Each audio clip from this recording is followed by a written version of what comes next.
Fjórði fundur settur og fyrir tekið 10. mál til fyrri umræðu, tillaga af starfsreglum kirkjuþing flutt af forsætisnefnd og framsögumaður Anna Guðrún Sigurvinsdóttir og tekur hún út til máls.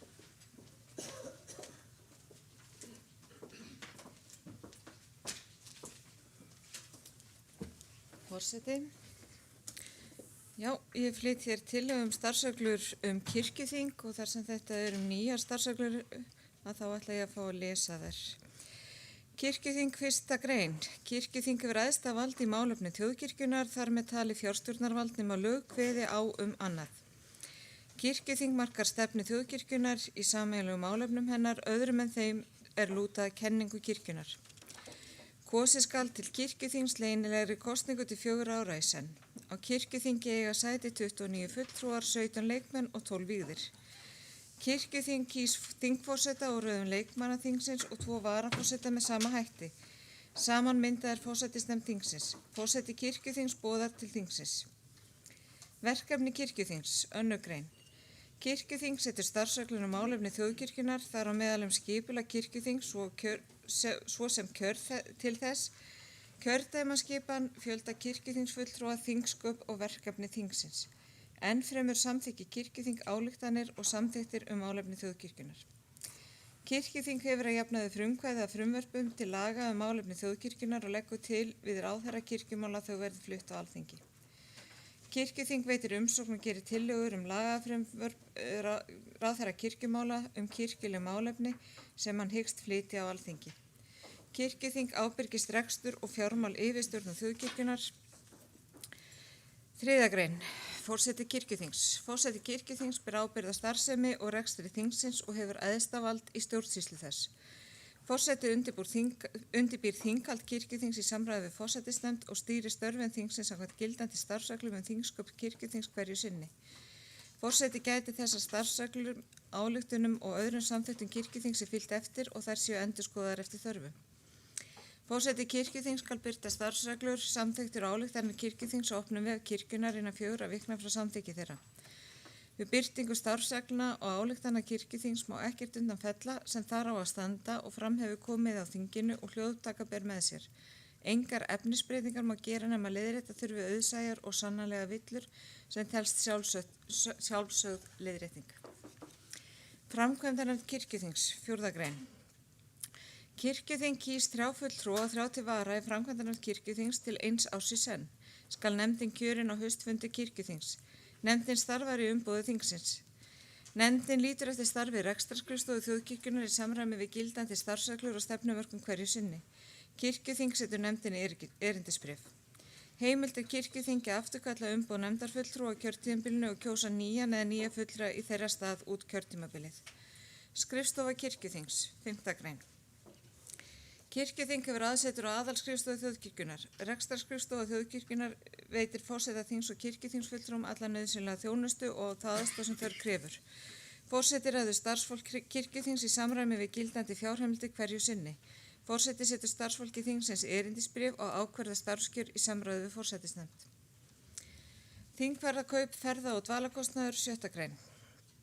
Kirkjuþingsfulltrúar og aðrir sem seturétt eiga á þinginu fá þingfararkaup fyrir hvern dag sem þingi situr. Ef varamaður hvattur til skal hann fá þingfararkaup fyrir hvern dag sem hann situr á kirkjuþingi en greiðsla til aðalmanns fellur brott á sama tíma. Þóknananefnd ákveður laun kirkjuþingsfulltrúa. 7. grein. Kirkjuþingsfulltrúa fá greiddan akstur vegna starfa sinna fyrir kirkjuþing. Einnig flugfargjald eða leigubílakostnað eftir því hvaða ferðamáti hagkvæmastur. Forsætisnefnd kirkjuþings sker úr ágreiningi sem upp kann að koma þetta efni. 8. grein. Kirkjuþingsfulltrúar fá greidda hálfa fæðispeninga ef ekki boðið upp á kvöldverð á kirkjuþinginu. Enn fremur fá þingfulltrúar greidda hálfa fæðispeninga vegna aksturs til og frá þingstað vari akstur þingmanns lengur en 6 klukkustundir. Kirkjuþingsfulltrúar fá greiddar sanngjarnan gistikostnað þar sem það á við. Greiðslur samkvæmt 1. og 2. málsgrein miðast við gildandi ákvarðanir ferðakostnaðarnefndar ríkisins samanber auglýsingar nefndarinnar á vef stjórnarráðsins. Gildistaka, 9. grein, starfsreglu þessa sem settar með heimild í 8. grein laga þjóðkirkjuna nr. 77/2021 öðlast gildi 1. janúar 2022.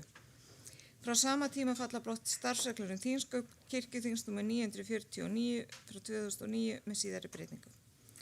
Ég ætla aðeins að sleppa byrjuninu á greinargerðinni þar sem verið að vísa í þjóðkirkjulögin og komið hér á blaðsíðu 5. Í starfsreglum þingsköp kirkjuþings nr. 949 frá 2009 sem settar voru í gildistíð eldri þjóðkirkjulaga, það er laga stöðu, stjórn og starfshætti þjóðkirkjunnar nr. 78 frá 1997 og eins í væntanlegum starfsreglum kveðið nánar á verkefni forseta þingsins, annars vegar, ég ætla aðeins að fara neðar í þetta, því að þetta bara tilheyrir raun og veru, þetta eitthvað sem við vitum öll og annað. Neðar á blaðsíðunni, í ljósi breyttrar stöðu kirkjuþings og verulega miklu meiri ábyrgðar þingsins á grundvelli nýrra laga þjóðkirkjuna nr. 77 frá 2021 telur forsætisnefnd nauðsynlegt og rétt að settar verði sérstakar starfsreglur kirkjuþing og yfirstjórn þess, en helstu ákvæði þar að lútandi í dag að finna í starfsreglum þingsköp kirkjuþing nr. 949 frá 2009 með síðari breytingum. Forsætisnefnd telur rétt að starfsreglur þingsköp kirkjuþings fjalli fyrst og fremst málsmeðferð á kirkjuþingsfundum, þingmál og störf nefndaþingsins og annað sem tengist þingstörfum sjálfum. Hins vegar sé rétt að fjalla sé í sjálfstæðum starfsreglum kirkjuþingið almennt, stöðu þingsins, verkefni þess, þingforseta og yfirstjórn kirkjuþings, skrifstofu, starfsmannahald og önnur atriði sem nauðsynlegt er að mæla fyrir Forsætisnefnd flytur því auk þessa máls tillögur að endurskoðun starfsreglum þingsköp á kirkjuþingi 2021-2022. Nokkur efnisatriði sem að finna í núgildandi starfsreglum þingsköp eru færð í ákvæði þessa tillagna kirkjuþingið. Verði þannig í framtíðinu að ræða sérstakar starfsreglur kirkjuþing og sérstakar starfsreglur kirkjuþingsköp. Áfram verða eins og verið hefur sérstakar starfsreglur kjör til kirkjuþings. Ljóst er ákvæði starfsreglna kirkjuráð nr. 817 frá árinu 2000 með síðari breytingum falla á brott vegna framangreindra breytinga. Þar meðal annars mælt fyrir að kirkjuráð undirbúi kirkjuþing í samráði við forseta kirkjuþings og fylgja eftir stefnumörkun þingsins og samþykktum þess, svo ákvæðum starfsreglna þess. Mælt er fyrir þessi efni í tillögunum og tekst forseti kirkjuþings á hendur þessa ábyrgð ásamt forsetisnefnd þingsins. Vegna þess aukna umfangs kirkjuþings sem að framangreinir og verulega auknum starfskyldum er mikilvægt að forseti kirkjuþings geti ráðið starfsfólk sem heyri beint undir forseta og sem taki eingöngu við fyrirmæli frá honum. Allt frá gildistöku eldri þjóðkirkjulaga nr. 78 frá 1997 með síðari breytingum hefur verið til staðar skrifstofustjóri kirkjuþings og annað starfsfólk sem hefur þjónað þinginu meðan það starfar. Að mati forsetisnefndar verður forseti lágmarki að hafa einn löglærðan starfsmann en síðan er það útfærslu atriði hvort fleiri starfsmenn verða ráðnir eða sami verði frekari þjónustu starfsfólks og sérfræðinga á væntanlegri rekstrar skrifstofu þjóðkirkjunnar og eftir atvikum á biskupsstofu. Ávallt verða að vera í gildi nægilegar fjárheimildir í þessu skyni. Og ég ætla að sleppa að lesa nánar einstaka greinar. Leggjum til að máli fari svo í aðra umræðu eftir fyrstu og fari svo til löggjafarnefndar. Orðið er laust. Arna Gretarsdóttir tekur til máls.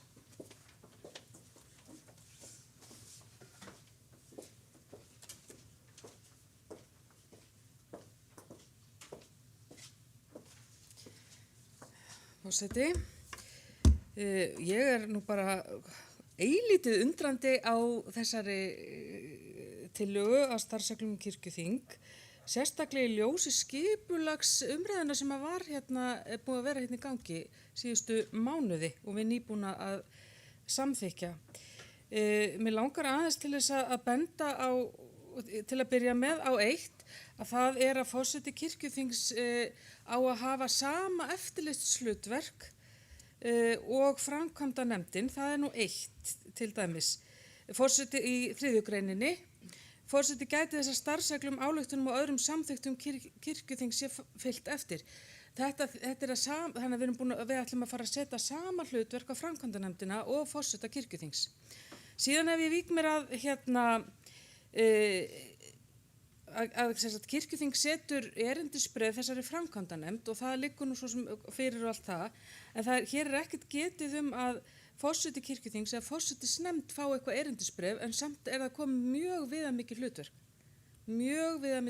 hlutverk og sem að við þurfum að tala og ræða Það sem að kannski stórt mál hérna að við erum að búa til þriðju stoðina, munið eftir myndinni, ég bara ekki með þetta myndrænt. Við erum að búa til skrifstofu kirkjuþings, við erum komið rekstrarskrifstofu sem að ég hélt, mögulega í innfeldni minni, að væri skrifstofa kirkjuþings. Þannig að við erum að búa til 3 skrifstofur, hvað þýðir það? Eru það 3 skrifstofustjórar eða já, þannig að þetta eitthvað sem við þurfum að skoða mjög alvarlega, hvernig við ætlum að haga yfirstjórn kirkjunar svo að kostnaður fari ekki úr öllu valdi varðandi það. Þarna líka í þessum starfsreglum að ræða að forseti kirkjuþings komið allt annað hlutverk heldur en að stýra þinginu og öllu því sem því tilheyrir, heldur að forseti líka að ráða fólk, vera orðin yfirmaður og nú þegar komin á laun sem að hefur ekki verið birt á kirkjan.is eins og kveðið á í starfsreglum varðandi þóknarnefndin okkar.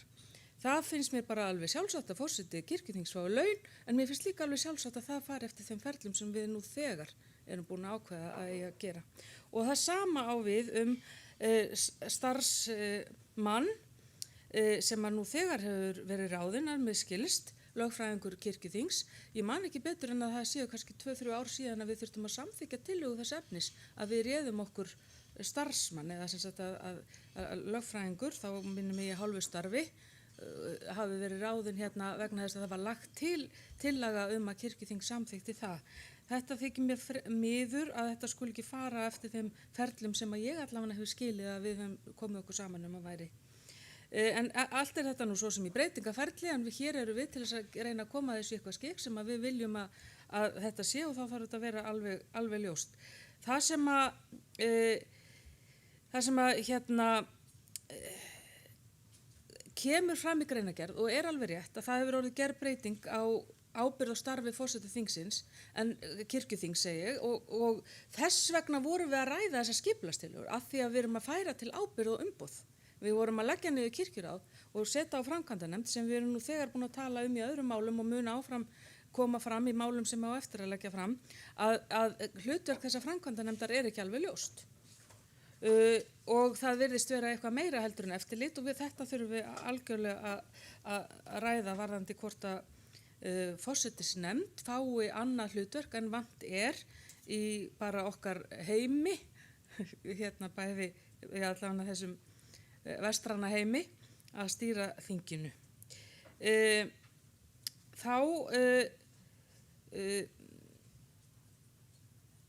Já, það kemur fram vel skýrt í greinagerðinni að það sé verið að tala að þetta sé skrifstofa, en það heitir kaflinn hann að skrifstofa kirkjuþings. Það framkvæmdanefndur og skrifstofa kirkjuþings eina til það nýja þarna, það er bara búið að flokka þarna eitthvað á milli. Fyrir mínum huga hefði alveg verið nóg að vera með starfsreglur þingsköp, en það kemur mjög skýrt í greinagerðinni að verkefni skrifstofu kirkjuþings sé yfirstjórn kirkjuþings skrifstofu, starfsmannahald og önnur atriði sem nauðsynlegt að mæla fyrir. Og það fjallar að við erum að búa til stjórnbatteri algjört. Síðan þykir mér kannski ekkert sérlega gaman að sjá það að við undirbúnir kirkjuþings að það var forseti og forseti kirkjuþings átt að vera í samráði við kirkjuráð. Mér finnst svona samráð alltaf voðalega gott og ég held að sem bara heilbrigt að það ákveðið aðhald í svoleiðis vinnubrögðum að maður þurfa að vera í samráði við eitthvað og hérna bara að tala að forsetisnefnd þingsins fjalli öll störf þingsins og sé ekki samráði við neitt.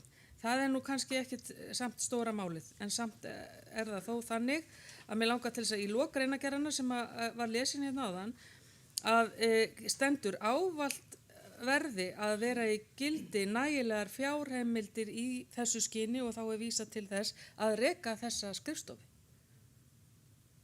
Og meira að segja í greinagerðinni sem lögskýringagagn og vísað í þegar verið að taka ákvarðanir og túlka það sem að stendur, að þá talað að það sé nú þegar búið að ráða eitt starfsmann og það sé bara eitthvað svona einhver hefð, ég man ekki orðalagi, það bara hafi alltaf verið svolítið síðustu 2 árin eða eitthvað, ég veit það ekki, ég held að þetta sé samt nýtt og er bara að gerast á haustmánuðum og það sé síðan útfærslu atriði hvort fleiri starfsmenn verið ráðnir eða samið verðum frekari þjónustu starfsfólks og sérfræðinga og vantarlega ekstra skrifstofu þjóðkirkjunnar. Mér finnst svona, við þurfum að ræða þetta ofboðslega vel og ég held að við þurfum að vanda okkur, ég er alltaf að segja þetta, hæja á okkur og ég vil taka það fram að það sem ég er að segja hérna fjallar ekki persónur, heldur það skipulag sem við erum búin að ræða í þaula og þar kom aldrei fram hvorki á mynd nema í texta nema í fyrstu tillögunni sem við höfnuðum að forsætisnefnd kirkjuþings væri þessi framkvæmdanefnd eða framkvæmdastjórn. Kirkjuþing hafnaði þeirri hugmynd minni. En samt er verið að búa til hérna þessa skrifstofu. Og við erum alltaf búin að vera að tala um þessar 2 stoðir. Já, það er komið sem sagt starfsmannahald. Já, ég ætla að láta þetta gott heita og vona að við fáum einhverjar góðar umræður þetta svo við getum, svo nefnd sem tekur þetta geti skoða þetta með, allavega með það í huga hvað ykkur finnst hér í þessum sal. Takk. Til máls tekur Magnús Erlingsson.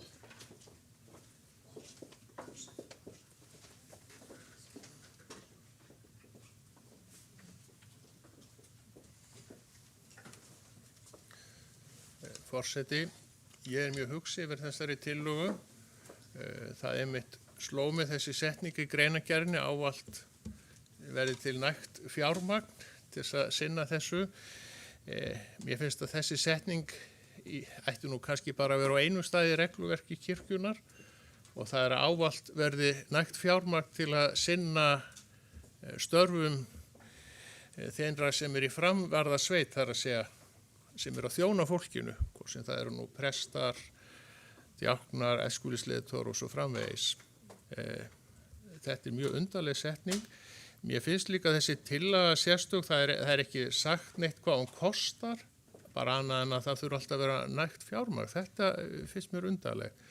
Mér finnst þessi tillaga líka svolítið sérstök þegar maður hugsar annað mál og skýrsluna stöðuna hjá okkur í fjármálunum, rekstur svolítið í jafnum hjá okkur og við ætlum að búa til hér í yfirstjórn 3 skrifstofur með rekstri og sérfræðingum og lögfræðingum og öllu því.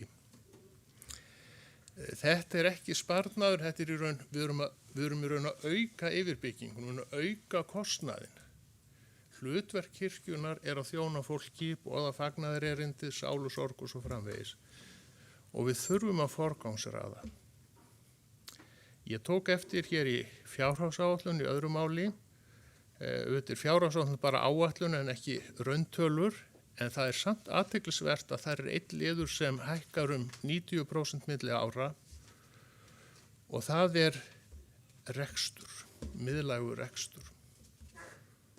Og þetta svo há upp að það segir manni að þeir sem eru að vinna hér við áætlunargerð þeir gera ráð fyrir að við ætlum að eyða svona miklum peningum í yfirbyggingu. Og ég ítreka það að til þess að mæta þessu, þá þurfum við að skera niður á gólfinu og fækka einhvers staðar 12 presta. Þetta finnst mér ekki skynsamlegt og ég ætla að taka hér líkingu. Ef maður bóndi og rekur mjólkurbú og það gengur illa, maður í mínus með búreikningin, þá fer maður ekki þá hugmynd að fækka mjólkurkú. Og réttleitt það ekki með því að þá þurfum að slá minna gras. Því það eru mjólkurkýrnar sem gefa manni peningin. Og eins það hjá okkur að það sem skiptir öllu máli þjónustan út á akrinu. Og við getum ekki byggt alltaf ofan á, aukið yfirbygginguna nema við höfum til þess fé. Og mér finnst ekki hægt að leggja fram svona tillögu. Það sem bara sagt það þarf ávallt að vera nóg fé í þetta. Það bara mjög undarleg setning. Ég óska eftir að menn bara skrifi niður hvað kostar þetta. og ég segi það ekki hægt að samþykja svona nema fyrir liggi ykkur tölur hvað kostar þetta. Og þetta finnst mér bara þessi setning, hún einhvern veginn slær mann svo undarlega. Það getur ekki verið hjá neinu fyrirtæki, svo setning að hvað sem á dynur þá þurfa alltaf að vera til nægt fé í yfirstjórn. Það mjög undarleg markmiðsetning fyrst mér. Og tala nú ekki hjá félagasamtökum eins og kirkjunni. Til máls tekur Berglind Hönnudóttir og eftir henni Steindór Haraldsson.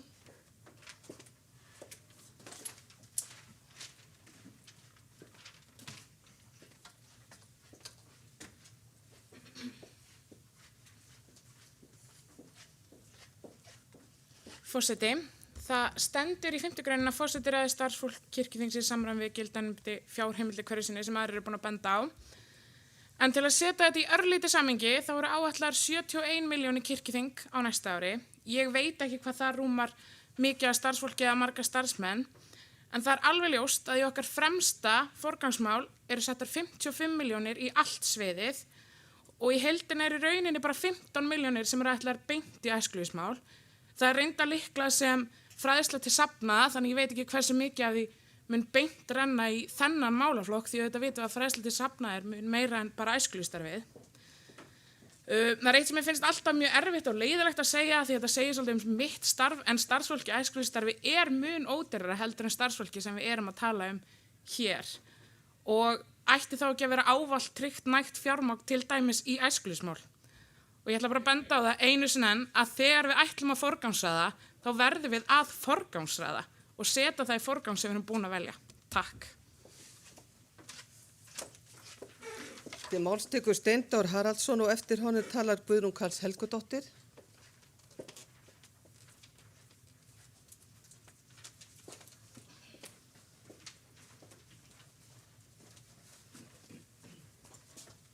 Forseti. Hér er tillaga starfsreglur að kirkjuþingi sem eru nauðsynlegar, hvort sem þeir verða nú svona einhvern veginn öðruvísi. Og það þarf nú að byrja á þessu og þetta er svo sem ekkert meitlað í stein þó að sé komið hér í tillöguform og þetta fer inn í nefnd og þar verður það rætt og þess vegna er þetta lagt fyrir hér til þess að ræða málið. Ég þakka ábendingar þess að koma fram, ég kom ekkert að þessu en eðlilega ekki og en kem bara að því þegar þetta fer að vinnast og það getur verið að við þurfum að sníða einhverja vankanta af eða breyta þessu eitthvað, ég veit ekkert um það en sko ég hnaut nú að meitt sko að tala hérna greiðslur fyrir halva dagpenning og fulla dagpenning ef að maður er 6 tíma að keyra á þingið, sko. Ég get alveg verið 6 tíma frá Skagaströnd og suður, það er ekkert mál. Ég er svona 3,5, 4 yfirleitt en ég get alveg keyrt hægar. En þetta er svona, já, þetta er svona ýmislegt svona sem dettur inn og er broslegt og gaman að. Ég tek þessum tillögum fagnandi vegna þess að okkur hefur vantað starfsreglur kirkjuþing, hvort sem það líta svona út, einhvern veginn öðruvísi og öll gagnrýni og allar ábendingar eru góðar. Ég gerir ráð fyrir þetta fari inn í löggjafarnefndina og það var líkum lætur og þar fær þetta sína yfirferð. En auðvitað sérstaklega með tilliti til breyttra aðstæðna og aukinnar ábyrgðar, þá er þetta bara alveg bráðnauðsynlegt að setja starfsreglur kirkjuþingi. Við höfum látið þingsköpin duga hingað til, það er bara ekki nóg og það verður að setja með eitthvað form og við getum aldrei lokað augunum fyrir því að yfirstjórnin hún dettur út. Hún þarf sitt. Á móti þessu kemur að kirkjuráðið fer frá og einhver rekstrarskrifstofa tekur við sviðstjórar sem eru nú þegar í starfi og pluss 1 framkvæmdastjóri og það er verið að einfalda þegar upp er staðið þá er verið að einfalda þetta. Það er erfitt að fá yfirsýn yfir það í dag hvað þessi breyting mun kosta, hvort hún verður dýrari eða billigri. Ég treysti mér ekki til þess að fara ofan í það. Þegar upp er staðið. Það var nú gott að sko, ég man nú eftir því að þegar að þið munið eftir því þegar að Kristján hann tók við hann forseti vor sem var á undan Drífu Pétur nei, tók við Magnús Kristjánsson tók við að Pétri Hafstein. Þá kemur hann með bratt inn í málið af því að Pétur veiktist. Magnús var varaforseti, einn af varaforsetum voru 2 eins og núna og hann kemur inn og sko við vorum mikli samstarfsmenn og ég hef átt líka mjög gott samstarf við Drífu, það er ekki það, vantar ekki upp á það. Að hann vissi ekki almennilega sko hvernig hann átt að fara að því hann ætlaði að senda út bréf. Hann varð að fara á biskupsstofu og fá þar frímerki. Það geta sendt út bréf. En þetta, það alltaf gengur ekki sko. En kirkjuþingið hefur verið, mér hefur fundist það, allar götur sem ég kom hérna inn, nánast afgangsstærð. Og þetta er yfirstjórn kirkjunnar.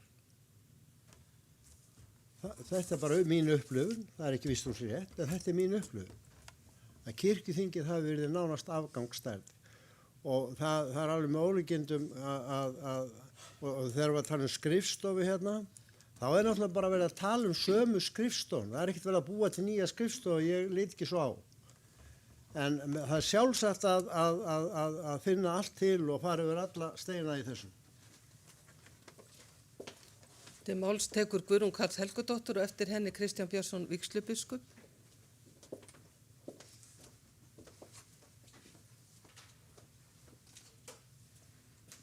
Forseti. Nú þurfum við að passa okkur.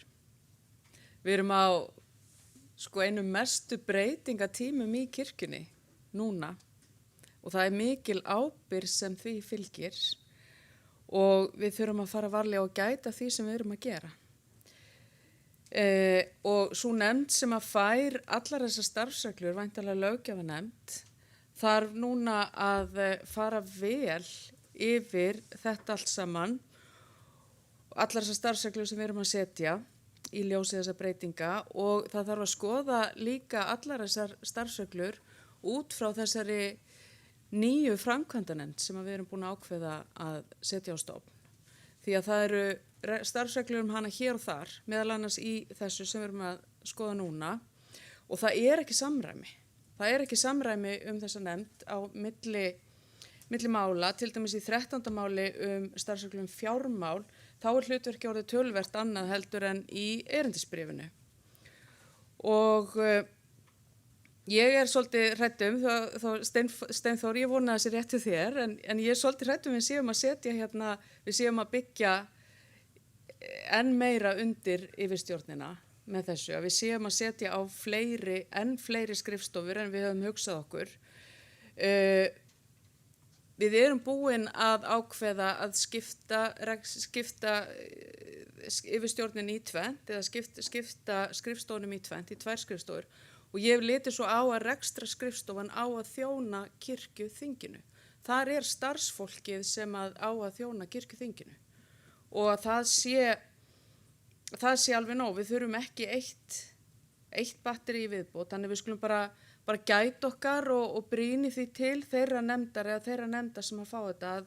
Að við séum ekki að samþyggja eitthvað sem við erum ekki meðvituð Að við vitum nákvæmlega hvað við erum að samþykkja allstar. Það er alltaf svolítið hætt á því að ein setning hér eða þar getur síðan breytt öllu þegar seinna meira því að við lásum þetta ekki nógu vel eða einhver vildi eitthvað annað en einhver annar. Þannig að við mér langar aðalega til þess að brýna það fyrir okkur og ég held að Berglind Hönnudóttir hafi bara flutt bestu ræðu kirkjuþings í ár, núna rétt áðan. Setjum hlutin í samhengi. Við erum búin að samþykkja stefnur, við erum búin að samþykkja það eigi að fara meira núna í æskulýðsmál, í samskiptamál og að við eigum að hagræða í rekstrinum. Það var líka eitt af stefnumálunum og það er miklu ódýrara að vera með æskulýðsstarfsfólk heldur en fullt af lögfræðingum og skrifstofufólki. Þannig að bara pössum okkur áður en förum að þenja það út. Til máls tekur Kristján Björnsson vígslubiskup og eftir honum Gunnlaugur Garðarsson.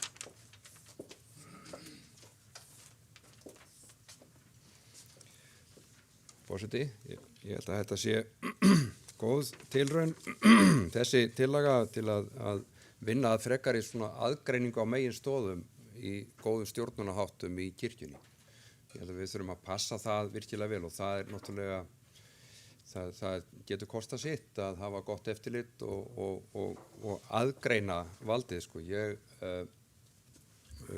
get svo sem enn á ný vísaði reynslu af öðrum stjórnunarháttum, þar sem er alltaf svolítið hætt á að það grautist svolítið saman og valdmörkin verði ekki alveg nógu skýr. Hérna er svona góð tilraun til þess, miðað við þessa vegferð sem við erum farin út í, að við reynum að aðgreina vel þessa meginstóður og þess vegna þarf þetta að heita sikkur og nöfnunum líka og það er ekki það mér sagt að þetta verði einhverju bákni en ég vona það svo sannarlega vegna þess að það hefur sannarlega verið mynd á grundvallar skyldu kirkjunar en það er líka grundvallar skylda kirkjunar að hafa góðan rekstur og stjórnun í góðu horfi sem er sem sagt þannig að það verði ekkert rugl á milli regimentana eins og maðurinn sagði. Það kemur hérna nánar framkvæmdanefndin náttúrulega í öðru máli, ég ætla ekki að eyða þá tími í það en varðandi þessa setningu sem menn hafa aðeins verið og kirkjuþingsfulltrúar hafa verið að njóta svolítið ég skildi hana allt öðruvísi þegar að flutningsmaður las hana upp. Ávallt verða að vera í gildi nægar fjárheimildir. Ég skildi það þannig að það verða að vera fjárheimildir svo þetta eða hitt sé hægt. Ég las þetta bara allt öðruvísi. Ég las þetta sem sagt að bara hefðum verið hægt að skrifa sko, til þess að það sé heimilt. Af því það er verið að tala ráðningu og rekstur og svoleiðis og þá er það fjárheimildirnar, það er árétta alveg í blá lokin að þetta stýrist af fjárheimildum og það hefur kirkjuþingi í hendi sér. En ég held að það sé mjög heilbrigt þó að það gæti virst kosta eitthvað að þá sé það mjög heilbrigt að við greinum hann á milli og að framkvæmdanefnd sem var kirkjuráðið að það verði ekki of að þar var oft svona þunnur veggur á milli gagnvart þinginu og þingið er að vinna í sambandi við endurskoðun á kosningu til kirkjuþings og þá þarf að gæta þessu sjálfstæði líka kirkjuþings og verja kirkjuþing þannig að það geti haft þetta hlutverk sem er líka eftirlitshlutverk og það þarf að hafa burði til þess og þannig að ég vildi svona aðeins bara aðalega þessi orðskýring mín í lokin það kann að virka það kann að virka öðruvísi í hugum ykkar en svona las ég þetta bara, mér fannst rétt að nefna það. Takk. Til máls tekur Gunnlaugur Garðarsson og eftir honum tala Bryndís Malla Elídóttir.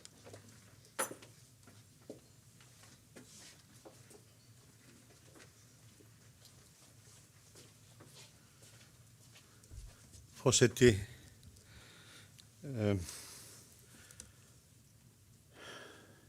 við erum að smíða nýtt skip, grindin er í smíðum og breytingar geta verið viðkvæmar og þá höfum við tilhneigingu til að verða fljótfær.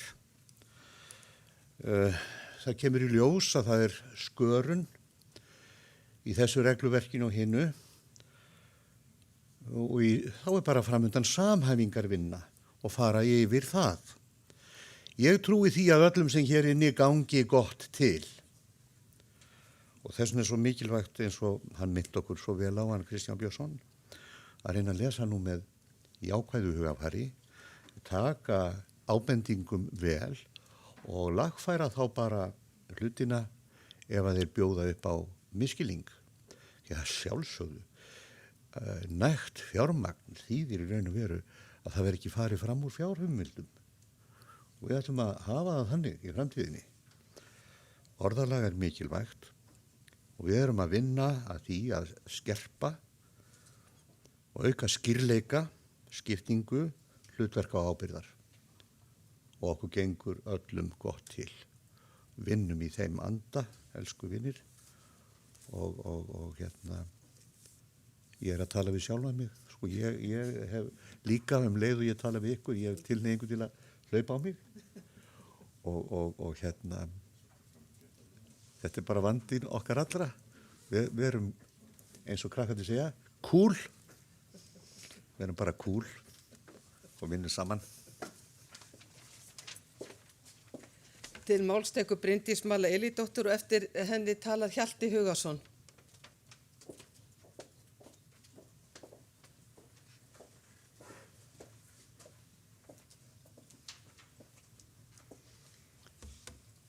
Forseti, það er eðlilegt í breytingaferli að við séum kannski ekki nógu skýr og við þurfum að vanda okkur og ég held við séum öll sammála um það og það sé viljið þingsins að gera það og það bara er verkefni hjá okkur. Ég held þetta sé líka bara svolítið spurningum hvernig við sjáum verkaskiptinguna fyrir okkur, hver gerir hvað, en mér langaði líka að koma einn upp til að minna okkur á eininguna. Kirkjan er ein, en hún hefur marga arma. Og stundum því ég sit hér og hlusta þá finnst mér stundum eins og við séum kannski upptekin við að bera saman epli og appelsínu þegar við erum fyrst og fremst að ræðum ávexti. Og við þurfum svolítið að huga því hvernig við setjum hlutina líka fram. Mér langaði líka að minnast á eitt sem kom fram hérna áðan og við höfum líka áður svona, verið svolítið að ýja að. En þurfum að minna okkur á það þegar í öllum okkar störfum hér á þinginu að kirkjuþing þjónar líka fólkinu bara á annan hátt en við gerum út í söfnuðanum.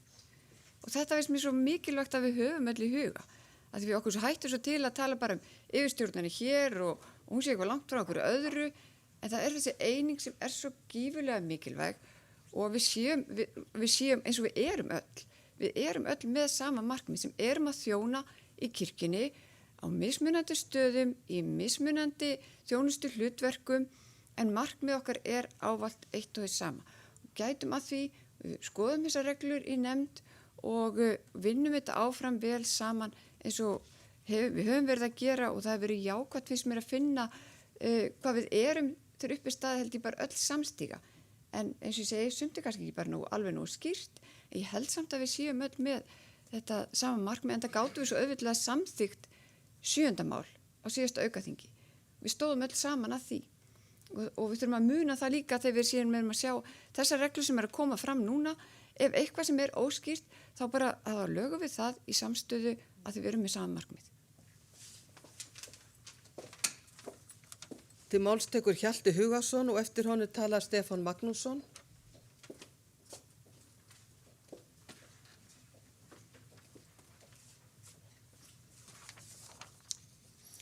Forseti, ég held við höfum kannski flest sem að tekið höfum til máls á þessu kirkjuþingi lagt áherslu á að kirkjan sé á breytingaskeiði og það sé sem sagt framundan miklar breytingar og þó vonandi endurnýjun. Ég lýsti því yfir einhvern tímann á fyrri fund eða á síðasta kirkjuþingi, einhverjum fundi þar að ég væri skítræddur það að það yrðu engar breytingar og ég svona sá ótti magnast bara í raun og veru og ég er ekkert viss að kirkjan komi undan þessu breytingaskeiði neitt breytt í sjálfu sér sko. Það eru 2 armar hérna á þinginu, armur sem vill breyta og armur sem varar við og vill fara hægt. og svo sjáið þið bara að við skiptumst á að vera í þessum hópum eftir því hvað er til umræðu í raun og veru, og þannig balanserum við öll mál og breytingarnar verða kannski ekki, en notum tækifæri til breytinga, látum það ekki ásannast að við séum breytingafælin.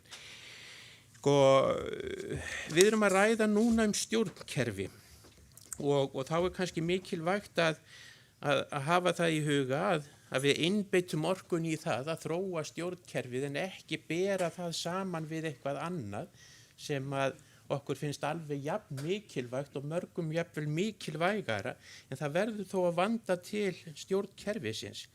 Og það sem ég hef notið það er að mér finnst að sumir telji að það sé einhvers konar útþensla í gangi, að stjórnkerfi sé að vaksa með einhverju mætti, og ég held að við ættum bara að vera meðvituð og spyrja gagnrýnið, er það að gerast eða ekki? Ég held að það sé að eiga sér stað ákveðin uppstokkun og það verður ábyggilega þannig að eitthvað af starfsfólki kirkjunnar núna mun skipt stól einhver tíman á árinu eða næsta ári, staðinn fyrir að heyra undir þetta ábyrgðasvið, þá fari viðkomandi að heyra undir hitt ábyrgðasviðið, ef við getum orðað það svo. Þannig að einhverjir sem hafa verið starfsmenn biskupsstofu muni færast yfir á rekstraskrifstofuna, þannig að ég er ekki træddur það að það sé verið að búa hér til kerfi sem sé endilega útþenslukerfi, heldur sé þetta uppstokkunarkerfi og uppstokkunarferli, en það er bara gott að þingið fylgist með þróuninni og það er þess að gera það. En það hefur sem sagt verið talað þriðju skrifstofuna og það finnst mér kannski of mælt í raun og veru og er eiginlega sannfærður að svo sé. Minnst að kosti kemur þetta ekki fram í greininni undir fyrirsögninni skrifstofa kirkjuþings. Það er talað það þar að kirkjuþing hefur aðsetur á aðalskrifstofu kirkjunnar og það skil ég alls ekki sem svo að það sé verið að tala einhverja nýja skrifstofu, heldur sé þetta bara einfaldlega samheiti á rekstraskrifstofunni eða rekstrastofunni og biskupsstofu, viljum það. Og enda kemur það fram í áframhaldi setningarinn eða greinarinn segir ekstra skrifstofa þjóðkirkjunar veitir forseta þingsins og kirkjuþingsfulltrúum allra nauðsynlega þjónustu og aðstoðið þörf krefur. Þannig verið að vísa til annarra af þessum 2 skrifstofum og ekki er þetta útþensla, heldur uppstokkun. Setningin umrædda og nú finnst mér gaman að vísa aftur til orða vígslubiskups í Skálholti því að það gerði ég í gærmorgun til þess að árétta það sem hann hafði sagt og ég geri það aftur núna að það er mjög mikilvægt að gefa því gaum að hann benti á annan leshátt á ákveðnu orðalagi sem hafði vafist fyrir fólki og við höfum fengið það eiginlega staðfest skildist mér að það væri orðanna hljóðan eins og hún var hugsuð. En athugið það að þetta er þó ekki annað en orðalag í greinargerð. Þannig að þetta er ekki hluti af starfsreglunum eða eitthvað þess. Þannig að greinargerðir hafa allt annað vægi eins og við vitum öll og þarf ekki að benda á. En það er ein svona fyrirspurn sem ég langar bara til að varpa fram og til umræðu hér og þá ekki síður í nefndinni, það er hvort að fyrirsögn 5. greinarinnar kunni að orka tvímælis þar sem er talað skrifstofa kirkjuþings og hvort það ætti þá raunverulega bara eitthvað að tala skrifstofu þjónustu við kirkjuþing eða eitthvað, ég hef enga lausn á því en fyrirsögnin kann sem sagt að valda titringi og ég skil það alveg. Til máls tekur Stefán Magnússon og eftir honum talar Arna Gretarsdóttir í annað sinn.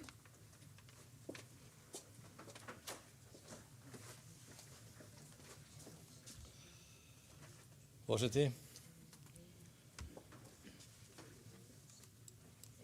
Sko, ég kem nú kannski hérna upp í tilgangsleysi vegna þess að Hjalti Hugason sagði það sem ég þetta að segja. En til að fylgja hann gömlum og góðu reglum af kirkjuþingi þá ætlum ég bara að koma upp og segja aftur það sem hann sagði. 5. greinin finnst mér vera hann dálítið þungavíkta grein þarna. Og við höfum líka að horfa til þess að kirkjuþing þarf að vera myndug stofnun og má ekki vera hornreka. Við höfum líka átt okkur að því að það þarf að vera ákveðin skil milli kirkjuþings og rekstrarskrifstofu. Þó að rekstrarskrifstofa eigi að þjóna kirkjuþingi og reyndar biskupsstofa líka eftir atvikum, þá þarf kirkjuþing að vera annað heldur en orð á blaði. Og það er ekkert nýtt í því sjálfu sér að forseti kirkjuþing hafi með sér starfsmann. Það er engin breyting. Og síst er hægt að skera það niður núna þegar fyrir liggur mjög mikil vinna í yfirferð á starfsreglum og ýmsum gögnum sem að kirkjuþingi höndlar samræming og allt hvað er. Kirkjuþing ber ábyrgð á rekstrarskrifstofunni í einhverju samhengi og má þá ekki vera það burðarlítil að hún geti ekki bind við fæti ef á þarf að halda.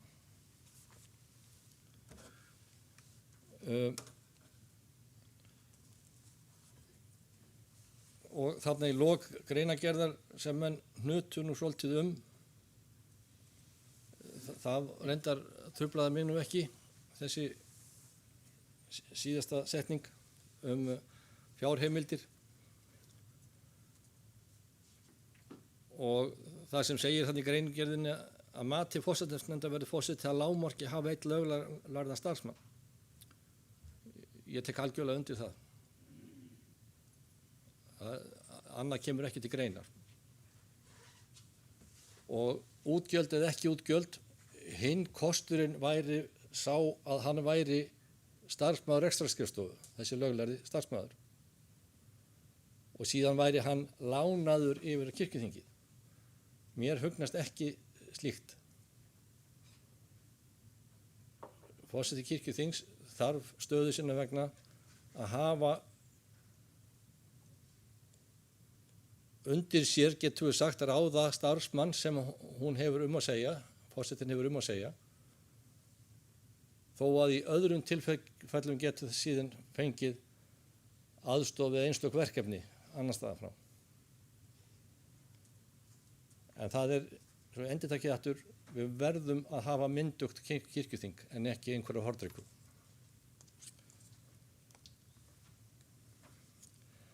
Og við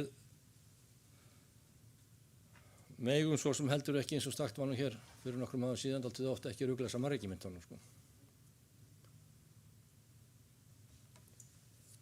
Til þess erum við nefnilega í þessum breytingum, það er að skerpa á hvað er hvers. Og hver ber ábyrgð á hverju og undir hvern heyrir hver. En þannig að ég er þakkan fyrir þessar starfsreglur og löggjafarnefnd mun klárlega lesa þetta í þaula ásamt fleiri slíkum sem að málið varðar. Til máls tekur Arna Gretarsdóttir og talar í annað sinn og eftir henni er Axel Árnason Jarvík og síðan Skúli Ólafsson og Svana Helen Björnsdóttir.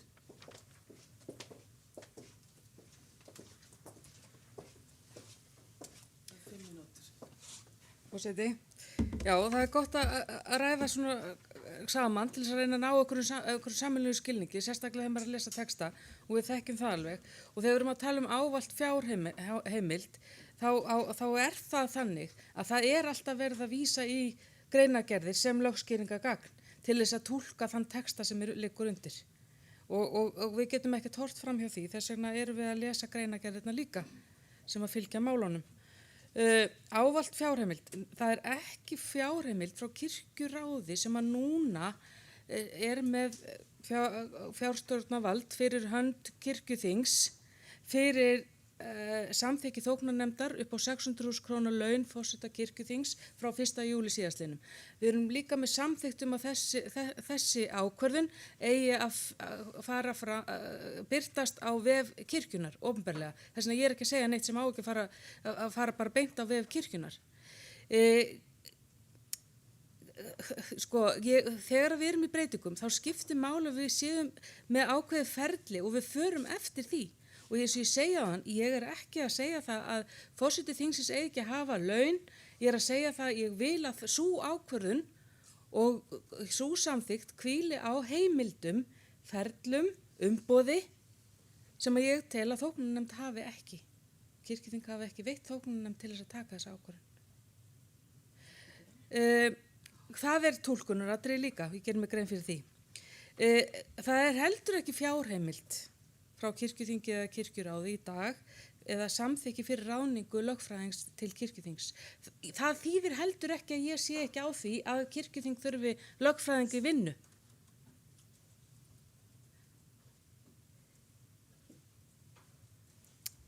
Ég veit til dæmis ekki hvort að það var eitthvað nýráðning eða tilfærslu í starfi. Ég hef ekki hugmynd um það. Það eru skipta skoðanir á því greinilega. Þetta þurfum við að ræða. Fjárhagsrammi og það umboð til þess að taka ákvarðanir er í ákveðnum farvegi í dag. Síðan erum við að ræða það hvaða farvegu við viljum búa til framtíðar. Við erum búin að vera að taka breytingar og við erum í þessum breytingum og þá þurfum við að vita nákvæmlega að þegar einhver kirkjuþing tekur ákvarðun sem er æðsta vald í málum kirkjunar, utan kenningavaldi, að þessi farið eftir því og eftir hvaða ferlum og umboðið er farið.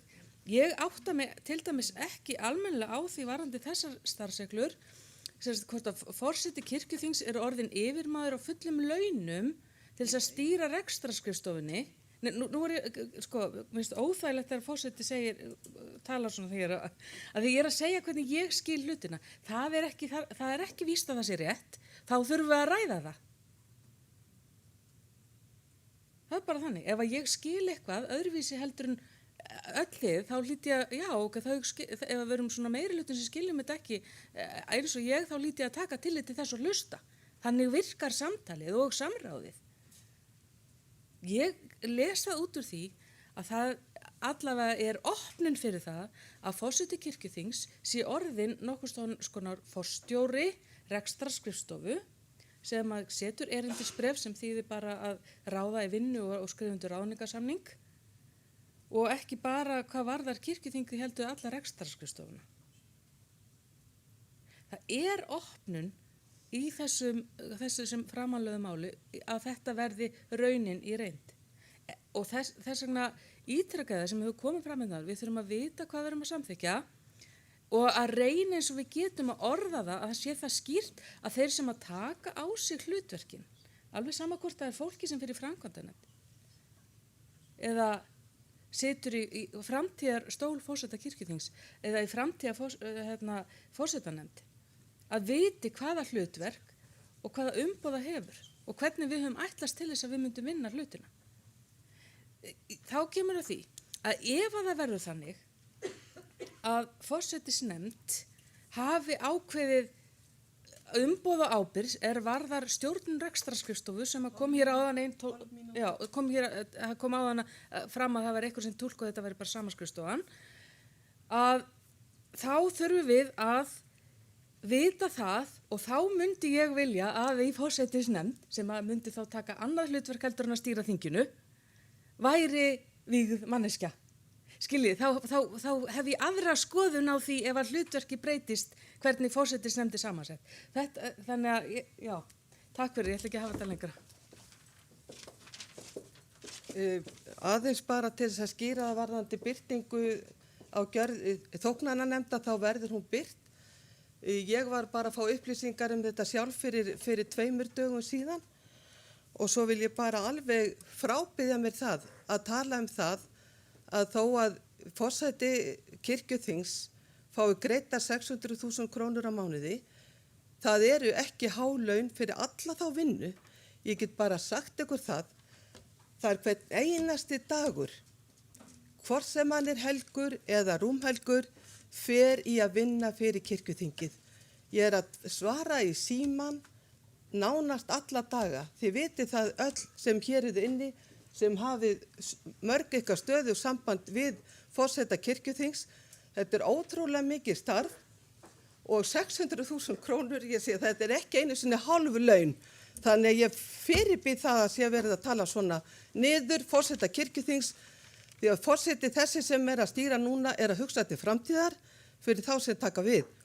Þessi sem stendur hér núna verður ekki til eilíðar. Til máls tekur Axel Árnason Njarðvík og eftir honum Skúli Ólafsson.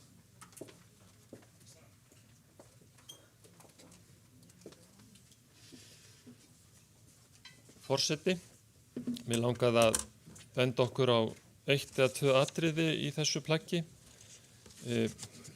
Á fyrstu stigu málsins þá hugsaði ég einmitt stjórnkerfi og hvað ég hnyti eins og Hjalti var svo sem að tala ef ég má vitni hann, og þá 3. greinina. Og mér er mjög umhugað forseta kirkjuþings, ég vil bara taka það fram. Og ég vil halda þeim verndarskildi yfir forsetanum að hann geti gegnt sínu starfi eða embætti að kostgæfni. 3. greinin dregur fram til hvers forsetin er.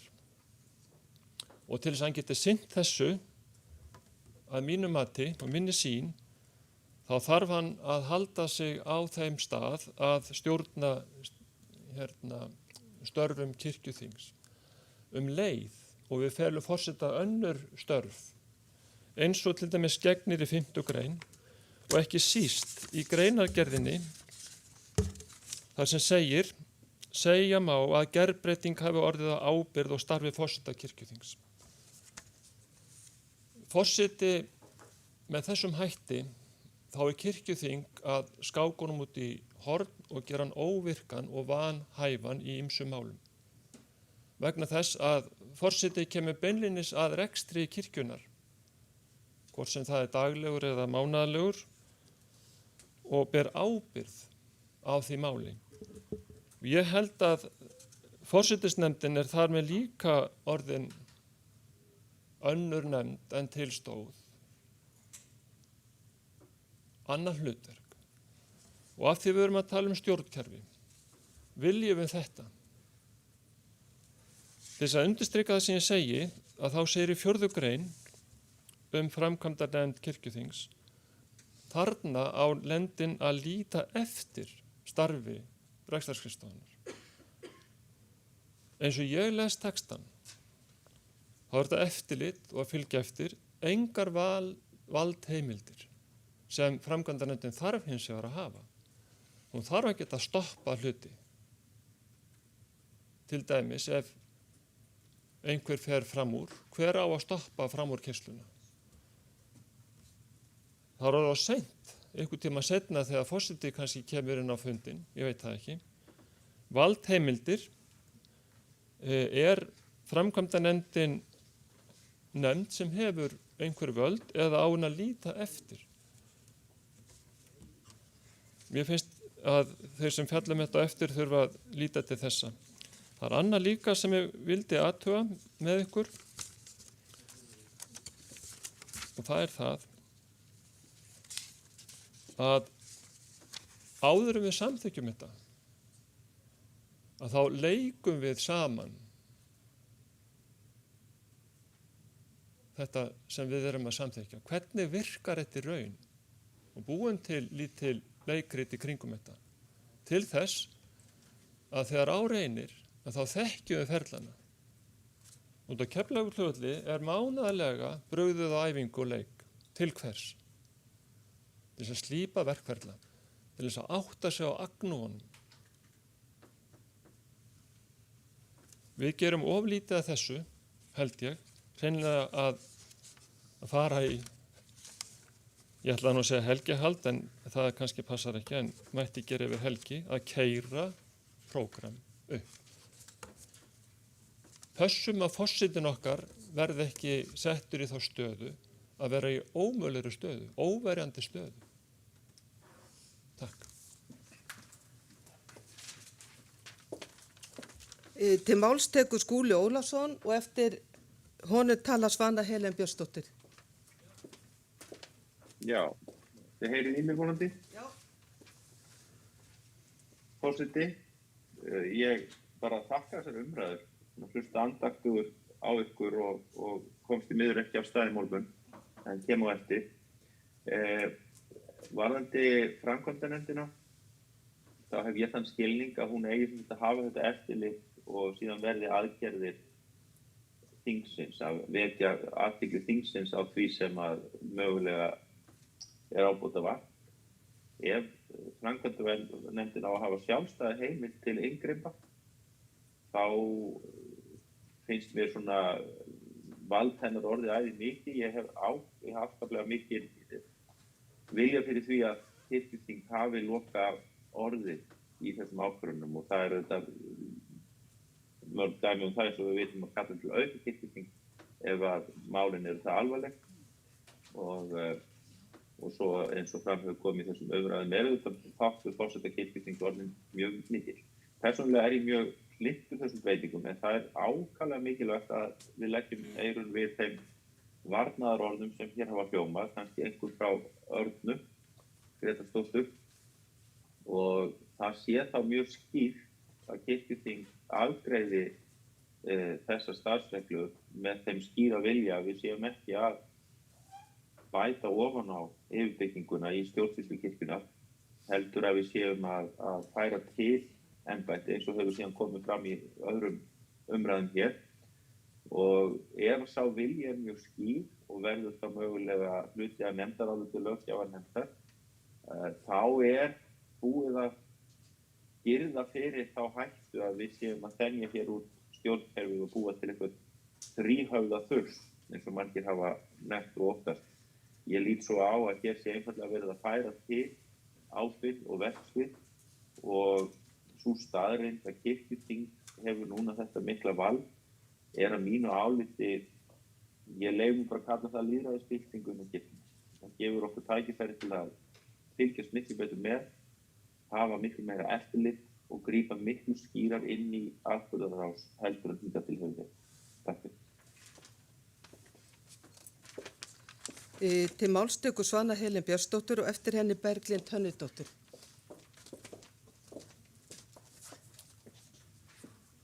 Forseti, þetta er mikilvægt mál og þetta er mikilvæg umræða. Eins og ég upplifi þetta, þá er það ekki alveg skýrt hvernig þetta á að virka í hugum allra. Það er að segja að við höfum aðeins mismunandi hugmyndir það hvernig þetta muni virka. Við lesum aðeins mismunandi hluti út úr þessum texta í 10. máli af því að við erum mörkuð af reynslunni og við sjáum kannski að það er stundum eins og þessi verið að fara mál séu mótuð af einhverju vanda sem var og hefur verið og við ætlum ekki að láta það endurtaka sig svo við erum að girða fyrir ákveðna hluti í þessum texta sem verður til þess að við erum kannski ekki eins upptekin af því að það komi fram í þessu máli að eining kirkjunnar er mikilvæg. Að lýðræðið á kirkjuþingi er líka mjög mikilvægt og lýðræði í kirkjunni er mjög mikilvægt. Þegar við leggjum svona fram hugmyndir skipulagsbreytingar og ætlum að byggja upp einhvern nýjan strúktúr, þá skiptir máli auðvitað hvernig þetta verður útfært, hver kostnaðurinn verður og það vantar finnst mér bara svo að við séum öll á sömu blaðsíðu í þessu máli að vita hvernig, hvaða hugmyndir hvernig þetta verður útfært, til dæmis kostnaðarlega. Sko, hvaða starfsfólk verður ráðið í gegnum kirkjuþing, bæði til að starfa á þinginu, fyrir þingið, er það fastir starfsmenn sem að búa til fastan kostnað eða eru þetta lausráði fólk sem að kemur inn verkefna bundið sem þýðir breytilegan kostnað sem alltaf miklu viðráðanlegri. Verða alltaf næg verkefni fyrir alla sem að starfa fyrir þingið, ætlum við bara að sjá til þess. Það verður kannski, ég meina að þeir sem hafa staðið í rekstri vita það að maður vil halda breytilegum kostnaði sem mestum og föstum kostnaði niðri. Við höfum oft heyrt það líka hér að menn eru auðvitað duglegir að búa sér til verkefni, það alltaf nóg að gera. Í raun og veru verða verkefnin alltaf næg, en fjárheimildir verða ekki nægar. Og við getum ekki séð allt fyrir í þessu máli og þess vegna það mikilvægt til dæmis þegar að framkvæmdanefndin hefur störf að þar sé starfað opið á heilindum og við þurfum að marka þetta verklag saman þannig að það náist sátt og við getum ekki skrifað þetta allt í orð. Það ekki mögulegt. Það ekki líka langan tíma. Eins og verðum við að velja fólk og treysta til þess að starfa með opnum huga og hafa mikið samráð. Mér finnst það líka mjög mikilvægt að við ræðum vel saman. Þar að segja að, og það heldur kannski þess, ein undir og tortryggni hérna oft það hefur ekki verið nógu mikið tala saman. Upplýsingar hafa ekki verið lagðar fram, það hefur ekki verið upplýst nógu vel, til dæmis kostnað, einhverja ráðningar, tilflutning. Og það þetta held ég sem aðeins að þvælast fyrir okkur í þessu máli. Og þegar Skúli segir að hann vilja hafa allt upp í kirkjuþingi, þá sé ég líka fyrir mér ákveðin kostnað í því, ákveðina tregðu. Ef að framkvæmdanefndin á að vera til gagns fyrir skrifstofu, biskupsstofu og rekstrarstofuna, þá þarf kannski að vera þar fólk sem getur verið hluti af einhverju teymisvinnu við að rýna og hugsa og verið svona soundboard, þannig að það sé hægt að ræða, rekstrarstjóri eða yfirmenn geti rætt við þetta fólk sem heilbrigt skynsamt fólk rekstur og tölur. Og það ekkit víst að þessi endilega tilefni til að kalla saman kirkjuþing í því efni. Það geti þvælt málið alveg óskaplega og búið til hræðilegan kostnað sem í raun og veru skilar ekki neinu og ekki til bóta. Og ég nefni hérna bara nokkur dæmi það sem að svona, eins og ég upplifi að ég held að öllum gangi gott til í umræðinni. Við þurfum auðvitað að skýra þetta, en við þurfum líka að treysta fólki og velja þá fólk sem við treystum. Þannig að þetta muni ganga og að við gerum þá kröfur þetta samtal og ef einhver vafi leikur á, mér skilst að framkvæmdanefndin verði eina fastanefndun þingsins og það forseti muni kalla formenn slíkra nefnda saman. Þannig að bara með góðu samráð og ég heyri það að Drífa mjög upptekin kona við að sinna kirkjuþinginu. Þannig að ég held að það verði það þannig áfram. Það verði bara mikið samband haft til forseta. En ég óttast kostnaðinn og ég hefði viljað sjá með þessu máli og bara inn í fjárhagsáætluninni sjálfri. Það kom ekki fram nein rekstraráætlun fyrir kirkjuþingið. Þannig að fjárhagsáætlun sem var kynnt hér og samþykkt að ræða áfram, að það á eftir að taka inn þar ábyggilega kostnað og kirkjuþingið þarf að meta sinn rekstrarkostnað á næsta ári og það þarf að taka til þess í þessari áætlun. Þannig að það til dæmis smá óunnin vinna.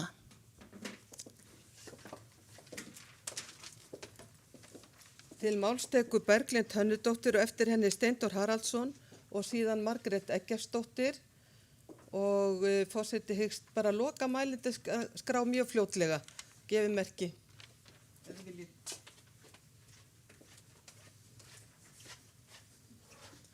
Forseti, til aftur benda eins á og setja í samhengi hvað við erum ódýr, þá nefndi forseti hérna áðan 600.000 krónur væru hálf laun. Ég gefi mér að aðri starfsmenn þingsins væri þá með hærri laun en það. Þetta eru öll laun okkar sem störfum á æskulýðsvettvanginum og fáir sem starfa á þessum vettvangi sem ná upp í þessi laun. Takk. Til máls tekur Steindór Haraldsson og eftir honum Margrét Eggertsdóttir og þar með mælendaskrá lokið og framsögum að tekur svo til máls. Forseti. Já, sitt sýnist hverjum eins og sagt Þakka þetta góðar umræður og maður safnar í sarpinn. Ég velti fyrir mér þessari 4. grein hvort að hún yfirleitt þarf að vera. Þetta fasta nefnd þingsins Það kemur fram annar staðar í tillögunni að sett skuli erindisbréf. Þetta er kannski vegna þess að þetta er ný nefnd og það er eins og Svana kom hérna inn á áðan. Ég held að við þurfum að skýra það mjög vel hvað við meinum með þessar framkvæmdanefnd því að hún er með vitlaust nafn. Hún er eftirlits- og stjórnsýslunefnd. Og það var vegna þess að ég tel mig vita af hverju hún heitir þetta. Það var vegna þess að hún breyttist úr því að vera arftaki kirkjuráðs sem að hættir áramót og kirkjuþingið er að taka við þarna skyldum kirkjuráðs ekki þessi nefnd. Það er alveg ljóst í mínum huga. Nei, þessi nefnd, ég lít svo á og það hefur verið allavega ef við lesum erindisbréfið að þá er þessi nefnd fyrst og fremst farvegur, upplýsinga. Allar kirkjuráðið, það verður þá að gera það með opnum huga að framselja vald sitt til nefndar. Kirkjuþingi fyrir ekki. Það verður þá að framselja það vald sem að lögin kveða á það verður að framselja valdið til nefndarinnar. Það er þó ekki að breyta lögum? Ég veit ekki það. En sko ég bara opna á þetta. Við verðum að ræða okkur niður á það að við verðum öll að hafa sama skilning á því hvað þessi nefnd á að gera og til hvers hún sé. Það er mjög nauðsynlegt. Það er svo vont að tala út og suður.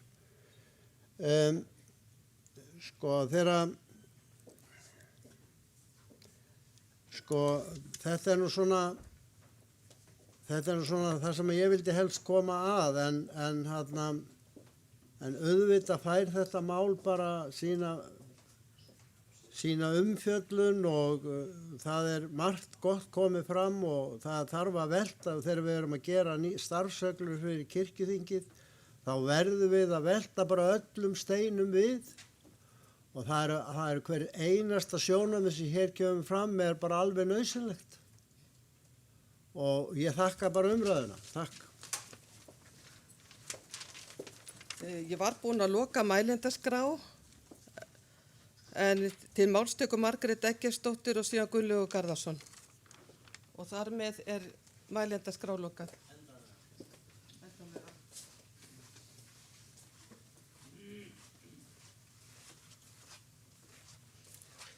Forseti, við samþykktum 7. málið sem átt að vera svona rammi utan það sem við ætluðum að búa til inn í ramman og nú erum við að búa til inn í ramman. Mér finnst tala hérna svolítið út á suður, það er ýmist talað eftirlitsnefnd eða framkvæmdanefnd. Við þurfum einhvern veginn að stilla upp til hlið við hlið þessum sem hafa valdið, það er forseti þingsins, það er kirkjuþingið, það er framkvæmda eða eftirlitsnefnd, það er forsætisnefnd. Við þurfum einhvern veginn að stilla þessum aðilum öllum upp og ákveða og vita hver ræður hverju, hver hefur hvaða vald. Það er ekkert hægt að tala þetta svona hingað og þangað og allir eru orðnir ruglaður hver er hvað og hvernig þetta á að vera. Það þarf einhvern veginn að raða þessu skynsamlega saman. Takk. Þá tekur Gunnlaugur Garðarsson til máls í annað sinn og eftir honum tala framsögumaður.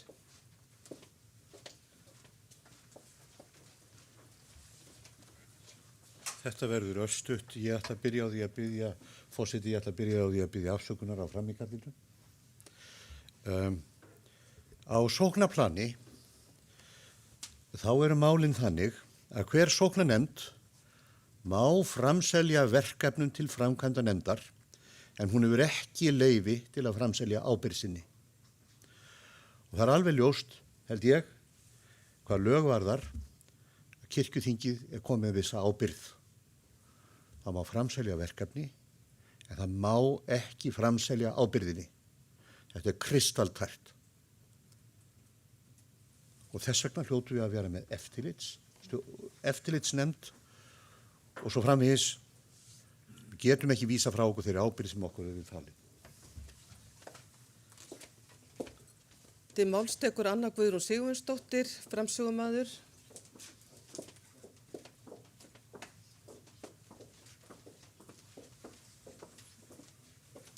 forseti.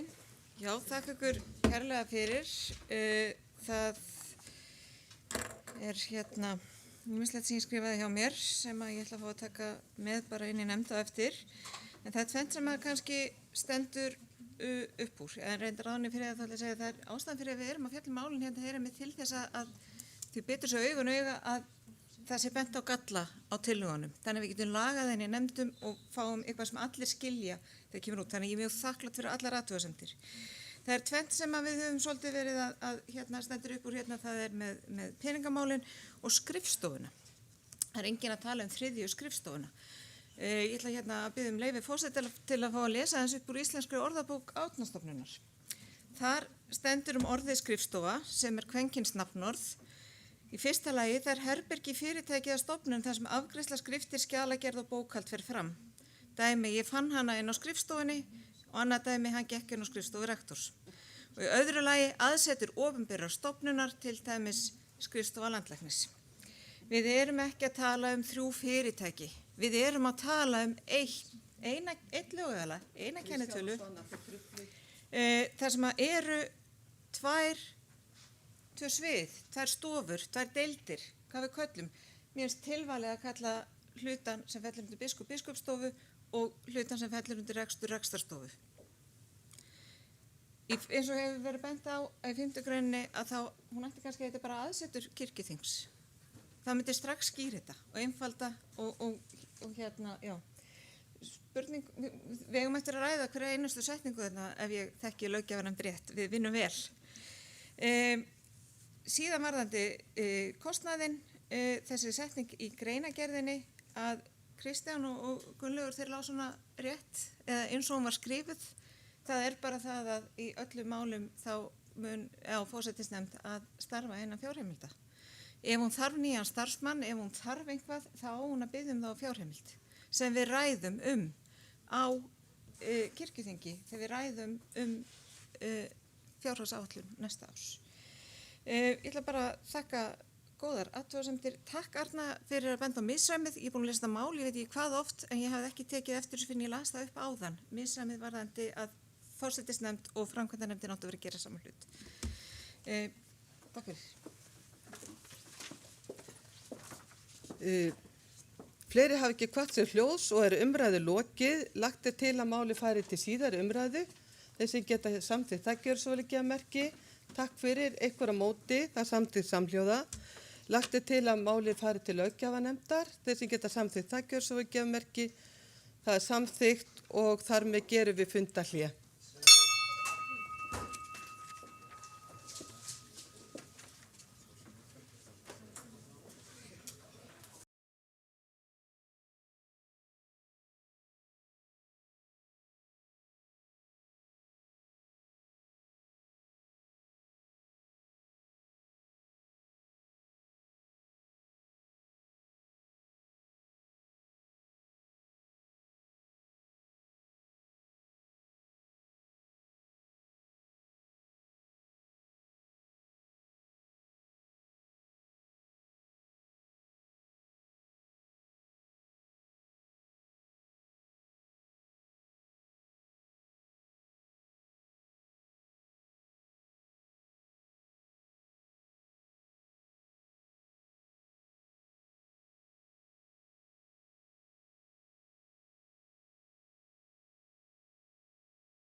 Fundi er framhaldið og fyrir tekið 11. mál til fyrri umræðu.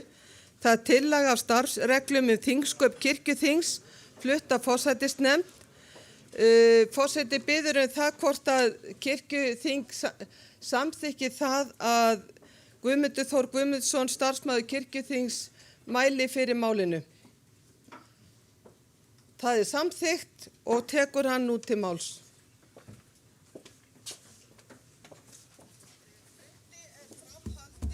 Já, nú er ég að slökka á þessu.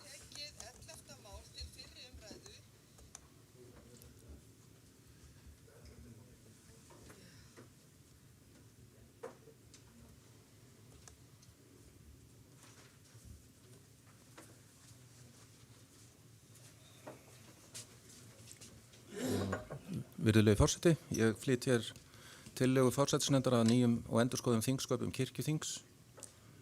Það hefur nú komið fram í umræðum í morgun að hér er sem sagt að ræða tvískiptingu þess sem áður var eingöngu að finna í núgildandi bálki þingsköpin, en hér er sem sagt verið að reyna straumlínulaga þetta dálítið ef ég morða þannig. Það er sem sagt þá fyrst og fremst fjallað hrein þingsköp, fundi kirkjuþings og undirbúning þeirra eftirfylgd, og ég fer þá yfir þetta. Þetta er kannski dálítið langt mál, en ég mun að sjálfsögur reyna að stytta málmyndi eins og kostur er, því að margt af þessu er nú auðvitað efni sem að þegar er til staðar í gildandi regluverki kirkjunar. Nú fyrsti kafli fjallar þá almennt þingfundina, og þetta er í rauninni óbreytt frá núgildandi reglum að forseti þingsins boðar þingið þetta sem við kallum reglulegt kirkjuþing árlega til saman fundar á haustmánuðum með skemmri fyrirvaran 1 mánaðar, og síðan er þetta sem sagt óbreytt, og en að sjálfsögur inni heimild handa kirkjuþingsfulltrúum að óska eftir auka kirkjuþingi þurfi teljimenn þess þurfa við. Annar kafli, og þá kemur algjörlega nýtt efni, nýjar reglur, eða tillögur að reglum skulum við segja, sem eru byggðar á 7. grein nýrra þjóðkirkjulaga sérstakt hæfi. Og hæfisreglurnar segja mér fróðari menn. Grunnhugsunin í hæfisreglum eru þær að enginn geti þjónað 2 herrum í einu. Og þær taka, fyrst er nú markað gildisvið þessara regna, þær taka ekki eingöngu þeirra sem eru kjörnir af kirkjuþingi, heldur líka til þeirra sem að hvorki eiga atkvæðisrétt eða sem sagt þar að segja fulltrúar sem hafa málfrelsi og tillögurétt. Nú í 3. grein segir: hver sá sem situr á kirkjuþingi má hvorki taka þátt í umfjöllun í atkvæðagreiðslu mál sem varðar hann sérstaklega persónulega eða fjárhagslega. Mál telst varða sérstaka fjárhagslega hagsmuni þingfulltrúa sem eru vígðir þjónar þegar fjallað setningu regluna starfskostnað vegna preststarfa eða gjaldskrá vegna prestsþjónustu. Því sama gildir þá þingfulltrúa sem eru prestar og sitja á pressetri þegar fjallað það hvar pressetur skulu lögð til og hvar þau skulu lögð niður. Leigugjald pressetras og hlunnindi og önnur fjárhagsleg réttindi er varða slíkar eignir kirkjunar. Þegar fjallað skipulagsbreytingar í tilteknu prófastæmi sem áhrif hafa á sérstaka hagsmuni presta, svo sem ákvörðun hámarksfjölda starfandi presta, eru starfandi prestar í því prófastæmi vanhæfir sem þingfulltrúar til að taka þátt í meðferð málsins. Því sama gildir djákna sem þar starfa. Síðan segir og er talið upp, ég ætla nú ekki að lesa þetta er í raunin á sér beina samsvörun við stjórnsýslulög sem nota bene gilda í dag, hæfisreglur stjórnsýslulaga gilda í dag þingið og hafa gert hríð.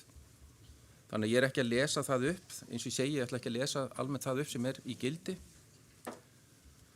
Nú síðan er sem sagt, segir síðan áfram hér, það leiðir ekki til vanhæfis til afgreiðslu máls þegar mál varðar almenna þjóðkirkjulega hagsmuni þegar þeir sem skráðir eru í þjóðkirkjuna verða taldir eiga sviðbara hagsmuna gæta.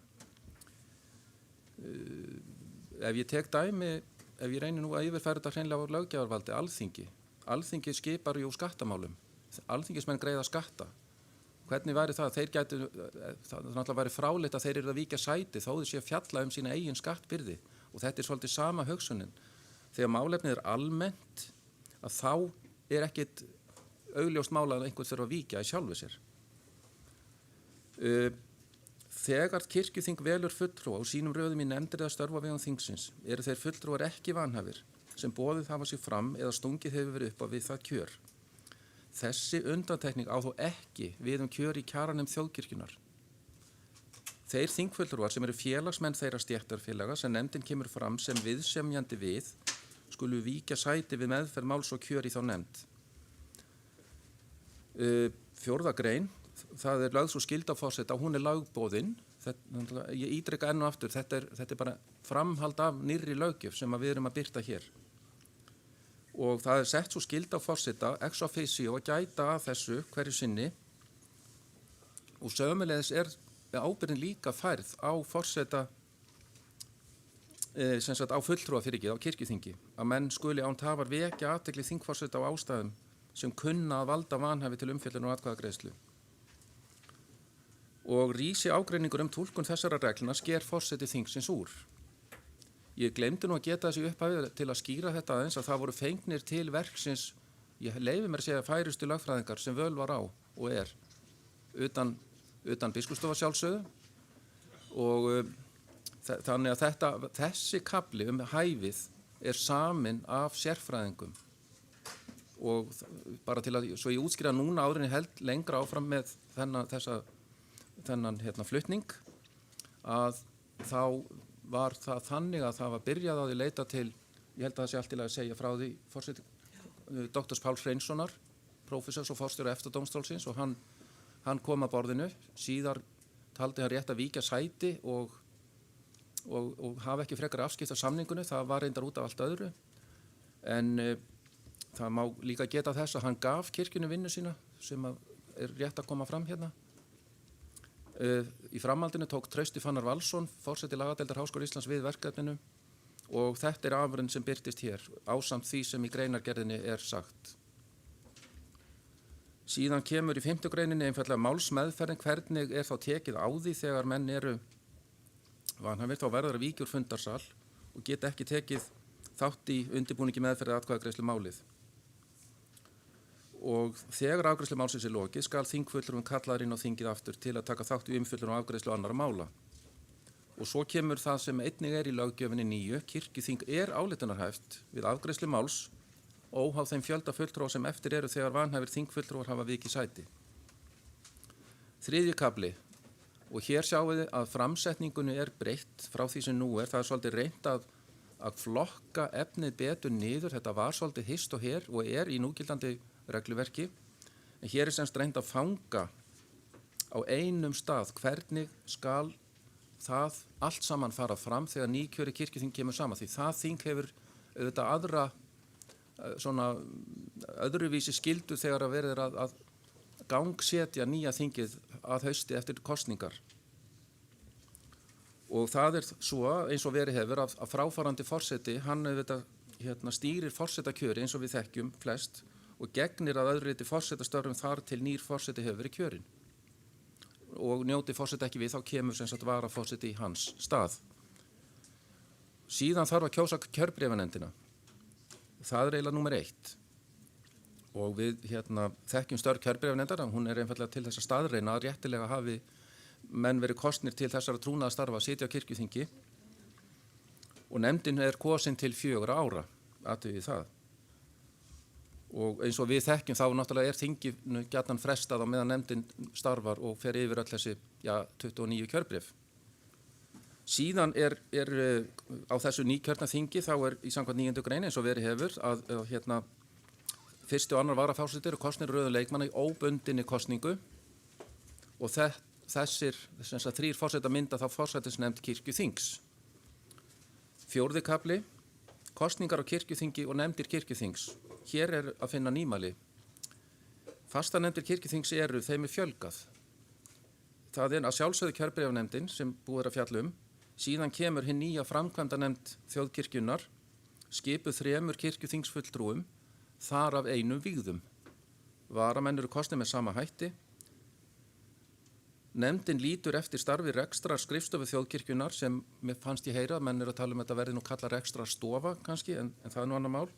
Í samræmi við gildandi starfsreglur og stefnumörkun hverju sinni. Þetta er svona svo kallað eyðu ákvæði. Það fer það bara eftir því hvernig kirkjuþing hverju sinni mælir fyrir störf þessara nefndar og í stefnumörkun sinni. Kirkjuþing setur nefndinni erindisbréf og eins og kunnugt er þá liggur fyrir mál þar að lútandi á þessu þingi Og hér er einnig eins og með kosningu kirkjuráð, nefndin kosin í óbundinni kosningu. Löggjafarnefndin síðan talin upp, þetta sama röðin og í í þingsköpum núna og þá fækkað einn fulltrúi hverri nefnd og þannig verða 8 í nefndinni, náði þetta fram að ganga, það náttúrulega ekki 8-tala en ég held að það í sjálfu sér skipti kannski ekki máli en kannski mér fróðari menn nefndastörfin hafa kannski einhver aðra skoðun á því og síðan lagt til að það sé sett hámark á fjölda vígra þannig að þeir skiptist þá jafnt á nefndirnar 3 sem eftir eru af því að það einn vígður náttúrulega í framkvæmdanefndinni og þá sagt allt að 4 vígðum. En það náttúrulega ljóst að það eru 4 og þá 3 einhver í nefndana vegna þess að einn vígður þegar frátekinn í framkvæmdanefnd kirkjunar. Síðan fjárhagsnefndin og það sama sagan hann að segja eins og löggjafarnefndina og eins allsherjarnefndina. Fastanefndirnar eru kjörnar í 11. grein upphafi hvers þings og forseti getur kallað nefndirnar sama. Þetta í sjálfu sér óbreytt frá núgildandi reglum. Í 12. grein, já, það segir reyndar 11. grein forseti kirkjuþings getur kallað saman fastanefndir kirkjuþings milli þinga ef nauðsyn ber til. Þetta gildir þó ekki framkvæmdanefnd kirkjuþings því augljóslega mun sú nefnd funda reglulega. Ég gerir ráð fyrir því að það miða við að það verði nokkuð eins samþykkt það sem hér lagt til. Auðvitað veit maður það ekki, þá hljóti nefndin að funda kannski mánaðarlega og jafnvel oftar náttúrulega til að byrja með, en það kemur bara í ljós. Og þá hefur forseti formenn nefndana sér til samráðs eftir því sem honum þykir þurfa. Síðan mælt fyrir kjörstjórnin og það óbreytt og það sama að segja, það eiðákvæð, það þannig að þetta gert að 3. reglulega kirkjuþingi núna og eins þóknarnefndin, hún kosin og hún kosin til 4 ára og hefur umboðið 4 ár. Og síðan hér að finna sömu reglur verkefni nefndarinnar og síðan haldið áfram, Strandakirkjunefndin hér komin inn og síðan einfallega svona almennt ákvæði að nýkjöri kirkjuþing kýs til annarra þeirra nefnda og trúnaðarstarfa sem kveður á með starfsreglum samþykktum með ályktun frá kirkjuþingi svo í lögum. Ég nefni bara sem dæmi kirkjugarðaráð. Að sjálfsögðu getur kirkjuþing jafnan kosið nefndir til að fjalla sérstök mál. Nú, því auðvitað haldið áfram óbreytt að forsætisnefnd gerir tillögu fulltrúa til þeirra trúnaðarstarfa sem kosið skal til á kirkjuþingi en það gildir að sjálfsögðu ekki með óbundnar kosningar þó að hér hafi farið fram kynning í gær á þeim sem hafa áhuga að gefa kost á sér þá kosningin eftir sem áður óbundin. Og það sérstaklega rétt að minna á það að ég held að það hafi komið inn í fyrra að forsætisnefnd skal við tillögugerð sína gæta þess að fylgt sé jafnréttisstefnu þjóðkirkjunnar. Það þarf alltaf að hafa þetta í huga þegar verið að stilla upp. Ég ætla, það sem sagt ekkert meira, það held ég þessa grein að segja og ég fer það bara í 5. kaflanum þingmál og það má kannski nefna það að það hefur verið töluverð umræða fyrstu málsgrein 13. greinar, það þessi 4 vikna frestur. Margir telja vilja meina að þessi frestur sé frá gamalli tíð þegar að tölvupóstar voru ekki eins útbreiddir og rafræn skjalagerð og birting skjala. 4 vikur þetta dálítið frá þeim tíma, þetta hefur lengi verið í þingsköpum. Það kom fram hugmyndum að stytta frestin í 2 vikur. Það varð úr að gera það ekki. Við erum að reyna að fara varlega í breytingar aðrar en þær sem brýna nauðsyn ber til vegna nýra laga og breyttra aðstæðna núna. Og síðan þessi regla sem kom inn í þingsköpin ekki fyrir mjög löngu síðan að það megi síðan leggja fram mál sem róta rekja til fyrri samþykkt á fundum þingsins. Þetta kannski kann að virka flókið en ég hygg til dæmis að þessi heimild verði nýtt á þinginu sem mér skilst að verði í nóvember þingfundur að leggja þá fram væntanlega einhver mál frá endurskoðunarnefnd starfsregluna og þá vonandi með hæfilegum fyrirvara. Mál sem að fela þá í sér fyrst og fremst vil ég meina endur eða framhaldslíf gildandi starfsregluna eins og ég ræddi hans í gær. Nú síðan áfram sama og í dag, það heimilt að veita undanþá frá tímamörkum og síðan hefur forsætisnefnd þá skyld að meta hvort málið þingtækt eins og alltaf hefur verið. Það rétt að minna kirkjuþingsfulltrúa á 14. greinina og ég veit að það hafa verið haldin leiðarþing sem að kannski svipaðs eðlis að margan hátt en það heimilt að boða til sérstaks þingmálafundar í kjördæmum kirkjuþingsfulltrúa og það er svo að þjóðkirkjan greiðir hóflegan kostnað við fundaraðstöðu. Þetta var á sínu tíma hugsaði með til þess að menn gætu haft eitthvað vettvang svona til að spegla málin sín með sínu baklandi í kjördæminu. Þetta var nokkuð notað fyrstu árin, ég held þetta hafi komið 2006, ég manna ekki, en svo hefur þetta einhverju leiti svona held ég aðeins dregið úr þessu og leiðarþing hafa einhverju leiti komið í staðinn, skils mér, og þarna væri auðvitað einn kostur sá að halda fjarfund eða bjóða allavega mönnum upp á að mæta í fjarfundarbúnaði því að vissulega vitum við að margir eiga langan veg að sækja á svona fundi. Nú síðan er auðvitað haldin opin í samráðsgáttinni og sem var opnuð 2018 og það tókst núna, vil ég meina, í öllum aðalatriðum að birta málin og kalla eftir umsögnum og það var gert bæði fyrir aukakirkjuþingi og eins reglulega þingi sem er yfirstandandi núna og þetta er auðvitað viðleitni í þá átt að tryggja það að lýðræði virki hér og þetta er náttúrulega á sig samsvörum frá ríkinu, alþingi og stjórnarráðinu þar sem samráðsgátt er að finna. Og við höfum auðvitað séð að það hafa borist að margar umsagnir svona til þess að gera.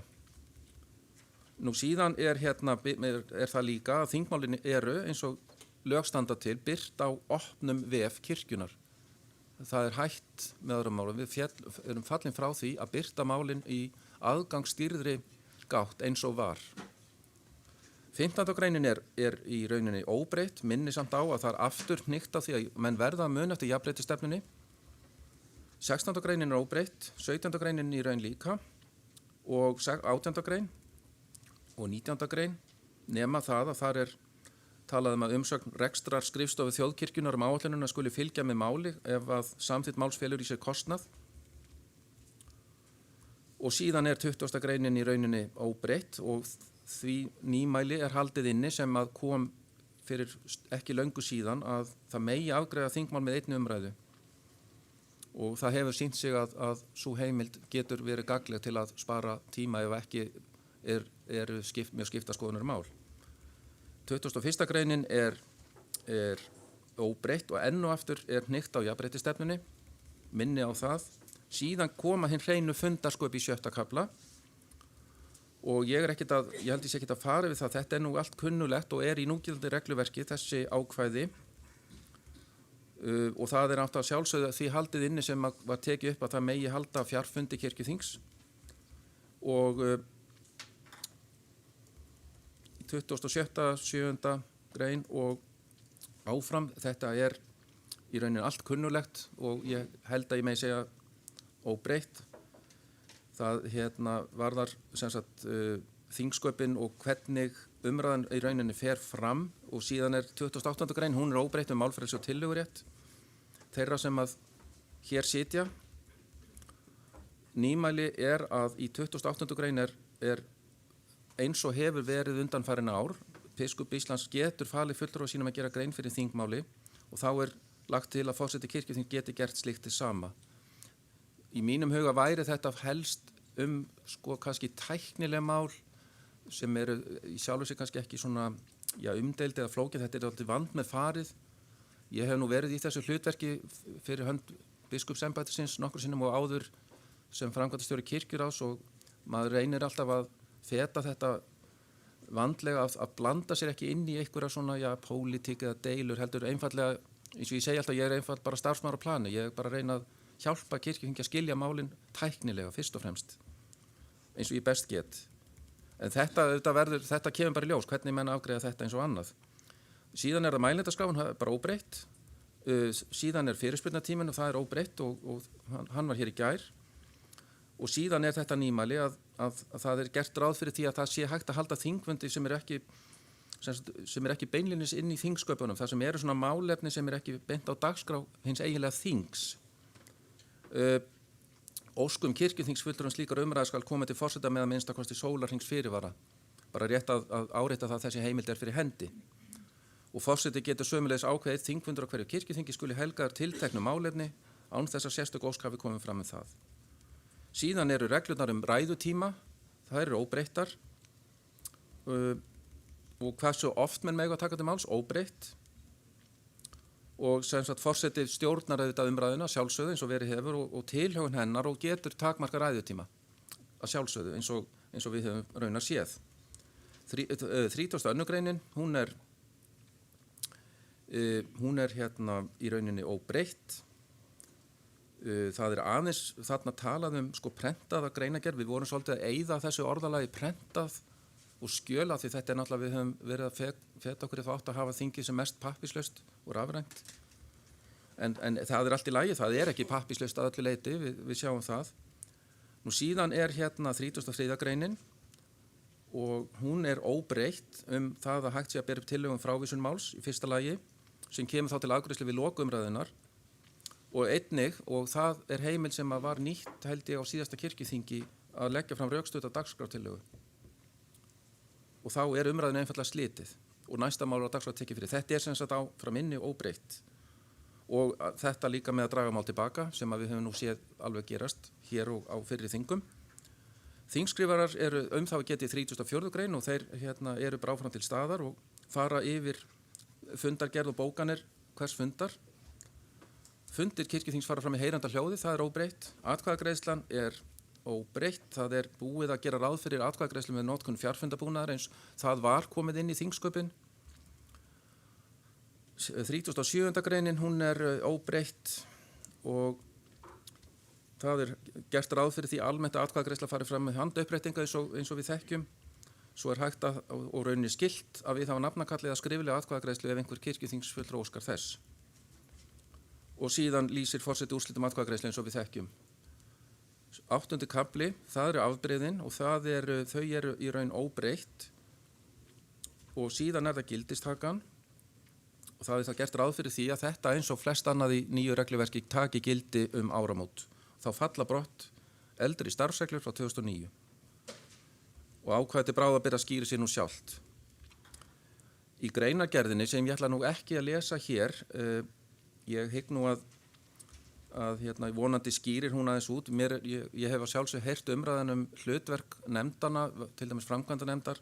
Ég leyfi mér að halda því fram að ég held að það sé kannski ekki hér annað sagt en að hún bara starfi samkvæmt gildandi starfsreglum og samþykktu kirkjuþings hverju sinni. En að sjálfsögðu kemur það bara fram þá í umræðinni ef það er eitthvað sem að þyrfti að endurskoða betur. Greinargerðin einfallega skýrir aðeins út grundvöll þessa máls sem að ég gat í upphafi og það er það að skipta upp í 2 bálka kirkjuþingi sjálft og þingsköpin. Og það er síðan skýrt út breyting á formi reglnanna og það má segja með þetta eins og kannski var sagt sóknarnefndirnar í gær og söfnuðu kirkjunar. Það er verið að reyna að gera þetta aðgengilegra, flokka skyldu efni saman og stía óskyldu í sundur og síðan er það náttúrulega og farið þarna mjög vandlega og rækilega yfir hæfisreglurnar 9. Ég ætla að taka það fram strax að reglur sérstakt hæfi, það geta verið flóknar, ekki hvað síst í okkar litla samfélagi. Það er líka vara við því sem að sérfróðir menn kalla stundum vanhæfisveikina, menn með ekki heldur missa sig í því að víkja sæti stanslaust. Svo að þetta er vandmeðfarið. Við gætum í rauninni verið hér í allan dag að tala þessar reglur. Þetta er á endanum svolítið samviskuspurning held ég fyrir hvern og einn að meta þetta hæfi sitt. Já. Nú ég held að ég svo sem hafi kannski ekki fleiri orð þetta mál og það er lagt til að það fari til annarar umræðu og til löggjafarnefndar. Já.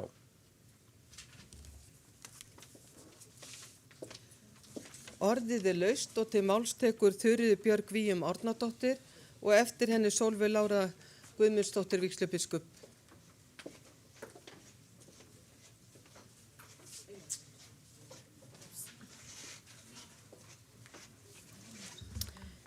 Forseti, ég er að velta aðeins fyrir mér 25. greininni.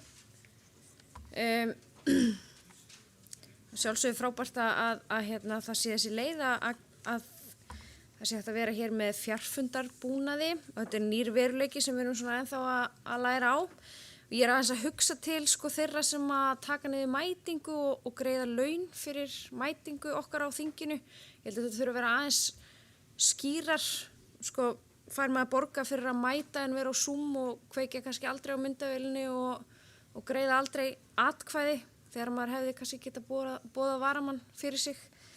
Ég veit að háskólarnir sumir gera kröfur að fólk sé með kveikt á myndavélinni allan tíman til að fá mætingu. Ég held að það þurfi bara að vera aðeins skýrar hvernig þingsköpum er háttað á Zoom. Takk. Til máls tekur Sólveig Lára Guðmundsdóttir vígslubiskup og eftir henni talar Einar Már Sigurðarson.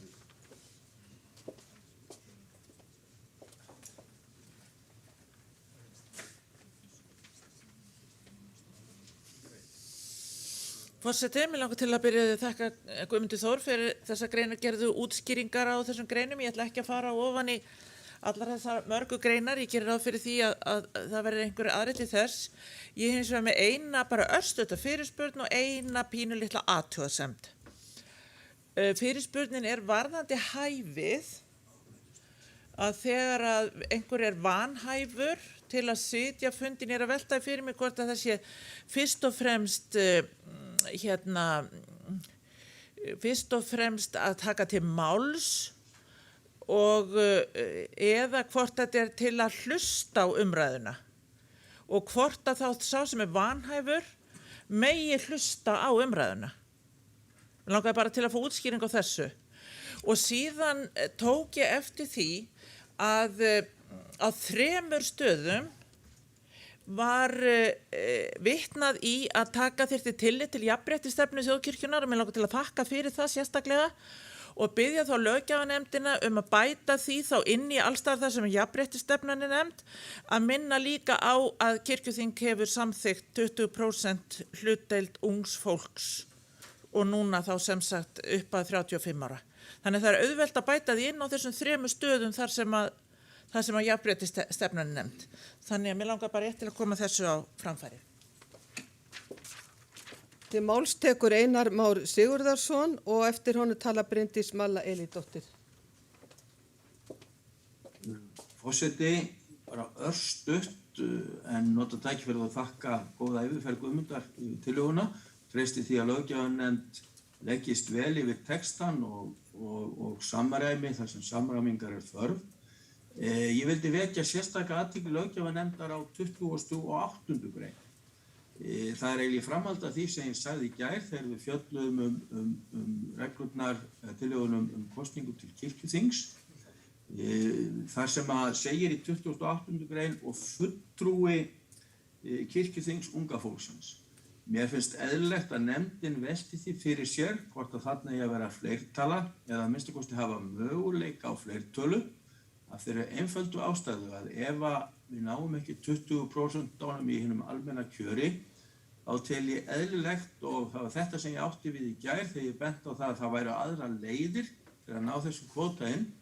Þarna er möguleiki, ég er því miður ekki tilbúið með tillögum orðalag en vildi bara vekja athygli sérstaklega á þessu og biðja löggjafarnefndina að velta þessu alvarlega fyrir sig hvort að þarna skapast möguleiki en það þarf þá að hafa þann varnagla á að nú getur þetta breyting orðið á þá því að kosið til kirkjuþings er að segja ef að varamenn kom inn getur hlutfall breyst þannig að þetta er örugglega ekki kannski allt mjög einfalt. Mér finnst eðlilegt að löggjafarnefnd skoði þetta því eins og kom fram í gær þá fannst okkur þetta býsna flókið okkar megin þegar við vorum að semja reglurnar en þarna held ég að sé einfaldari nálgun. Til máls tekur Bryndís Malla Elídóttir og síðan Steindór Haraldsson.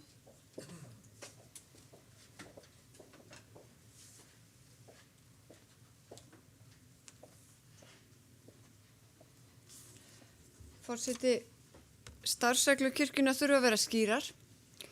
Það þarf að vera auðvelt að skilja þær og það þarf að vera auðvelt að fara eftir þeim. Þær þurfa hins vegar ekki að vera ítalegri en nauðsynlegt er. Og þær eiga helst ekki að vera þannig að við séum alltaf að breyta þeim. Séum okkur sátt við hafa þær, skýran ramma og margt má kannski þannig einfalda og stytta og setja jafnvel í einhvers konar vinnureglur innanhús eins og við höfum svolítið verið að ræða þegar við höfum verið að tala endurskoðun almennt á starfsreglum. Hér erum við með ansi ítarlega starfsreglur og sumt er virkilega nauðsynlegt að sé þannig orðað með skýrum hætti í þessum reglum en annað kannski ekki. Við erum með ítarlega reglur eins og Guðmundur lýsti svo vel varandi vanhæfi og það er kannski nauðsynlegt núna meðan við erum að læra á þetta en ég sé fyrir mér að þeir verum orðin ákvæmlega fær í þessum reglum vanhæfi og finnst þetta það besta mál og það sjálfsæðasta mál þá má kannski stytta þessi reglur síðar með en það var bara eftir að koma í ljós. En síðan langar mig að vekja athygli þingsins aðeins á 10. greininni og 12. greininni. 10. greinin finnst mér vera of ítaleg og bendi þar á þessa nýbreytni sem þar er að finna. Ég er örugglega með, þetta ekki nefndar skipin, ekki með rétta grein, jú. Já. Þar finnst mér ekki nauðsynlegt að binda fjölda vígðira með þessum hætti vegna þess að við höfum síðustu málsgreinna í 12. greininni. Þar finnst mér þetta kom alveg nógu skýrt fram að það eigi að gæta jafnræðis. Ef að allir af landsbyggðinni ætli sér að fara í sömu nefnd, ef allir karlar ætla í sömu nefnd, ef allir vígðir ætla í sömu nefnd, að þá verðum við bara að treysta forsætisnefnd til þess að leysa það mál og margt má leysa í góðu samtali. Þannig ég held að við þurfum ekki að binda þetta svona. Ef að þörf er á, það er þetta að setja því einhvers konar, eins og ég segi, vinnureglur innan hús, því við þurfum líka alltaf að skoða mannauð kirkjuþings og hvernig hann nýtist best inn í alla nefndir og vera þá ekki með fyrirfram flokkanir. Sjá okkur sem heild og hvernig nýtist sérþekking hvers og eins en líka að gera að fylgja ávallt því sem 12. greinin er að benda svo réttilega á í síðustu málsgreininni. Svo vil ég líka aðeins vekja athygli hérna á framkvæmdarnefndin. Hún kom nokkur sinnum sögum í gær, við erum búin að nefna hana nokkur sinnum í morgun, en góða framkvæmdarnefnd sem er svo mikilvægt að við höfum sömu sýn á og sama skilning á hvers við ætlumst til af þessari góðu nefnd. Hérna er gerð tillaga að hún sé eina fastanefndu þingsins og þetta þurfum við bara að ræða. Af hverju ekki, það er órætt hjá okkur og það er bara mikilvægt að við ræðum það. Á hún að vera hluta fastanefndum þingsins eða ekki. Og það er svo mikilvægt, þó komum kannski síðar aðeins að framkvæmdarnefndinni, en það er svo mikilvægt að hún sé hafin yfir allavega fyrirfram misskilning, ef við getum orðað þessi svo. Við verðum að hafa þetta svolítið skýrt í upphafi. Og líka hvað þetta var, hver staða hannar er líka gagnvart á öðrum nefndum á kirkjuþingi. Og það er svo gott að við gefum okkur tíma til að ræða þetta einmitt áður en við kjósum síðan okkur góðu fulltrúa inn í þessa nefnd. Á hún að vera, já, ég ætla ekki að fara nánu út í þá nefnd kannski núna. Svo aðeins að því Guðmundur staldraði þarna við bara þessar 4 vikur sem að voru vissulega ekki of langur tími þegar landpóstur var að störfum og kannski konu breytti tímar en minni á þá mikilvægi þess að við höldum alltaf leiðarþing. Og þá er þessar 4 vikur svo mikilvæga fyrir okkur.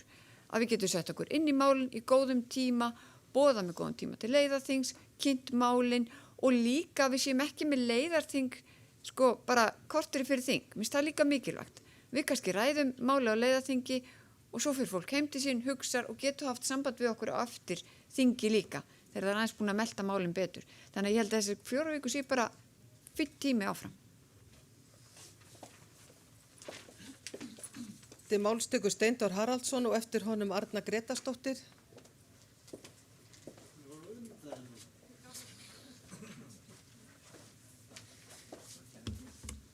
Forseti, ég þakka framlengingu þessa mál sem er auðvitað nauðsynleg og þurfum að endurskoða. En þingsköp eðli málsins samkvæmt eru nokkuð stöðluð þingsköp. Þetta er svona ekki ósvipað og maður sér við annars staðar. Og þarna eru komið nýtt inni og það er hæfismál. Ég hef starfað í sveitjastu mjög lengi og ég sem var hættur núna vegna aldurs og afglapa.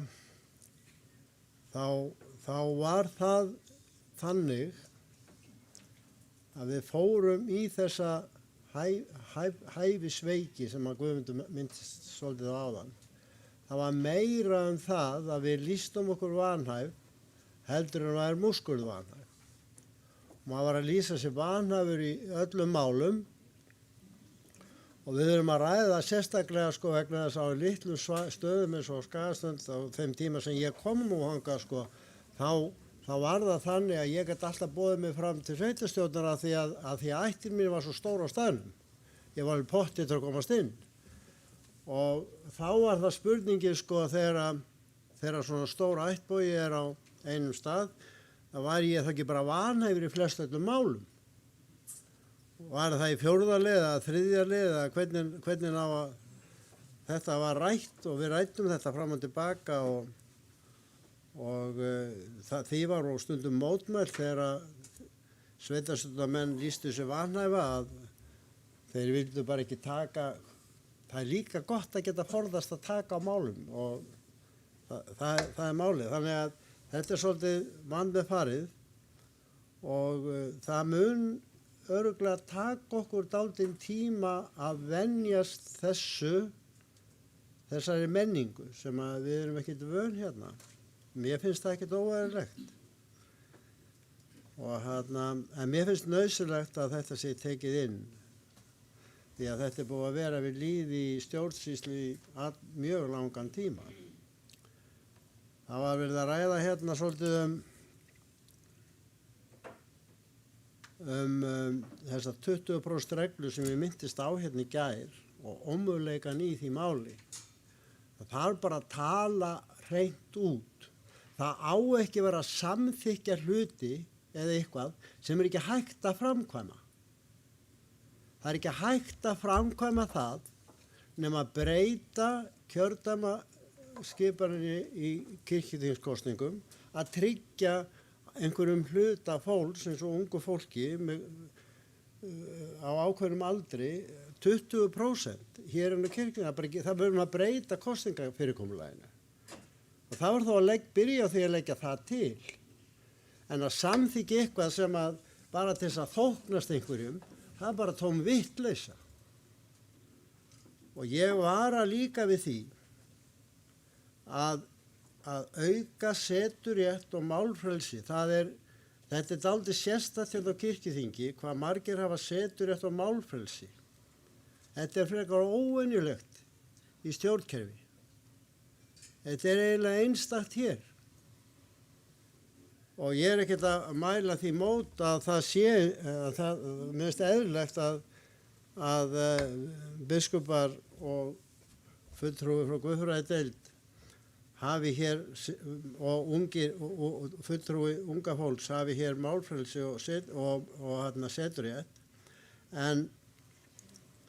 En sko, vegna þess að það er margt, þar fær þingið svo margt, svo góð sjónamið sem er nauðsynlegt og þess vegna er gott fyrir okkur að hafa þetta eins og þetta er. En þetta getur ruglað svolítið þingstörfunum að hleypa þessu dálítið upp. En almennt er ég ánægður með þessi þingsköp. Það er auðvitað eins og það er, þetta þarf að fara í skoðun. En ég tel, að því að það kom hérna fram áðan, að svo nefnd sem við ætlum að fara að bæta við eigi að vera fastanefnd. Og rökin fyrir því hjá mér eru þau að fastanefndir þingsins starfa vel saman. Og það er mikil tengsl á milli til dæmis formanna fastanefnda. Við vitum hvað er að gerast í hinum nefndunum. Þetta er bara nauðsynlegt til þess að þingið harmoneri. Og það muni þá vera þarna líka að það verður þá betri upplýsingaflæði frá þessari nefnd inn til þingsins í heild. Ég ætla nú ekki að hafa þetta lengra en það er nú að tala svona þessa alla vígðir séu þarna og skikka þá, ég tek nú svolítið undir með Bryndísi Möllu það sko, en auðvitað vitum við öll að það eru margir vígðir á þinginu, það er ljóst.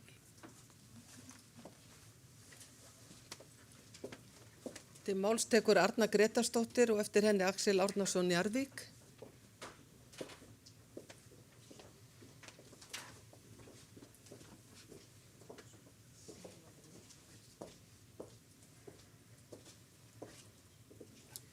Forseti, mér langar kannski að byrja á því að ræða eins framkvæmdanefndina sem við sáum í skipunarritinu sem komin sem eina fastanefndum þingsins og þar með eru þeir sem eru kosnir inn í þessa framkvæmdanefnd ekki hluti af öðrum nefndum.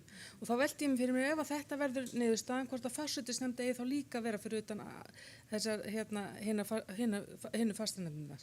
Bara svona pæling, þegar að ég sá skipuritið og vorum að ræða 7. mál sem við samþyktum, þá sá ég ekki framkvæmdanefndina svona. Bara, þú veist, og þarna erum við afturkomið, við erum að tala saman, og svo skiljum við hlutina á mismunandi vegu, en þetta er eitthvað sem við þurfum að ræða og við þurfum að samhæfa þetta hlutverk, að hún sé að störfi meðan að þingstörf eru og taki ekki þátt þá í því eða mögulega er þá gert ráð fyrir að þessi verið að setja sömu mál bæði inn í framkvæmdanefndina sem á eftirlit með rekstri og öllu saman eða fara öll málin inn í framkvæmdanefndina eða fær hún engin mál.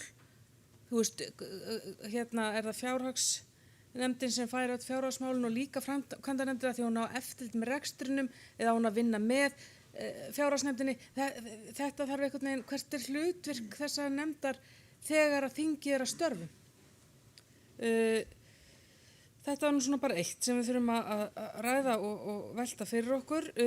Mér finnst að ein umræða eigi að vera algjör undantekning og það þurfa að vera tryggt að það sé, sem reynda kemur ágætlega fram ef engin kirkjuþingsfulltrúi, það virkar eins og það sé nóg einhver einn sé ósammála, en það þú veist hvernig kemur maður því á framfæri ef maður heldur að það sé eitthvað mál sem eigi að fara í 2 umferðir en ekki eina.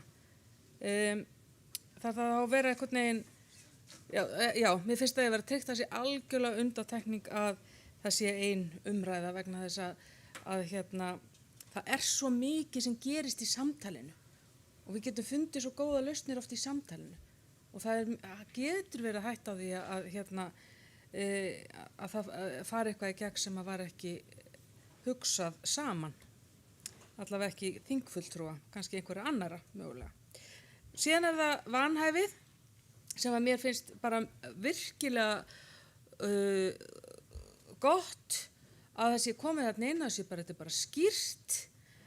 Við prestar veitum nákvæmlega að listað upp hvenær við erum vanhæf og hvenær ekki og ég held að þetta sé nú alveg svona í flútti við það sem að við höfum þó gengur þetta svolítið lengra, allavega sem við rætt í sambandi við gjaldskrána sem að kemur hér inn á þing að við erum ekki þá hæf til þess að ræða það og við erum þá ekki hæf til þess að ræða neitt varðað í raun og veru pressstarfi sem slíkt, gott og vel.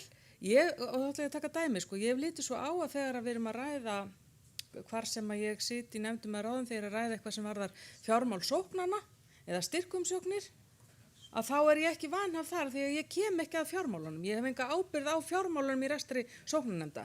En ef ég hefði verið í sæti sóknarnefndamanns í því að ræða þessu útlendinu, þá hefði ég verið vanhæf. En ég veit ekki hvort að þessi túlkun mín sé rétt með það sem stendur þarna. Það stendur ekkert sóknarnefndir. Það er bara tekið til prestana sem ég skil vel því það er mikið undir þar. Og þetta þurfum að ræða vel og við þurfum að vita nákvæmlega til hvers er ætlast af okkur og við þurfum að vita nákvæmlega að þegar við erum að fjallum hér á þinginu eitthvað sem á heiminni kjaranefnd og ekki inn á þinginu hvað við erum að ræða, hvar samtalið á sér stað. Það á sér stað varðandi launakjör presta á milli kjaranefndar og samningsnefndar PI en ekki hér. Ég held að þessi vanhæfisreglur séu kannski svolítið að segja það, ég ætla að túlka það þannig. Þannig að ég held að mér finnst svolítið vanta að það sé líka farið inn á það að þeirra sóknarnefnda fólk, sem sagt að því við fáum lista prestar, en sóknarnefnda fólk getur nefnilega verið vanhæft í ákveðnum aðstæðum. Það er að ræða þingsköp kirkjuþings en ekki sóknarnefnda. Þetta er þingsköp kirkjuþings. Já, ég er að ræða vanhæfisreglur sem að fjalla presta og ég er að tala að vanti inn í þingsköp kirkjuþings vanhæfisreglur sóknarnefndir. Fyrirgefðu forseti, ég vona ég hafi ekki miskilið. Já, þannig að þessi listi sem inn í þessum starfsreglum til breytingar þingsköp kirkjuþings, að þar kannski annarkvort upptelningin kannski svolítið ítarleg eða þá þurfum að bæta við varðandi vanhæfisreglur sóknarnefnda fólk eða sem að sita í öðrum embættum og hlutverkum. Takk. Til máls tekur Axel Árnason Jarvík og eftir honum Magnús Erlingsson.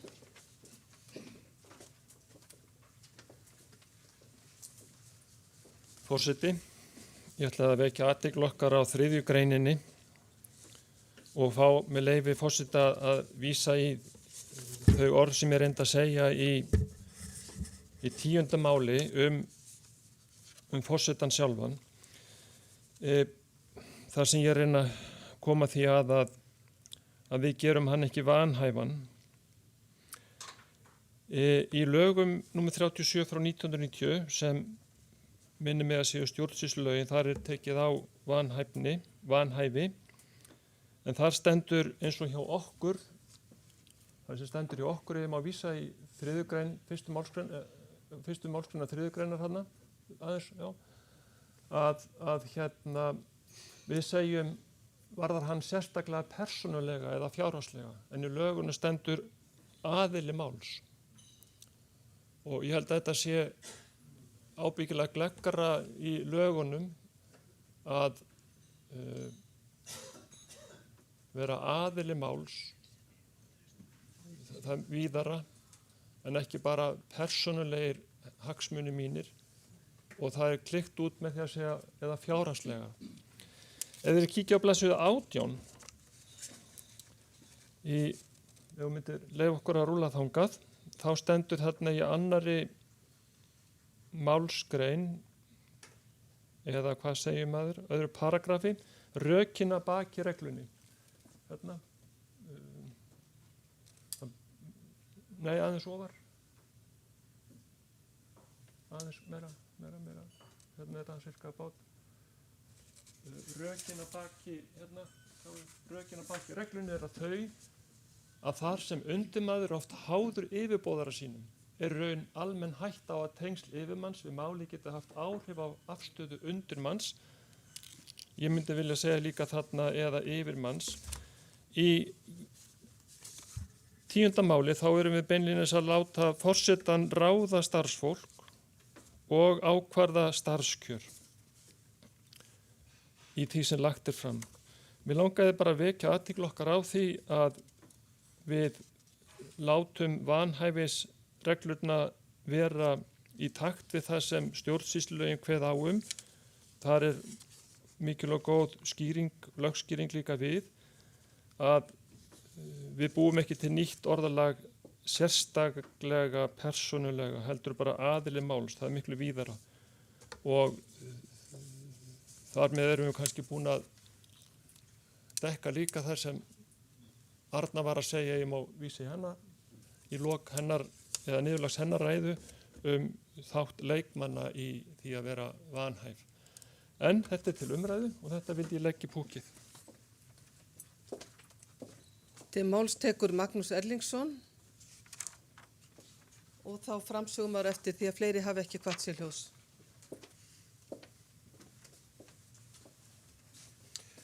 Forseti, ég vil þakka fyrir þessar ágætu starfsreglur og margt er það nú skýrt og gott. Ég er náttúrulega aðeins brosti þegar ég las hversu oft er talað presta í þessu. Það var þetta fjölda og svona vanhæfi, en ég fór aðeins að hugsa hér með þetta vanhæfi presta þegar fjallar breytingar og prestakallaskipan. Þetta myndi líklega, er það ekki þýða að ef verið lagt fram tillaga eins og stundum hafa nú komið fram á kirkjuþingi svona allsherjar endurskoðun á prestaköllum landsins, þar sem menn ætla að fækka og fjölga og allavega, að þá væru líklega vel flestir prestar vanhæfir til að fjalla það. Þeir myndu þó ekki taka þátt í umræðinu eða nefndastörfum. Sýnir kannski hvað er óþægilegt að prestar séu svona stór hluti þingheims. Þeir fara að vera mjög margir vanhæfir. við umfjöllun á málum. Ég vek athygli bara á þessu. Þetta er svona vangavelta sem væri gott að heyra frumarlanda bregðast við.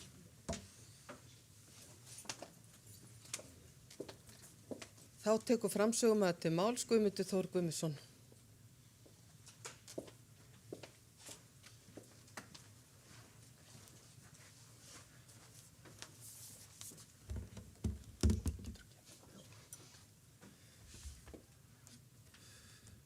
Virðulegi forseti, ég þakka góða og málefnalega umræðu. Það er nú stundum svo að listamenn kvíða fyrir að mæta og fremja sinn lífsgjörning því að stundum er salurinn góður og stundum ekki góður.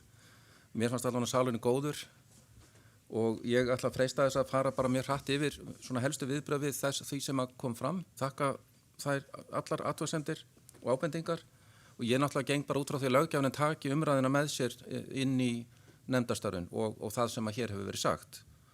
Ég ætla bara aðeins að minna aftur á það með vanhæfisregluna því að þær eru nýmæli.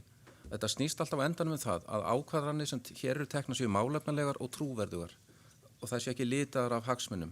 Og þetta er ekkit að neinu gefnu tilefni sagt, þvert á móti. Þetta gengur eins og rauður þráður í gegnum helstu skipulagsheildir og dómstóla landsins að það eru strangar reglur hæfi. Ég ætlaði líka að það er eitt sem að ég kendi nú á sínu tíma námskeið 94-5 þegar að stjórnsýslulögin voru að taka gildi þessa nýju reglur sérstakt hæfi, mann nú mest lítið af því er námsefni mínu, en það er þetta orð vanhæfi, það er nefnilega mjög óheppilegt orð. Munum við öll eftir upphrópuninni vanhæf ríkisstjórn hérna á árum áður. Það þýddi sem sagt að einhver væri óhæfur, því að orðið vanhæfi hefur þá tvíþætta merkingu. Þess vegna hef ég reynt að nota frekar orðið sérstakt hæfi því að það lýsir betur því sem við að fást og það er ekki eins svona gildis hlaðið kannski eins og vanhæfi. Og ég kalla bara eftir því hér eru margir orðsins snillingar í salnum að menn komi nú með gott nýyrði í staðan fyrir orðið vanhæfi í þessu sambandi. Einhver kom með orðið manni á einu námskinu fráhæfi, mér ást það nú ekki alveg ná þessu, en þá ætla ég hlaupa hratt fyrir athugasemdirnar. Þuríður spurði hvort greitt væri sem sagt fyrir mætingu og fjárfundi. Ég leyfi mér að segja já, það er bara einfallega þannig með sama hætti og þegar menn mæta í persónu. Ég er sammála því að það þarf að gera hluti skýrari með Zoom-fundina. Það er alveg hárrétt og ég hef oft hugsað þetta á þessum fundum sem við höfum verið með. Sólveig Lára, takk fyrir þínar ábendingar. Það er að sjálfsögðu heimilt að hlusta á umræðina. Það er þá að gerast, ef við værum til dæmis að taka þess að fundar að þessu dæmi, það er þá bara að vera frammi í streymi. En sem sagt viðvera í fundarsal er ekki heimil þegar einhver víkur sæti. Og þetta með jafnréttisstefnun á 20% hlutdeild unga fólksins sem kemur inn 2017 af byggt á ályktun lúterska heimssambandsins, ekki gleyma því, við erum einfaldlega að færa það yfir í okkar regluverk. Ég held að löggjafarnefndin verði bara að ræða þetta eins og margt annað. Einar Már kom líka með ábendingu varðandi fulltrúa unga fólksins að hafa það í fleirtölu enda hann komin úr því verki að semja nýja reglum kjör til kirkjuþings. Bryndís Malla, ég er bara sammála á því sem að hún segir og enn og aftur löggjafarnefndin væntanlega tekur það bara til umræðunar og eins og allt regluverkið og hefur ítrekkað svo sem verið sagt að við erum held ég öll sammála með að við getum einfalt á stytt hlutina og treyst þeim sem eiga framkvæmdum betur fyrir hlutum þá er það gott og við gerum það. Nú ég veit ekki með þarna með röðun í þingnefndir, fastar þingnefndir að ég sat í allsherjarnefnd þegar ég var að brölta hérna og hún er svona frekar jafna, það voru nú kynjahlutvöllin ekkert sérstaklega svona jöfn sko. Svo ég bara aðeins bendi á það reyndar en mikið var nú gaman að starfi þeirri nefnd og gaglegt fyrir mig, takk fyrir það. Þessar 4 vikna frestu, þetta er góð ábending að auðvitað er það rétt með leiðarþingina þá málið þurfa náttúrulega að vera komið fram þannig að menn hafa einhvern möguleika að fjalla þau. Það finnst mér alveg styðja við óbreyttan frest. Minni þó á það að það er líka gert ráð fyrir því nýri samráðsgátt að menn geti lagt fram með sambærilegum hætti og hjá hinu opinbera áform reglusetningu eða mál. Þá eru málin ekki full sköpuð en það er kannski reynt að gera grein fyrir því við ætlum að leggja til að það verði stofnuð kirkjumiðstöð þarna eða eitthvað slíkt.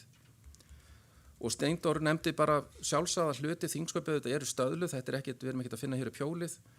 Hæfismálin við vitum að í sveitarstjórnarmálum þá er þetta mikill vandi. Þess vegna voru sveitarstjórnirnar undanskildar stjórnsýslulögunum ef mann rétt 93 vegna fámennis oft á tíðum. Arna Gretarsdóttir, já, þetta með framkvæmdanefnd og fastanefnd, auðvitað þarf löggjafinn að ræða prinsipið að sjálfsögðu, þetta er heilmikið mál og af því að Arna spurði hvernig tryggt að einu umræði farið fram, þá hefur framkvæmd forseta á því verið svo að það er sem sagt nefnt í upphafi og þetta er borið upp og það er einfallega nóg að einn þingfulltrúi segir nei og þá fer fram, sem sagt þá fara fram 2 umræður og fyrir því eru fordæmi, þannig að það er mjög örugt að þingfulltrúi geta haft öll áhrif á þetta. Það er alveg nóg einn lýsir sig ósamþykkan einn umræð, þá fer hún ekki fram, þá fer málið ekki þannig í gegn. Nú Axel Árnason Njarðvík, stjórnsýslulögin frá 93, þau fjallar reyndar, það er aðeins önnur nálgun. Þar er lögin og reglurnar sérstaka hæfið, þær beinast að handhafa hins opinbera valds. Þegar hann tekur ákvörðun rétt eða skyldu einstaklings eða lögaðila, þá er meðal annars tiltekin tengsl handhafans við aðila málsins getur leitt til þess að menn verða víkja, til dæmis bara fjölskyldutengsl sem dæmi eða einhver fjárhagsleg tengsl. Undirmanna vanhæfið er mjög flókið mál og ég ætla ekki að hætta mér út í umræðum það á vettvangi kirkjunar. Þannig að og það er eitthvað sem kannski þarf einhvern tímann að ræða. En ég bara vildi koma með það vinkil að stjórnsýslulögin, það er svolítið annar vinkil. Minni á að reglurinn sérstakt hæfi eru mjög strangar fyrir dómstóla og meiri sé auðvitað í opinberum hlutafélögum. Þannig að þetta er ekkit einstæmi að kirkjan sé að hafa þetta í sínu regluverki. Þetta er allstar það sem mönnum er trúað fyrir hagsmunum jafnvel annara. Og að lokum, Magnús Erlingsson talaði einmitt, það væri ansi nákvæmt, hér talaði presta á kirkjuþingi eða vígða þjónar, réttara sagt. Ég vil nefna það að okkur var þetta ljóst og tillaga mín væri svo ef að það kæmi til einhver heildarendurskoðun á skipulagi prestakalla sem reyndar stendur náttúrulega yfir núna og hefur staðið yfir lengi, að þá væri annars vegar hægt að ræða það heildstætt yfir allt landið almenn viðmið. Það veldur í mínum hug ekki vanhæfi nokkurs manns. Hins vegar, þegar kemur að tillögugerðum einstök prestaköll, þá myndi ég leggja til, ef ég yrði spurður, að það yrði öllu málu skipt upp eftir jafnlafinna prófastæmum, jafnvel prestaköllum, þannig að ef að það kæmi tillaga einhverja breytingar, segjum í Húnavatns og Skagafirðar, þá verður það sér mál og sér númeri. Þá víkur fulltrúi sæti sem þjónar þar, en þegar við færum okkur yfir Eyjafjarðarþingi þá getur viðkomandi fulltrúi og öðru óbreyttu sest í sinn stól. Ég held að þetta gæti leyst vandan að nokkru lagi. Ég held að ég bara hafi ekkert meira þetta að segja, árétta tillögunum, aðra umræðu og löggjafanum. Takk. Þá er umræðu lokið 11. mál og lagt er til að málið verði vísað í síðari umræðu. Þeir sem geta samþykkt það, gjör svo vel að gefa merki. Takk fyrir, einhverja móti, það samþykkt samhljóða. Lagt er til að málið fari til löggjafanefndar. Þeir sem geta samþykkt það, gjör svo vel að gefa merki. Takk, einhverja móti, að samþykkt samhljóða. Fyrir tekið 14. mál, tillaga til þingsályktunar fjölda starfa í vígðri þjónustu, þjóðkirkjuna flutta Gísla Jónassyni, framsögumaður Gísli Jónasson og tekur hann út til máls.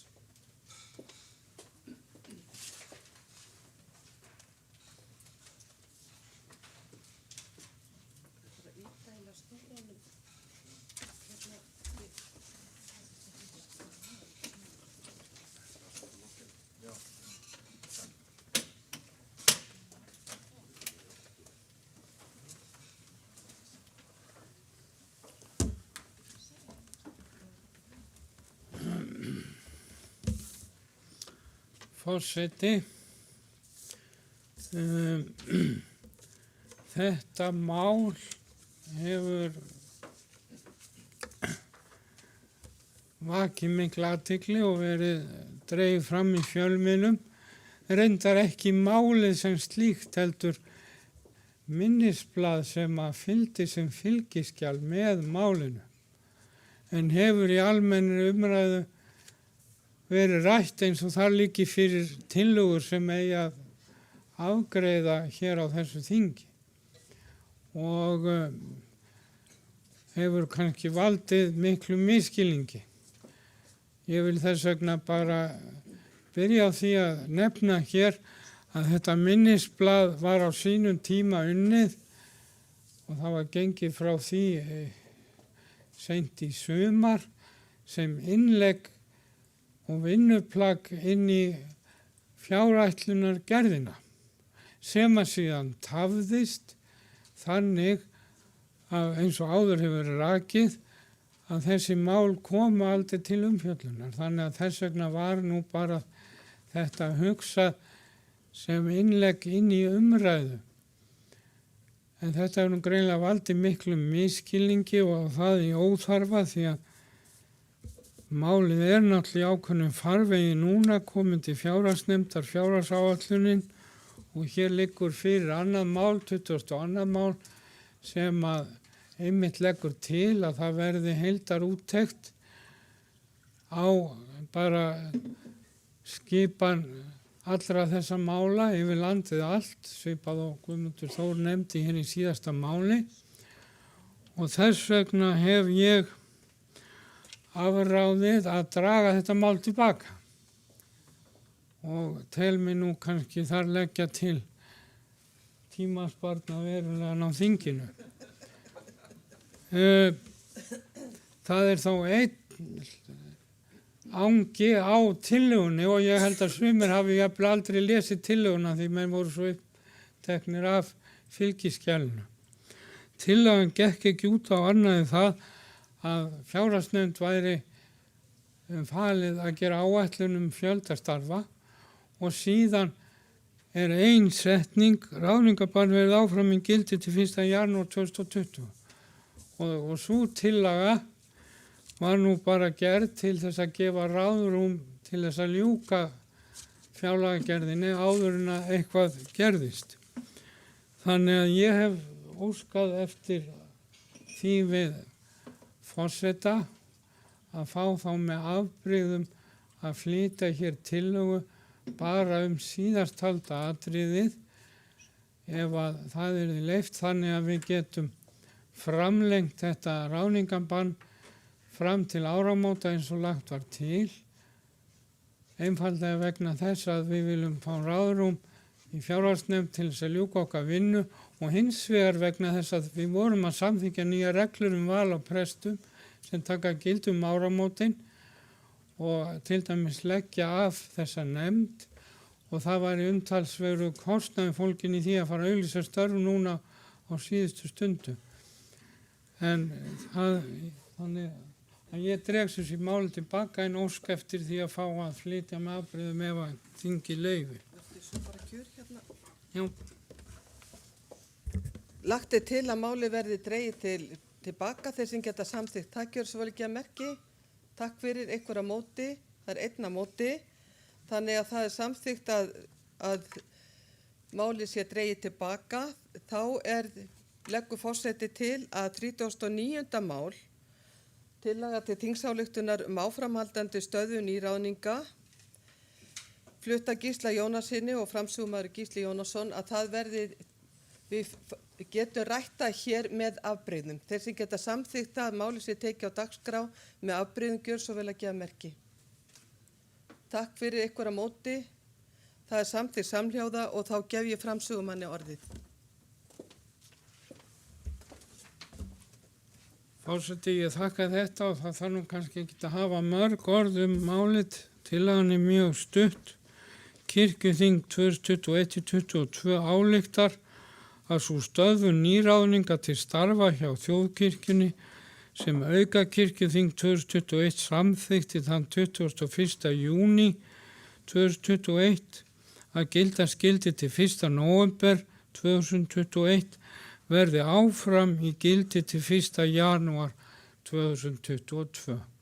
Með öðrum orðum að við framlengjum þetta bann eða stöðvun á nýráðningum 2 mánuði með þeir rökum sem að ég raun og veru vék að hér áðan og koma fram í greinargerðina. Þetta hafið nú ekki séð hana en ég held að það þurfi ekkert að lesa hana því að það eru sem sé aðlega þessar 2 forsendur, annars vegar að gefa ráðrúm til að ganga frá fjárhagsáætlun og hins vegar að það verði ekki auglýst eftir gömlum reglum sem að taka, við vitum það að nýju reglunum munu spara tíma, þannig að það myndi ekki einu sinni sparast tími við þegar auglýst eftir gömlu reglunum segjum í desember vegna þess að matsnefndin þyrfti þá að koma til og bara sá tími sem að hún tekur, er jafnvel lengri heldur en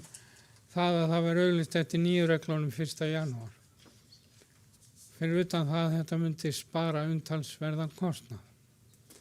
Ég held að þetta nægi sem... Vertu svo kjur hérna, Karl Gíslason. Já.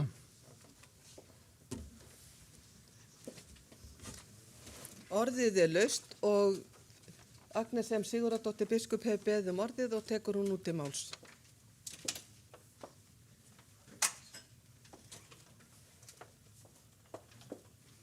Forseti, í þessari tillögu séra Gísla stendur að svo stöðvu ný ráðninga til starfa hjá þjóðkirkjunni. En í máli Gísla kom framsögumanns kom fram að þetta ætti við auglýsingar líka. Ég ætla bara, ég langar bara til þess að vekja athygli á þessu vegna þess að ef að vera auglýst sem að það býða nokkrar auglýsingar eftir því að vera settar fram og eins og við vitum að það tekur tíma að ráða í störf og auglýsingin fær í loftið og sé sótt og allt þetta, að þá tekur það allt tíma. Þannig að ég ætla bara að fá þetta alveg á hreint, að það megi ekki auglýsa heldur.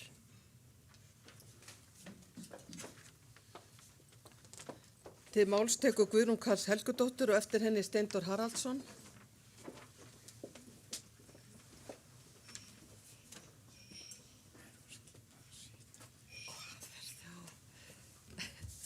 Forseti, ég ætla að lýsa því yfir í styð ekki þessa tillögu og ástæðan er sú að ég lít svo á að það sé á forræði þeirra sem að hafa þessi mannaforráð undir höndum að meta hvenær þarf að auglýsa eftir fólki í störf og hvenær ekki og að fólki er skylt að halda sig innan fjárheimilda og því þar ætti ekki að þurfa forsjárhyggju kirkjuþingsins til þess að stöðva það. Og ég meina nýlega þá var til dæmis tekið af stöðu samskiptafulltrúa og hann gerður að biskupsritara. Ég hef sannarlega ekkert á móti því að hann sé biskupsritari, en þar með er verið að taka af mjög mikilvægri stöðu í kirkjunni. Og stundum eru aðstæður þannig að það þarf að ráða, stundum þá er bara hægt að bíða. Ég veit að það er mjög erfitt að vera þau sem að standa í því að ráða og það er allir að banka og allir vilja fá að það sé ráðið akkurat á þessum stað. En þá er líka hægt að bera fyrir sig að það, eða nota það ástæðu að það sé ráðningar aðhald. Ráðningar aðhald á alveg að vera nóg hjá myndugri stofnun. Áður en að Steindór Haraldsson tekur til máls þá ætla ég að gefa Agnesi M. Sigurðardóttir orðið. Forseti, bara út af orðum síðasta ræðumanns, þá vil ég geta þess að það eru ekki bara þannig að samskiptastjóri hafi verið færður til í starfi að hluta til eða bætt við hann verkefnum hér innan dyra. Það hafa 18 starfsmenn látið að störfum á biskupsstofu á rúmu 1 ári og enginn verið ráðinn í staðinn. Einn verið ráðinn í staðinn. Þannig ég ætla bara að ítreka það að við höfum svo sannarlega reynt hér innan dyra að leggja okkur fram það að taka þátt í því að hagræða í kirkjunni. Og það hafa verið gerðir 2 samningar verkefni á fjármálasviðinu, annars vegar og hins vegar á fræðslusviði sem eru miklu ódýrari heldur en að hafa fólk í störfum. Og á fjármálasviðinu hafa held ég 6 starfsmenn hætt störfum, bara á einu sviði. Þannig að þið sjáið að álagið á starfsfólki hér innan dyra hefur svo sannarlega aukist með því að fækka og við höfum reiknað það út að víkjandi verkefni sem voru kallað viðbótarskyldur áður vegna þess að við höfum starfsfólk hér út all land og viljum halda þeirri byggðarstefnu að hér sé starfandi þjónar út all land, að það er ávið 17 stöðugildi.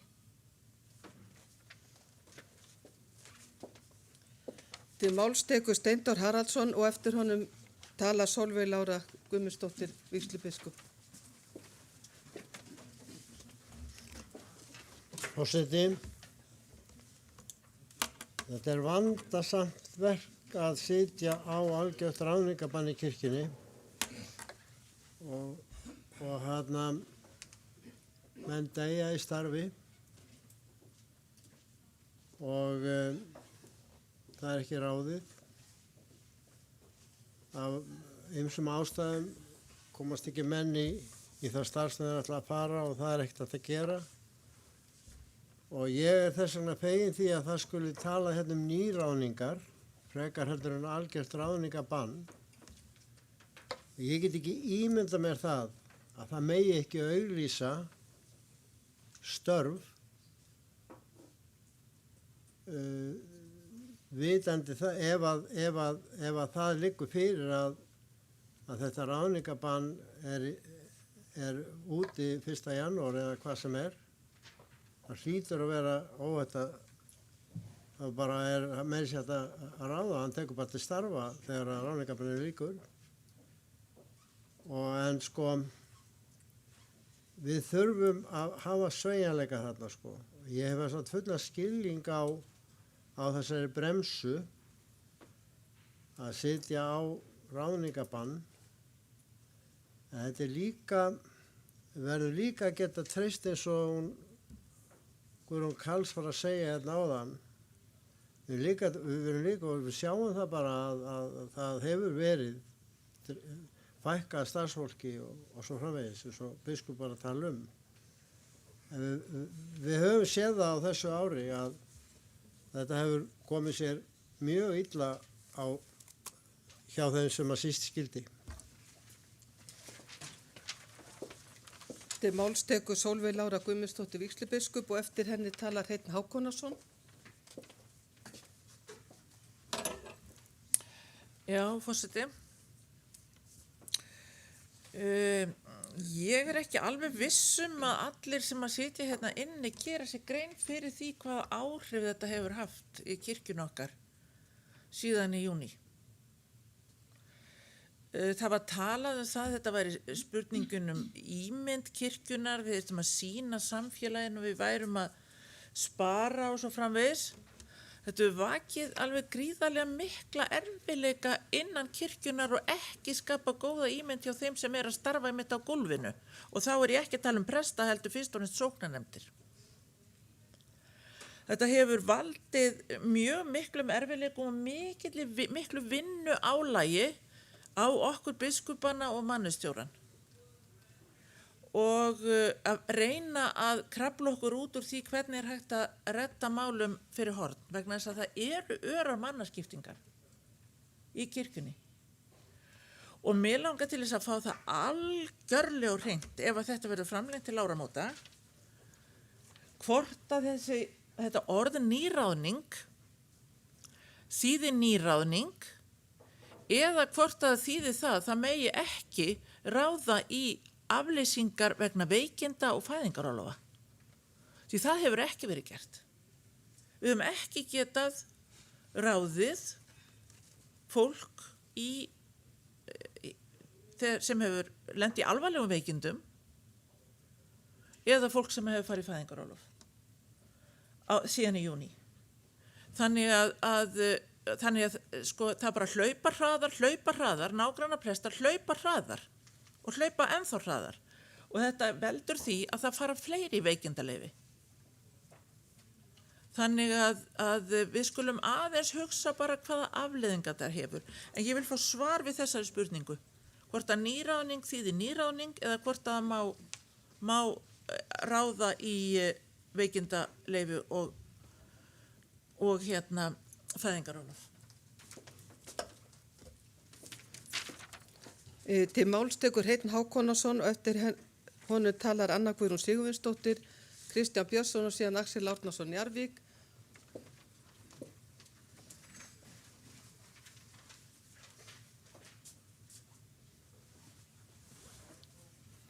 Forseti, ráðningabann, það er sjálfsögðu illt við að búa.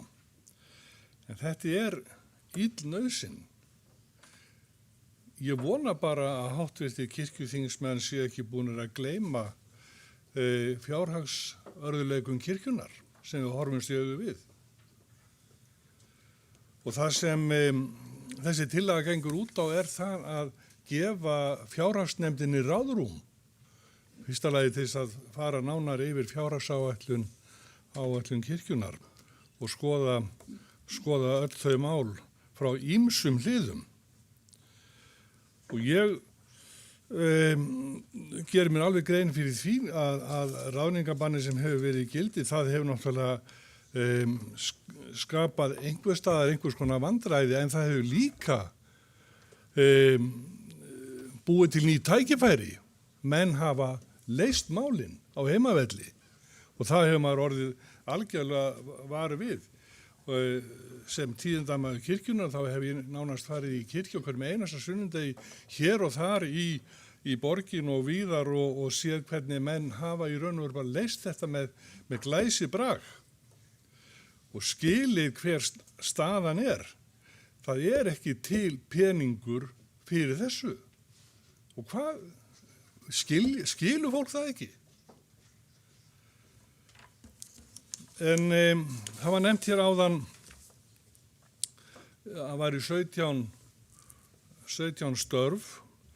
Við vitum það að nokkur störf hafa verið auglýst með viðbótarskildum. Það eru prestar í hálfu starfi sem prestar og síðan er viðbótarskildur. Og þar liggja náttúrulega líka ákveðin tækifæri. Þar er starfskraftur sem þarf í mörgum tilvikum að virkja. Ég veit að nokkrir aðilar sem búa við þessi kjör, þeir eru ekkert virkjaðir. Og það þarf einhvern veginn að gera það. Og ég hef alltaf sagt að þegar auglýst er með viðbótarskildum starf, þá verður bara tilgreina nákvæmlega hvaða viðbótarskildur það eru. Jafnvel þó að sé fordæmi það að þegar var auglýst eftir starfsmanni og viðbótarskildu tilgreindar, þá neitaði hann að gegna skildunum. Og komst upp með það. Ég held að það hefur það rekan. Til máls tekur Anna Guðrún Sigmundsdóttir og eftir henni Kristján Björnsson vígslubiskup. Förum svo að stytta þessu umræðu. Forseti, já ég greip nú ekki orðabökina núna en minn skilningur á nýráðningar er nýjar stöður. Ekki að ráða aftur í stöður sem eru til. Ég vil minna ykkur á að nýráðning, þetta sé ný staða. Það sé ekki verið að ráða í stöðu sem er til. Það er ráðning í lausastöðu. Ég vil minna ykkur á að á nýliðinu aukaþingi þá samþykktu við mál 7 sem fjallaði teikningun okkar flottu. Á henni er talað og að það skuli ráðin framkvæmdastjóri rekstrarstofu sem á að taka til starfa 1. janúar. Nú spyr ég eins og biskup gerir, má auglýsa stöðuna? Má hefja ráðningaferlið ef manneskja er ekki að taka til starfa fyrir 1. janúar? Til máls tekur Kristján Björnsson vígslubiskup og eftir hann Axel Árnason Jarvík. Forseti, það er eins og oft áður að flutningsmaður, framsögumaður er nákvæmur og réttur í sínum ályktunum. Það er alveg örugglega ekki hagrað að því að auglýsa núna miðað við bara út frá nýju reglunum val á presti. Vegna þess að það tekur miklu skemmri tíma. Hann benti réttilega á það að jafnvel þó að auglýst yrði að ráðið eftir nýju reglunum sem taka gildi 1. janúar, þá muni það taka fljótar af, hættir að segja svo, heldur en núverandi reglur og vera ódýrara ráðningaferli.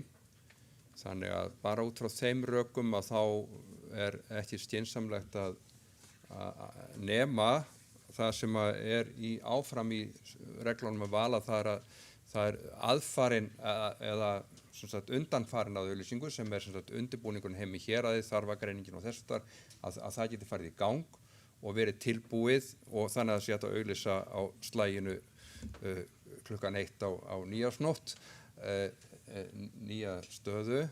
En ég ég held að það þurfi ekki að breyta eða koma breytingartillögu á þetta orðalag hér, að því hér er talað um nýráningar, en nefndin sem fær þetta til umfyllunar núna þarf að afgreiða þetta fyrir morgundaginn sem sagt, hún þarf að taka á því að það verði orðað í hugsanlega í nefndar álit eða einhvern veginn tekið á því sem að biskup Íslands kom aðeins inn á hér áðan og fleiri hafa nefnt, að það er sem sagt, það sem er alvarlegast í öllu, það er þegar prestarnir og starfsfólk veikist eða deyr í starfi eins og við höfum á þessu ári og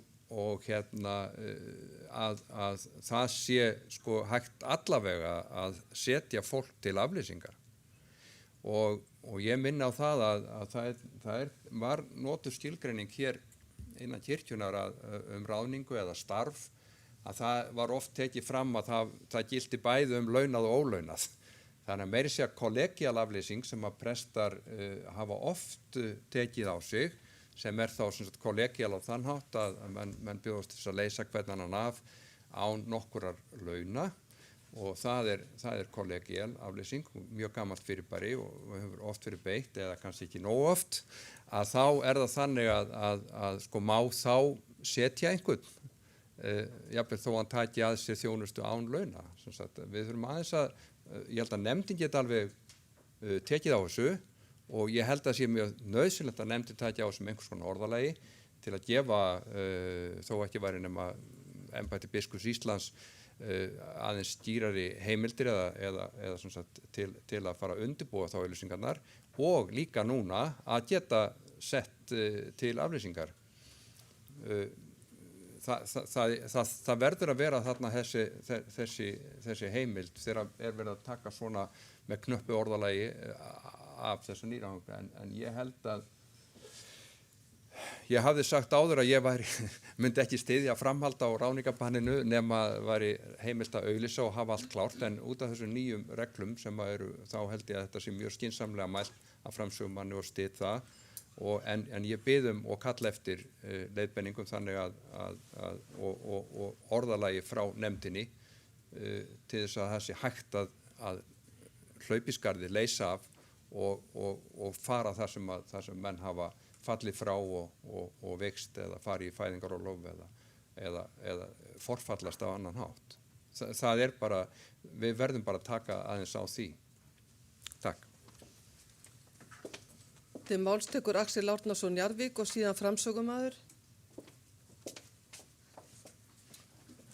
Forseti, maður veit ekki alltaf hvaðan hugsanirnar koma í höfuðið en ég fekk vakningu rétt áðan þegar þeir var að tala með leyfi forseta og mér langar með leyfi forseta að lesa hérna úr 10. máli það sem stendur í 1. málsgrein 3. greinar 1. málslið 1. greinar 3. greinar já. Þjóðkirkjunni ber að halda úti vígri þjónustu á landinu öllu og tryggja að allir landsmenn geti átt kost á henni. Duga ráðningabann til 1. janúar 2020 var ekki bara betra að hafa ráðningabann til 1. janúar 2023 sumir myndi að halda það en það sem ég datt í hug af hverju það má ekki tala svona við erum að tala um ráðningabann af hverju tölum við ekki bann á styrkjum og framlegum vegna þess að það er skylda þjóðkirkjunnar að halda út í vígðri þjónustu allt land. En það á ekki að klípa á neina styrki, hingað og þangað.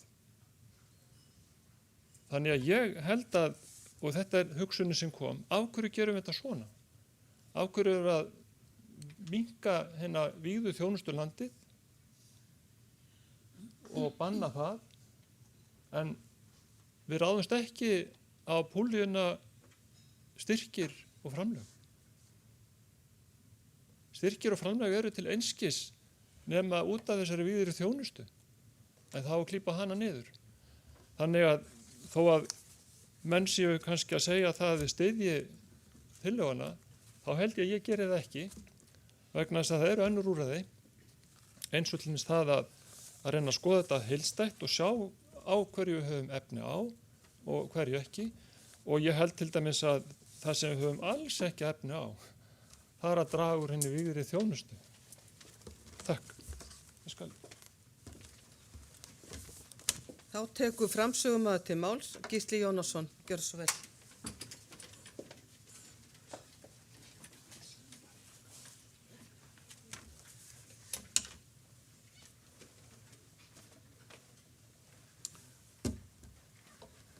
Já, forseti, ég skal nú reyna að bregðast við. Ég þakka bara innleggin og athugasemdirnar og eins og alltaf verður umræðan kannski til þess að skýra það hvað þarf að vera skýrarar svo dæmis er tekið. Biskup nefndi hér aðhaldið sem að hefur verið hér innan hús og ég get bara tekið undir það að hér hefur verið skorið þannig niður að það í raun og veru hefur verið inn að beini og stundum orðið starfseminni beinlínis til tjóns. Vegna þess að hér hefur á tímum skort starfsfólk til að inna þau störf sem að hefur þurft að vinna. Og það er kannski meðal annars þess vegna sem að fjárhagsáætlun er svona seint á ferðinni, eins og raunin varð. Þannig að það er sannarlega rétt. Nú þetta með víkjandi störfin 17, það er bara mjög athyglisverð leið og við þurfum að vera duglegri að reyna að nýta hana betur, eins og ég reyndar einmitt lagði til í málunum prófastæmin. En hvort og hvenar megi auglýsa, það er nú svona lögfræðileg spurning sem að ég kann bara ekki að svara hvort það sé hægt að auglýsa eftir reglum sem ekki hafa tekið gildi áður en það taka gildi. Ég einhvern veginn er í smá vafa það að það sé löglegt en eins og vígslubiskup hefur þegar dregið fram og ég nefndi hér áðan, þá sé ég ekki að því að við erum ekki að tala frestun í það langan tíma að það breyti öllu með niðurstöðuna hvenær nýr aðili yrði ráðinn, hvort að það yrði auglýst mánuðinum fyrr eftir gömlu reglunum eða mánuðinum seinna eftir nýju reglunum. En það myndi hins vegar breyta tölverð í buddunni, svo við tölum bara hreint út. Nú, hver er munun á ráðningar aðhaldi eða ráðningar banni? Þetta er náttúrulega bara kannski túlkunaratriði. Þetta er erfitt mál og auðvitað tekur það á og þið hafi nú væntanlega öll séð áköll frá þessum söfnuðum þar sem ekki hefur verið auglýst. Ég held að svona bara í huganum þá minni mig að þetta gæti verið 5 störf sem að núna væri öll í jöfnu í auglýsingaferli. Víðsvegar og landið, bæði hér á höfuðborgarsvæðinu og svo út land. Af ýmsum ástæðum, fólk hefur farið á aldur, fer í veikindi og svo framvegis. Ég hins vegar, þó ég sé ekki lögfræðingur, þá tel ég nú að það sé oftúlkun á ráðningabanni að menn halda það megi ekki ráða afleysing í fæðingarólof og dæmis í tekið vegna þess að það er nú beinlínis hluti af kjara réttundum að menn megi fara í fæðingarólof og hefur í sjálfu sér ekki svo mikið kostnað hvort eða fyrir kirkjuna. Þannig að það og bara til þess að útskýra kerfið fyrirgefiði aðeins bara 2 setningar. Þá er gert ráð fyrir því kirkjugjara samkomunum, menn tala alltaf þetta, þá voru þessi 138 embætti. Þau eru reyndar ekki það í viðaukasamningnum vegna þess að 2018 viðmiðun árið voru ekki lengur 138 embætti, þau voru orðin 137 og væru í dag 136.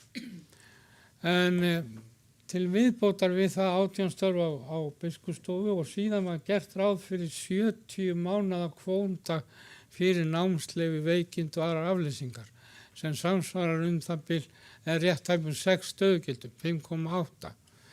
Þannig að það er heildar ráðningin sem að við höfum, hún er sem sé summan af þessum 3 tölum. Þegar hins vegar við fórum nákvæmlega yfir til sumar þá sáum við að raunstöðugildin voru 10 umfram þetta. Það þýðir ekki að það séu einhver 10 manns í embættum eða störfum umfram það sem átti vera. Það er fyrst og fremst vegna þess að þessi 70 mánuðir duga ekki fyrir þeim afleysingum og þarna veikindaréttindum og öðru starfslokum og annað sem að hafa verið. Það er stærsta skýringin. Það er bara stórlega van áætlað. Og þess vegna eru menn furðu losnir að segja af hverju við svona mikið umfram. Það er einfallega vegna þess að það kostar þó að maður hætti, en ef hann á veikindarétt, ég hefði getað hætt í 1. apríl og átt rétt á launum í heilt ár. Það hefði kostað kirkjuna 20 milljónir. Og það hefði þurft að ráða einhvern í staðum fyrir mig. Það er þessi, faldi kostnaður sem að er vandinn sem við að etja á stórum hluta. Nú, en fyrirgefið þetta var nú svona, ég held að ég haf nú kannski verið komin yfir flest að því sem hér var nefnt og þetta tekur nefndin þetta bara til hvort að til athugunar allt sem hér hefur sagt, hvort þetta er nýráðningar eða ekki, hvort að það er rétt á orðið, en þetta er auðvitað sálsöka fullt, en ég held að þetta sé nú mjög hógvart að framlengja ekki nema þennan stutta tíma, sérstaklega í ljósi þess að þegar auglýst yrði samkvæmt nýju kerfi, þá gengur það mun hraða fyrir sig gamla kerfinu og verður ódýrar að þar auki. Ég vísa þessu, hvert eigum við eigum að setja þetta í fjárhagsnefnd. Já. Og til annar umræðu.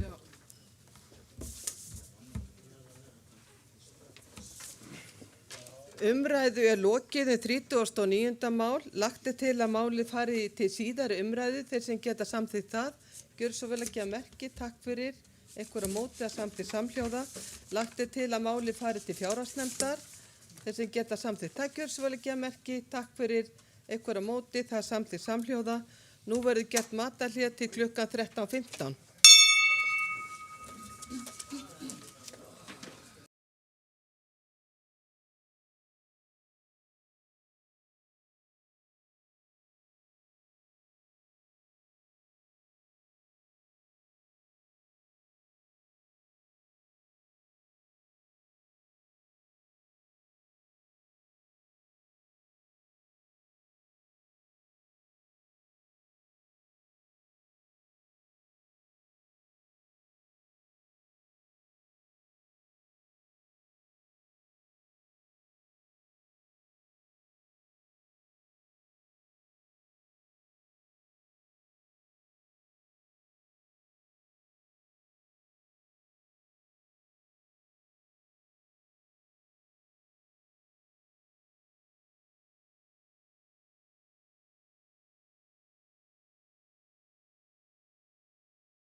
Fundur er settur og nú ætlum við að taka til umræðu mál 22.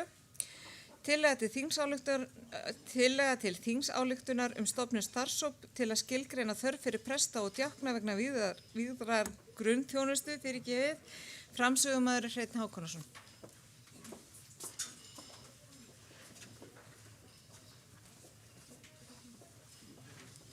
Forseti, ég flyt hér tillögu til þingsályktunar stofnun starfshóps til að skilgreina þörf fyrir prest og djákna vegna víðrar grunnþjónustu þjóðkirkjunnar á landsvísu. Og tillagan hljóðar svo: Kirkjuþing 2021-22 samþykkir að stofnaður verði 3 manna starfshópur skilgreinið þörf fyrir presta og djákna í grunnþjónustu í öllum prófastsdæmum landsins. Starfshópurinn starfi í samráði við biskup Íslands og njóti aðstoðar starfshóls á biskupsstofu eftir því sem þörf krefur og aðstæður leyfa. Þá verði leitað álits prófasts varðandi aðstæður í prófastsdæmum þeirra. Starfshópurinn skili skýrslu til Kirkjuþings 2022. Á grundvelli hennar marki Kirkjuþing starfsmannastefnu þjóðkirkjunnar, auk þess sem skipting landsins í starfseiningar, prestaköll og eða samstarfssvæði verði endurskoðuð eftir því sem við á. Vinna þessi skal ekki koma í veg fyrir að einstaka breytingar verði gerðar á starfseiningum og eða mönnun í þeim þegar í stað eða meðan á ofangreindri vinnu stendur. Og greinagerðin hljóðar svo: Samkvæmt 1. málsgrein 3. greinar laga þjóðkirkjuna nr. 77/2021 ber henni að halda úti vígðri þjónustu á landinu öllu og tryggja að allir landsmenn geta átt kost á henni. Með þessu í fyrsta sinn kveðið á að það sé lagaleg skylda þjóðkirkjunar að þjóna samfélaginu með þessum hætti. Í sömu grein segir að bæði prestar og djáknar skulu gegna henni vígðu þjónustu. Af þessum sökum brýnt að þörf þjóðkirkjunar fyrir presta og djákna veri skilgreind og í framhaldinu verði mörkuð starfsmannastefna sem nær til beggja hópana, sem og að skipting landsins í starfseiningar, prestaköll eða annars konar samstarfssvæði verði löguð að nútíma aðstæðum í landinu. Hingað til hafa prestar einir þegi laun af gaggjaldi því sem ríkið greiðir þjóðkirkjun árlega vegna yfirtöku þess á kirkjujörðum 1907 og 1997. Djáknar hafa á hinn bóginn almennt verið launaðar af sóknum þeim, stofnunum eða félagasamtökum sem ráðið hafa þá til starfa. Samkvæmt viðbótarsamningi Íslenska ríkisins og þjóðkirkjunar endurskoðun á fyrra samkomulagi kirkjujarðir og launagreiðslu presta og starfsmanna þjóðkirkjunar sem undirritað var 7. september 2019 ekki lengur grundvöllur fyrir að gera þennan mun, en það var það sameiginleg stefna beggja aðila samningsins að auka sjálfstæði þjóðkirkjunar í starfsmannamálum sínum eins og framkemur í inngangsorðum samningsins. Þá kemur fram í 1. grein að gagnreynsla ríkisins til þjóðkirkjunar óháð fjölda biskupa, prófasta, presta og annarra starfsmanna. Þá segir í 3. grein að þjóðkirkjan ákveði sjálf fjölda starfsmanna sinna sem og að kirkjuþing setji nánari starfsreglur nýtingu greiðslna samkvæmt samningnum. Í nútíma samfélagi áskoranir þær sem þjóðkirkja mætir á vettvangi víðra þjónustu mun fjölbreyttari en gerðist áður fyrr.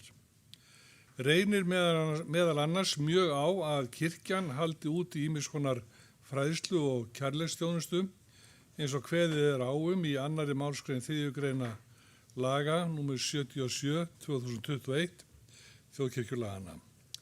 Þessu ákvæði lagana verður best mætt í blönduðum starfshópum presta og djákna út í hinum einstöku starfseiningum kirkjunar. Mikilvægt er að þjóðkirkjan nýti sér það svigrúm sem viðbótarsamningurinn frá 2019 opnar og marki sér starfsmannastefnu sem rúmar bæði presta og djákna. Skilgreining á þörf kirkjunar fyrir presta og djákna til að mæta þörf landsmanna fyrir víða þjónustu er nauðsynlegur undanfari þeirra stefnumörkunar. Í störfum sínu þarf hópurinn að setja fram viðmið sem gengið verður út frá í áætlun hans, fólksfjölda, dreifingu íbúana prófastdæmið, vegalindir og fleira og horfa til þeirra sem og þeirra fjármuna sem úr að spila til launagreiðsluna og annara greiðsla vegna starfanna. Síðan fylgir þarna kostnaðaráætlun og heildarkostnaðurinn svo sem ekki mikill miðað við verkefnið 892.000 krónur. Því má bæta við þetta að eins og þið heyrðu þá þetta náttúrulega þó nokkur starf sem mun bíða þessa hóps og umfangsmikið en það brýnt að þjóðkirkjan taki sundtökin inn í nútíman og við verðum að gera okkur grein fyrir því að eins og fram hefur komið, við höfum þennan pening og hvernig nýtum við hann best og þá verður bara að skoða hvert og eitt einasta starf og spyrja sig heiðarlega hvað er þetta? Og ef við værum að reka fyrirtæki þá myndum við svo sannarlega gera það, spyrja hvað þessi starfsmaður eða hinn er að gera og hvað hann á að gera. Það mætti líka segja að þetta væri eins konar, veit það ekki, svona nútíma, svona brauðamat, hvað starfið sjálft snertir. Og ég held ég hafi ekki fleiri orð þetta en já, takk fyrir. Hvaða nefnd? Hvaða nefnd myndir þú vísa til? Já, það væri allsherjarnefnd sem fengi þetta til fjöllunar. Takk fyrir. Orðið er laust. Hjalti Hugason.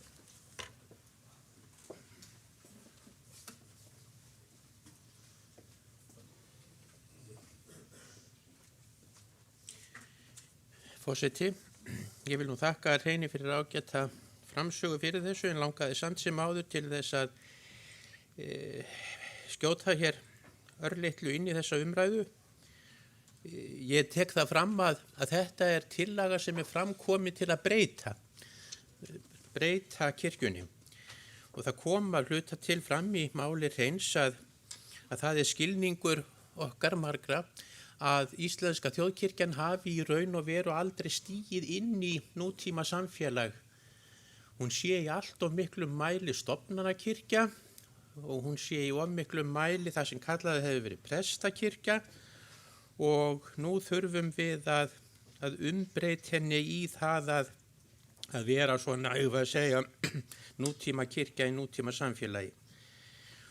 Og því markmiði má náttúrulega ná með ýmsum hætti en ég held ég verði seint náð með status quo. Ef að ég færi í togaraútgerð sem ég vona að Guð forði mig frá, þá myndi ég aldrei manna togaran bara með skipstjórnarmenntuðum mönnum.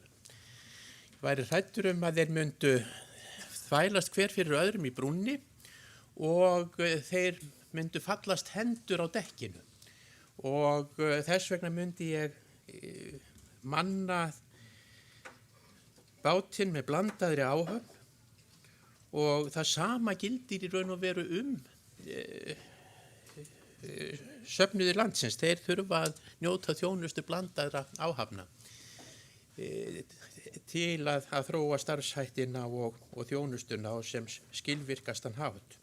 Og það er einn þáttur hér sem að ég vil ekki láta hjá líða að nefna og það er að þessi tillaga hún tekur að vísu bara til vígðrar þjónustu að því að við horfum fyrst og fremst á þessa lögbundnu skyldu En ég vil geta þess að allt sem hér segir fjármuni kirkjunar og ráðstöfunar rétt á fjármuni kirkjunar á líka við æskulýsfulltrúa og starfsmenn í æskulýsmálum, þannig að núna ekkert á móti því að þeir séu launaðir úr þessum sama potti og á uppruna sinn í gaggjaldinu frá sem sagt ríkinu. Þetta bara ákvörðun þessarar samkomu hér, það að segja kirkjuþings, æðstu stjórnar kirkjunar og hér sem sagt lagt til að hafist verði handa að undirbyggja slíka ákvörðun. Þakka fyrir. Næst tegðu mál Skúli Ólafsson og þar á eftir Stefán Magnússon.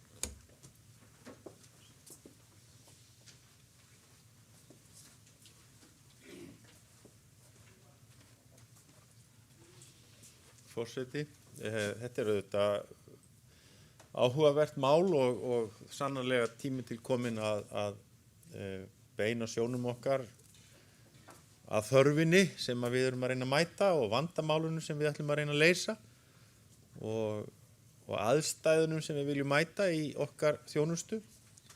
Og þá það auðvitað hlýtur niðurstaðan að verða svo að við þurfum að hafa bæði sveigjanleika í mannvali og bakgrunni og eins líka horfa til ýmsra fleiri þátta heldur en kannski hefur verið gert þegar að kirkjan var auðvitað skuldbundin til að halda úti ákveðnu fjölda prestsembætta.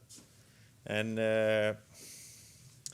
ég veit ekki alveg samt hvað menn myndum við gera við niðurstöður þessara nefndar þegar þær liggja fyrir. Verður farið í uppstokkun á stöðum sem nú fyrir eru eða verður reynt að hafa áhrif á það til framtíða þegar þær verða auglýstar? Þetta eins og Hjalti segir, þetta eru menn sem vilja breytingar en hversu raunhafar verða þær breytingar og sýnilegar? Verður þessi vinna kannski svona eitthvað sem að mun verða úrelt þegar að tímarnir koma og við förum að upplifa aðstæður sem að leyfa okkur að fara eftir því sem þessi nefnd mun komast að. Þannig að við kannski mætist gamli tími nýja tímanum að frekar íhaldsamt samfélag sem kirkjan og ekkert sérstaklega breytilegt svona frá einu ári til annars kemur þá kannski verður þá mikið hraða hindrun fyrir þessa framsæknu menn sem standa að þessari tillögu. En mér þykir hins vegar, og ég segi það bara alveg fyrir mína parta, þetta áhugavert og eins og svo margt annað sem hér hefur verið sagt er þetta eitthvað sem ég myndi alls ekki velja íta út af borðinu því að við erum hér auðvitað með mjög afgerandi tilgang til að starfa eftir og markmið sem við vinnum eftir og ég held að margar skipulagsheildir geti litið okkur öfundar augum þegar kemur að því að hafa endamark og leiðarljós til að starfa eftir. Mér dettur í fljótu bragði ekkert samfélag í hug sem hefur jafn skýr markmið og þjóðkirkjan ef við hugsum út í það.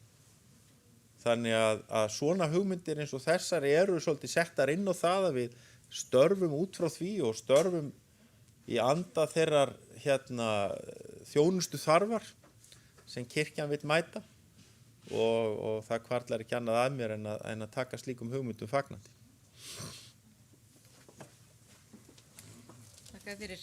Næst tekur til mál Stefán Magnússon og þar á eftir Margrét Eggertsdóttir.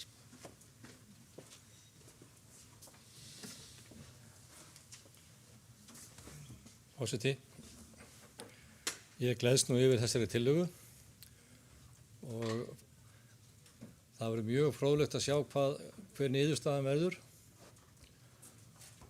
Ég vona að niðurstaðan verði róttæk og vegna þess að hún verður síðan lögð fyrir kirkjuþing og kirkjuþing verður nú seint sakað róttækni. Þannig það verður örugglega dempað verulega það sem út úr nefndarstarfinu kemur. Ég gleðist líka yfir niðurlagi tillögunar og það var mjög þarft að hafa það þarna með vegna þess að hún segir okkur efnislega að það er ekki hægt að skýla sér á bak við þetta. Við verðum að grípa til einhver ákveðna hluta núna en ekki bíða eftir niðurstöðu nefndarinnar. Og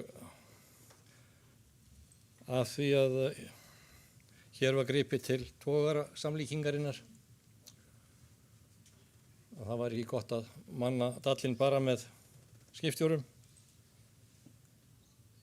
þá held ég að það sé nú nokkuð ljóst. Og það er heldur ekki gott að fara á veiðar olíulaus og gleyma trollinu heima eða hafa ekki efni á að kaupa troll.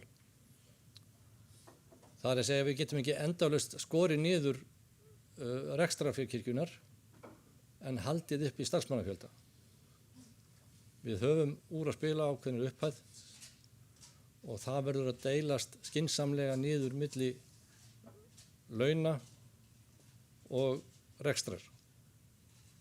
Það er ekki sniðugt að vera með svo og svo marga starfsmenn sem geta ekkert gert vegna þess að það er ekki til peningu til að færa þeim þau verkfæri sem þau þurfa að vinna með.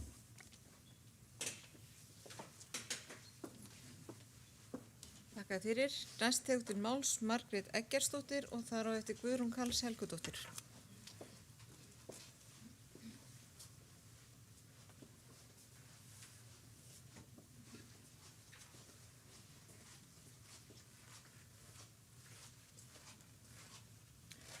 Forseti, mér finnst þetta einhver áhugaverðast og besta tillagan sem bara fyrir þinginu. Voru ekki verið að tala það í sambandi við stefnumótun að þarfir væru lykilorð og er verið að kanna þarfir og mér finnst það bara mjög jákvætt og kannski það eitthvað sem hefði átt að gera fyrir löngur síðan. Hver er raunveruleg þörf fyrir þjónustu, hvar liggur hún og hvað það sem fólk vill, hvað vantar það? Hverjar eru þarfir fólksins? Mér finnst það skipta mestu máli.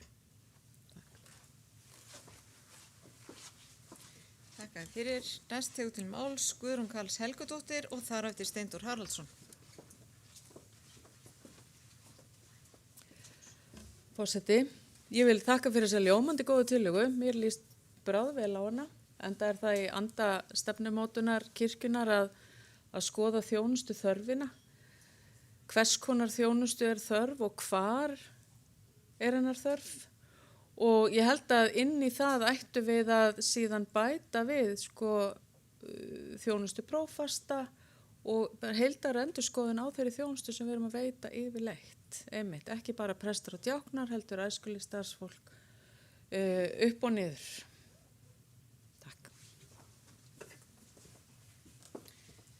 Fyrir. Næst tekur til máls Steindór Haraldsson, svo Gunnlaugur Garðarsson og svo Sólveig Lára.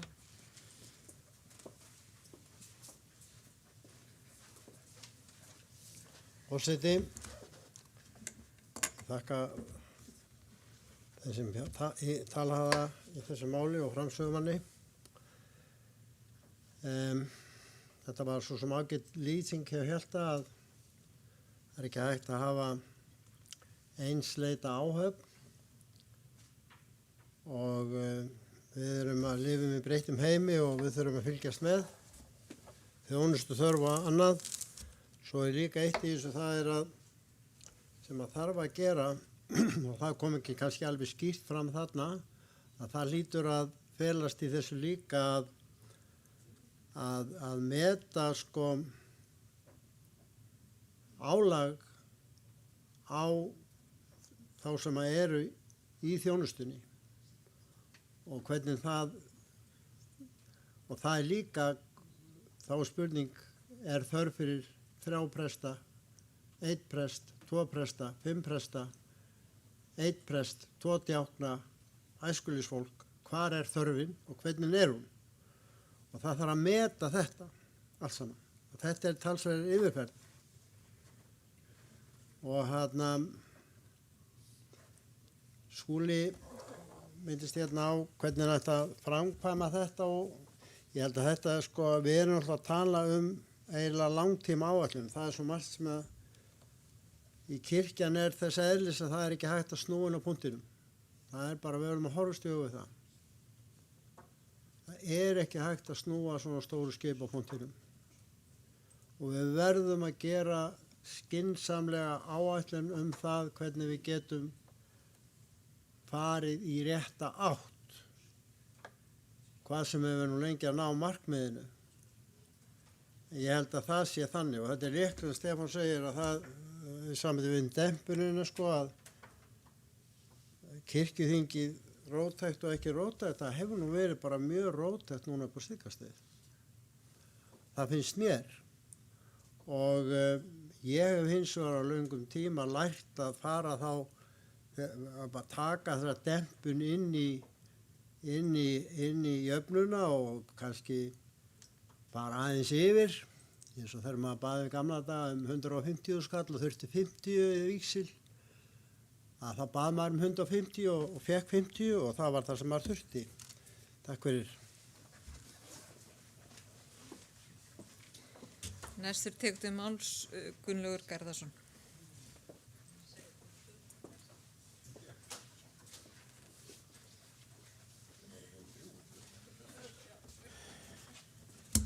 Þetta góð tillaga en hún býður upp á mörg sjónarhorn og margs konar skilgreiningar og margs konar nálgun.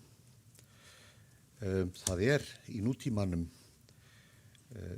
mikið notuð leið til að búa til autoritet eða kennivald í rökræðu að tala þarfir. Frægasti þarfagreinandinn sem ég kannast við komur heim í sálfræðinar, Abraham Maslow, þekktu fyrir þarfapíramídan og sagði þau augljósu sannindi að grunnþarfir þurfi að uppfylla til þess að við getum snúið okkur að þeim æðri þörfum mennskunar. Það þurfi ákveðna forsendur sem við hljótum að keppa að. Og við getum alveg lesið inn í svona hugsunargang og svona módel hinn guðfræðilegu sjónarmið kirkjunar. Þannig að ef eitthvað á að hafa vægi í útverreikningum okkar, gravitas, að þá þá þetta hluti sem við horfum ekki fram hjá. En hverjir verða útgangspunktarnir og við hvað verður miðað í þessari könnun? Og nú get ég deilt ykkur með reynslu minni, ég skipti máli. 16 sinnum var ég með í því að skipuleggja guðfræðisamverur í Skálholti undir merkjum 13. akademíunar. Það voru til nokkri menn prestar þar, konur og kallar sem komu nánast alltaf.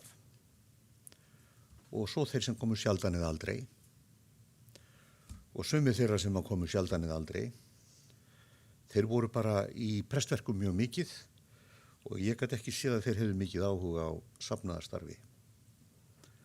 Þannig að sýn manna á prestþjónustu ólík í framkvæmd og að fæstir myndu vilja kannast við annað en þeir hafi breiða sýn. Við þurfum að nálgast þetta verkefni, nú tala ég til þeirra sem standa á bak við tillöguna, út frá hugsuninni loka markmið kirkjulífsins okkar, sem hlýtur að vera lifandi söfnuður og safnaðarstarf.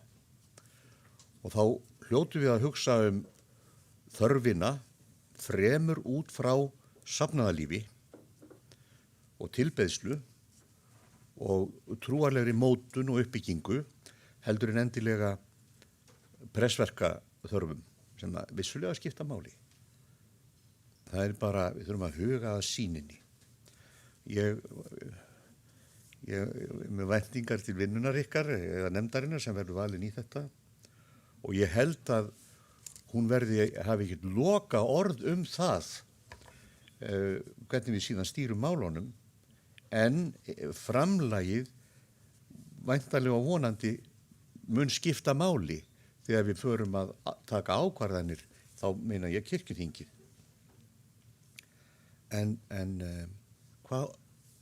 hvaða sýn verður gengið út frá, það skiptir máli. Og við þurfum að ræða líka það mál, sýn okkar á kirkjuna.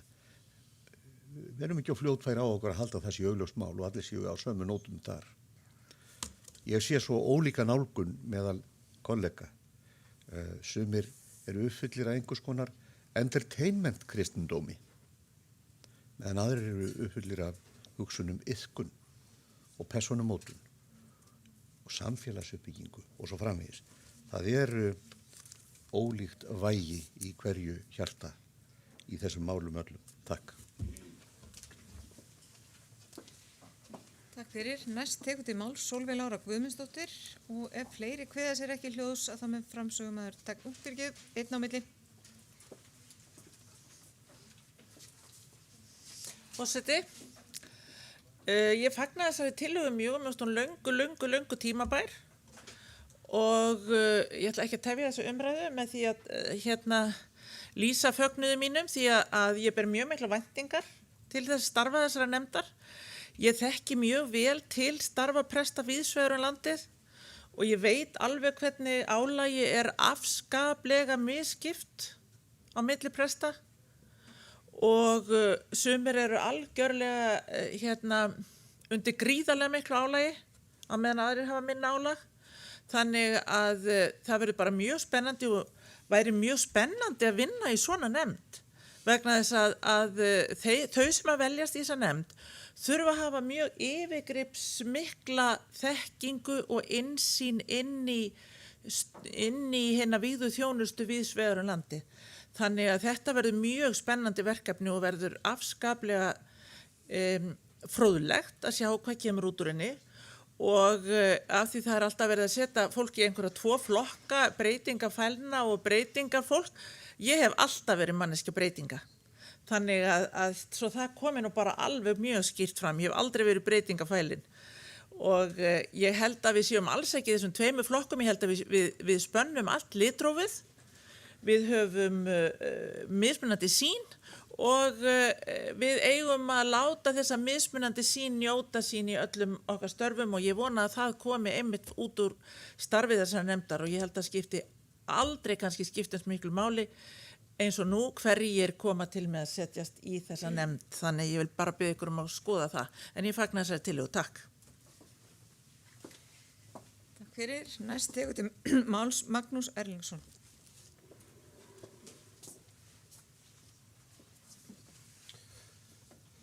Forseti, ég fagna mjög þessari tillögu.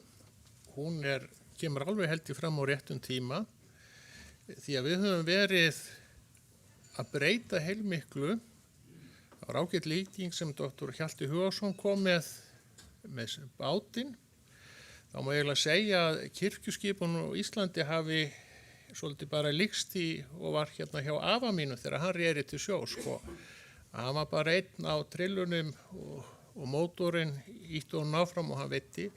Og þannig hefur þetta svo oft búið að vera lengi, miskust út á landi, að það er svona einn prestur sem gerir alla hluti. Og ég fylgir líka stundum með skóflun og allt það. Þannig að nú hefum við verið að sameina prestaköll og þá opnast nýju möguleikar á samstarfi og að það sé fjölbreyttari hópur sem vinnir saman. Þannig að ég fagna þessi tillaga að komið fram á þessum tíma. Hún góð viðbrögð við kannski erfiðri rekstrastöð en hún líka tímabæri í ljósi þess að við erum í miklum skipulagsbreytingum. Og að því að ég nú svona vetrarmaður hér fyrir sunnan, eins og sem forfeður mínur fóru stundum suður í verið, að þá finn ég gríðarlega mikinn mun á prestþjónustu hér í þéttbýli og fyrir vestan, því hér má segja að séu svona ákveðin samlegðar áhrif, því það fullt af starfsfólki sem vinnur saman, prestar, æskulýðsfulltrúar, organistar og svo framvegis og það gerir starfið fjölbreyttara og ég held líka að það verið svolítið þá sem maður myndi kalla samlegðar áhrif. Og sama tíma finn ég það að minn ágæti frændi sem nú á Ísafirði og honum finnst að þurfa að hafa mjög mörg járn í eldinum. Að því að víða út á land þá presturinn eins og maður segir allt í öllum. Þannig ég fagna þessari tillögu og bara vona að hún heppnist vel, takk. Þakka fyrir. Þá tekur framsögumaður Hreinn Hákonarson til máls.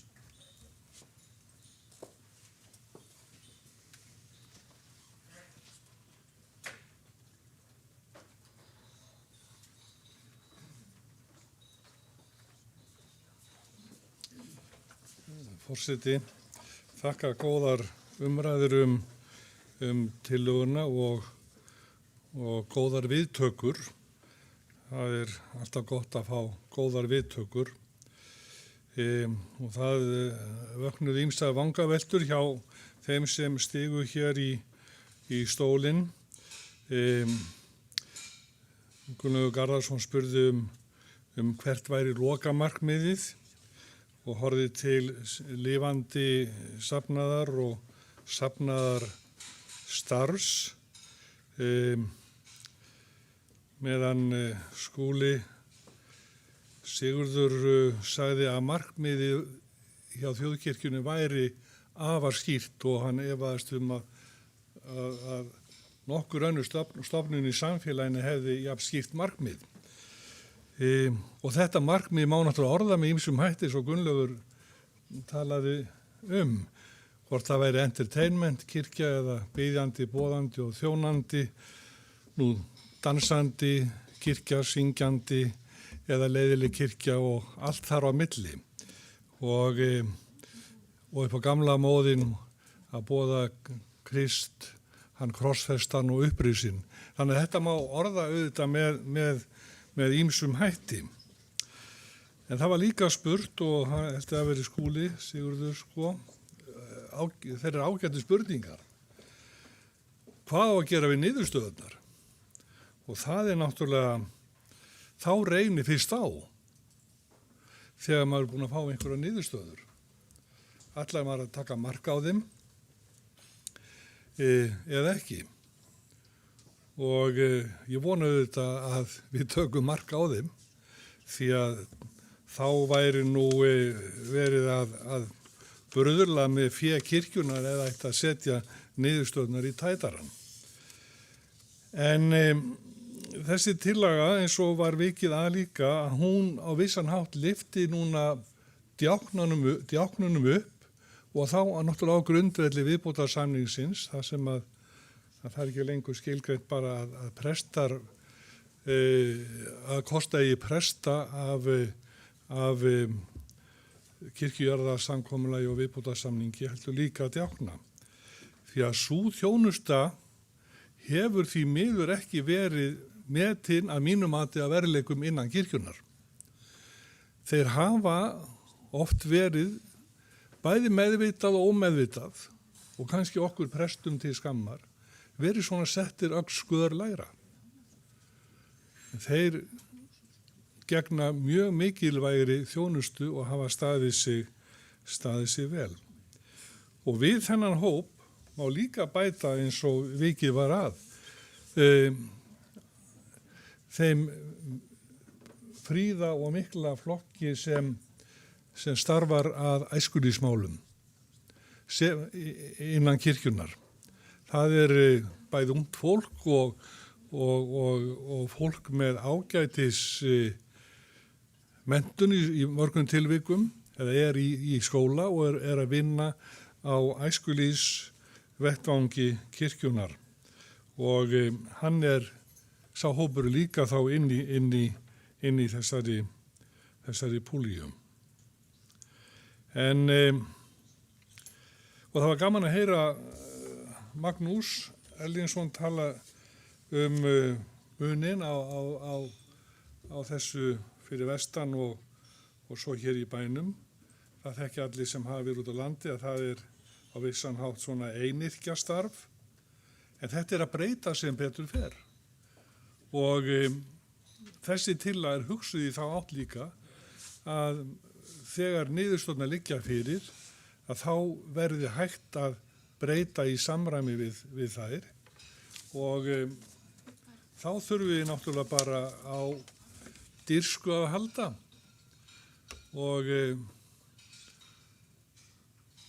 við skulum vona bara að kirkjan beri þá gæfu að sína hugrekki, anspænis niðurstöðum. Takk fyrir. Takk fyrir. Þá leggjum við til að máli fari til annarar umræðu. Þeir sem að samþykja það gefa merki. Er einhver á móti? Takk. Og þá leggjum við til að máli fari til allsherjarnefndar. Þeir sem samþykja það gefa merki. Einhver á móti? Engin á móti og þá er það samþykkt. Þá tökum við fyrir 24. mál tillaga til þingsaluktunar miðlæga símaþjónustu þjóðkirkjunnar flutt af Steindór R. Haraldsinni og framsögumaður Steindór R. Haraldsson.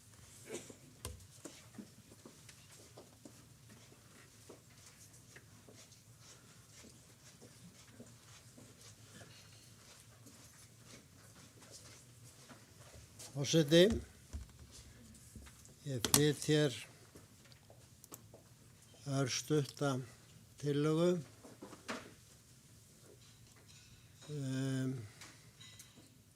þingsályktun. Kirkjuþing ályktar að tillagan hljóðar svo: Kirkjuþing ályktar að fela forsætisnefnd að láta kanna hvort rétt geti verið að þjóðkirkjan komi svo upp miðlægri símaþjónustu. Greinargerð sem að þið sjálft hafi lesið. Það er mikilvægt að þjóðkirkjan sé vakandi fyrir því að nýta sér stafrænar lausnir og fylgjast vel með þeirri örþróun sem er á því sviði. Miðlað símaþjónusta felur í sér að öll símtöl til kirkjunar geti farið í gegnum miðlæga svörun. Kemur þá til greina að þjóðkirkjan hafi neyðarnúmer ásamt aðalnúmeri. Aðalnúmer veitir samband við starfsmenn þjóðkirkjunnar svo sem starfsfólk stjórnsýslu og vígðra þjóna. Skoða þar til dæmis hvort vaktarsvörun geti verið miðlæg og hluta eða öllu leyti. Neyðarnúmer er vegna bráðatilfella. Þessi tillögur mun hafa verulega hagræðingu í för með sér að ég tel og á sama tíma einfalda og bæta alla þjónustu þjóðkirkjunnar. Skipulag prestþjónustunnar í prófastæmum verður einfaldari og mun færri prestar þurfa að sinna bakvakt hverju sinni. Það sem vinnst í viðbót við hagræðingu eru að álag og eftirspurn eftir þjónustu verður hægt að skrá í miðlægan gagnagrunn. Álag á hina ýmsu prestagull munu komið í ljós. Þetta er mikilvægt verkfæri til þess að jafna þjónustu við þjóðkirkjufólk. Nokkur orð þetta. Ég er að opna á það að þegar 1.50 er búin að 21. öld að við stígum inn í stafræna veröld áður en að lengra líður á öldina. Ég er svona bara að opna það að þetta verði kannað og hvort að símaþjónusta getur verið svona eða svona. Það kann mörgum að finnast það ábyggilega margar skoðanir á því og ekki vilja menn leggja niður símanúmer í kirkjónu sínum og svona og alls ekki ætlast til þess. En það er einfaldara að auglýsa upp 2 símanúmer og kirkjan gæti alveg auglýst upp bæði neðanúmerið sitt og svo bara símanúmerið sitt. Og þannig að fólk geti haft samband. Það er talsvert það að fólk vil ná sambandi við kirkjuna en kannski geti einhvern alveg sérstakann prest. Og það er líka það sem ég er að hugsa og þá er það kannski prestar geta þá verið að taka mismunandi málefni til sín og það er þá skipulagt. Þegar að vera að tala um svona miðlæga þjónustu þá er það þannig að auðvitað persónuvernd hefur heldur utan það að það sé ekki hægt að rekja símtöl og annað og auðvitað er það alls ekki meiningin en það er að sjá hvar álagspunktar eru. Og það er svo margt hægt að gera með því að símtöl fari í gegnum ákveðið tölukerfi. Ég er ekki sérfræðingur í þessu en ég veit að þetta er notað mikið. Það sem að er verið að leita eftir skoða álag á ýmsu deildir stóra stofnana. Þetta er eingöngu sett hér fram til þess að vekja á þessu athygli og kanna hvort að þetta sé eitthvað vit í þessu eða ekki. Og þess vegna legg ég til að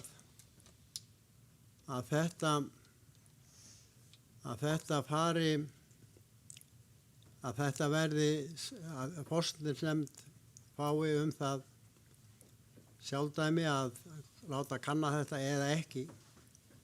Ég ætla ekki að hafa fleiri orð þetta en mér finnst þetta augljóst að þetta mun koma, hversu það gerir núna eða ekki sko.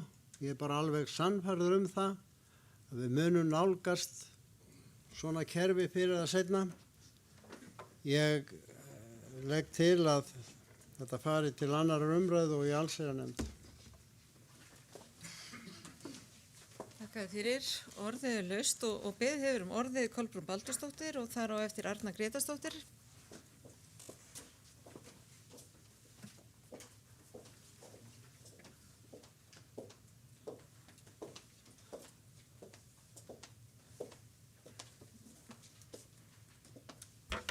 Forseti, ég vil taka undir þessa tillögu og leggja áherslu á mikilvægi stafrænna umbreytinga. En það vil nú svo til að þessi mál er í gangi á hinum vinnustaðnum mínum og ég hef verið að kúra aðeins yfir aðferðafræðinni. Þetta er gríðarlega dýrt ef að farið svo leið að byrja á tilraunastarfsemi frá grunni, þannig að myndu séu teymi og farið sé að búa til gróðurhús eins og það kallast, það sem guli miðar upp allt og sem sagt farið þá leið að bara fara alveg niður í upphafið og reyna að kanna nákvæmlega hvaða stafrænar lausnir eiga að koma til eins og fyrir kirkjuna. Því að það er önnur leið, mikið ódýrari og það er auðvitað að nota þar lausnir sem nú þegar eru til. Það eru stafrænar lausnir nánast hvert sem litið er hjá stórum og smáum fyrirtækjum. Við þurfum ekki annað en að opna Sjúkratryggingar Íslands, Vinnumálastofnun og það er alls konar snjalltæki og snjalllausnir og ótrúlegustu hlutir sem að meira segja bara rúmfattalærin kom með sitt netspjall og annað eins. Netspjall náttúrulega ótrúlega sniðugt. En þannig að í þessu sambandi vil ég hvetja til þess að tengt sé við Stafræna Ísland og Ísland.is. Það eru 240 mínar síður í því kerfi og auðvitað er markmiðið að einfalda og fækka ferlum, fækka og minnka flækjustig. Þannig að hægt sé að fara helst á eitt stað og græja sig þar með alls konar umsóknir eða fyrirspurnir eða hvað eina. Sé farið þessi hinleiðin að byrja frá grunni og fara út í tilraunastarfsemina, þá er bara hreinlega erum við að tala að milljarðarnir sogast burt og það er það sem ég er að sjá í borginu og hefur verið að gagnrýna frá allt þetta ár mjög harðlega því að það var akkurat farin sú leið þar. Og bara á 3 árum eru 10 milljarðar frá borgarsjóði að fara í svoleiðis verkefni.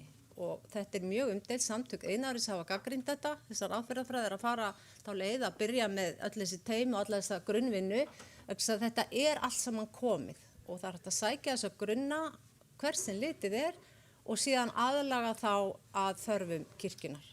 En það er engin, við erum öll sammála að stafræn umbreyting, ég kalli þetta stundum stafræna umbyltingu, það er framtíðin, þetta er það sem við þurfum og það þarf að fara í þessa vinnu en það þarf að gera hana, fara með skynsamlegu hætti í hana og kannski líka að taka bara skref fyrir skref, byrja á að kanna hvað er þó nauðsynlegt að byrja á, það eru jú umsóknareyðublöð ef til vill og kannski svona netspjall sem er bráðsniðugt og fólk fær afgreiðslu sinna mála hratt og vel. En síðan að gæta að kostnaði, því eins og ég segi að þarna getum við verið að tala milljarða og í allri þessari umræðu hagræðingu og breytingar sem að fyrir liggja vegna breytts landslags hjá kirkjunni að þá er þetta mikilvægt en þarna þarf að ríkja skynsemi og að gera að kalla eftir því sem til er nú þegar. Takk. Þakka fyrir. Næst tekur til máls Arna Grétarsdóttir og þar aftur Hildur Inga Rúnarsdóttir.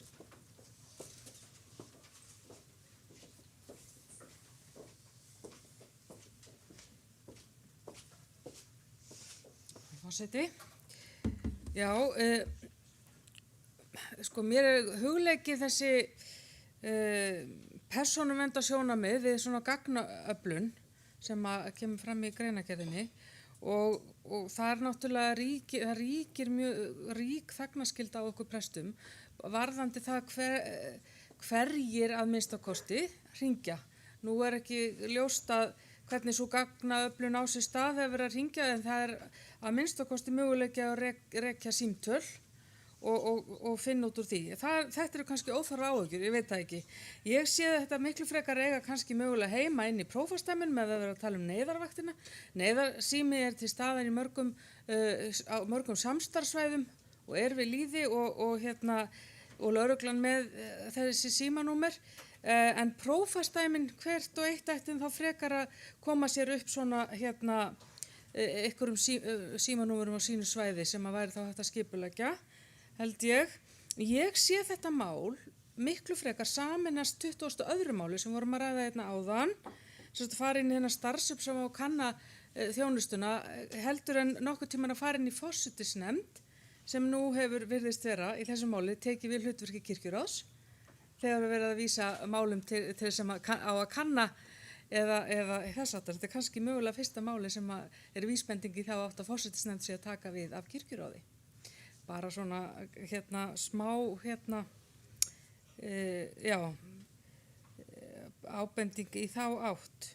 Þannig ég er svona frekar á móti þessu máli nema það fari þá inn í 22. málið sem hluti af því til þess að kanna til þess að þá auka þjónustu við fólkið í landinu. Þess að ég hugsa þannig.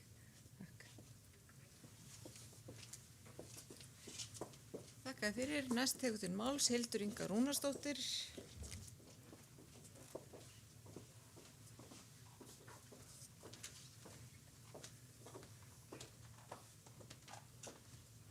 Forseti, hugmyndin er góð, en hún er líka vond. Ég veit fátt leiðilegra en það að hanga á línunni þegar ég er að hringja í fyrirtæki eða verslun sem staðsett er á Ísafirði og það svarar mér einhver sem segir veldu 1 fyrir og hefur höfuðstöðvar í Reykjavík. Bein samskipti er svolítið okkar aðalsmerki líka. Vaktasíma bakvaktir eiga heima á prófastæmis skipulagningu, vaktsímar. Þeir ganga ekkert alltaf upp. Við höfum reynt að vera með vaktsíma á Vestfjörðum. En fólk byrjar ekki á því að fara á heimasíðu kirkjunar og finna neyðarnúmer þegar eitthvað kemur upp. Það man hins vegar númerið 8211 og það hringir. Það er númerið, gamla prestnúmerið á Þingari. Og það er hringt.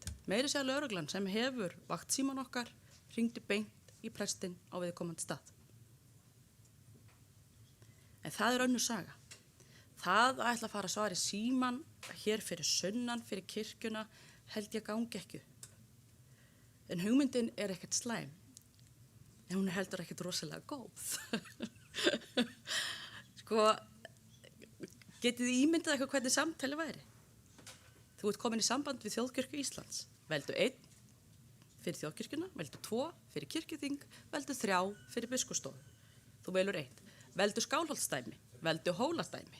Hvað ætlum við að bíða lengi á línunni þangað til við náum sambandi við þann sem við ætlum að ná sambandi við? Viltu tala við hvaða prófast? Viltu tala við hvaða prest? Er ekki það bara fínt að hafa alla presta og prófasta bara skráða á heimasíðu kirkjunar með nöfnum, netföngum og símanúmerum? Það er hægt að gera þetta ódýrara en svona. Takk. Takk fyrir. Vilja fleiri taka til máls? Ef svo er ekki, þá ætla ég að bjóða framsögumanni Steindór Haraldsson aftur í pontu.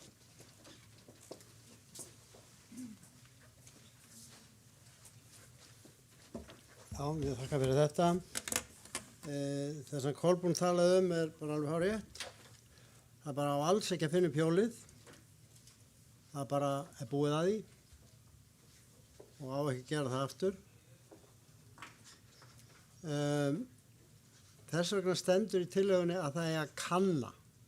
Það segir ekki að það er að gera. Arna svona komið ágætisábendingar að það þarf, ef þetta er kannað og í kjölinn, það er ekki verið að leggja neitt sérstakt til, heldur að kanna þessi mál, opna málið. Það er það eina sem þessi tillaga snýst um. Og auðvitað förum við þetta persónulegum, auðvitað gerum við ekki eitthvað sem er á skjön við þau og stöndum vel að því.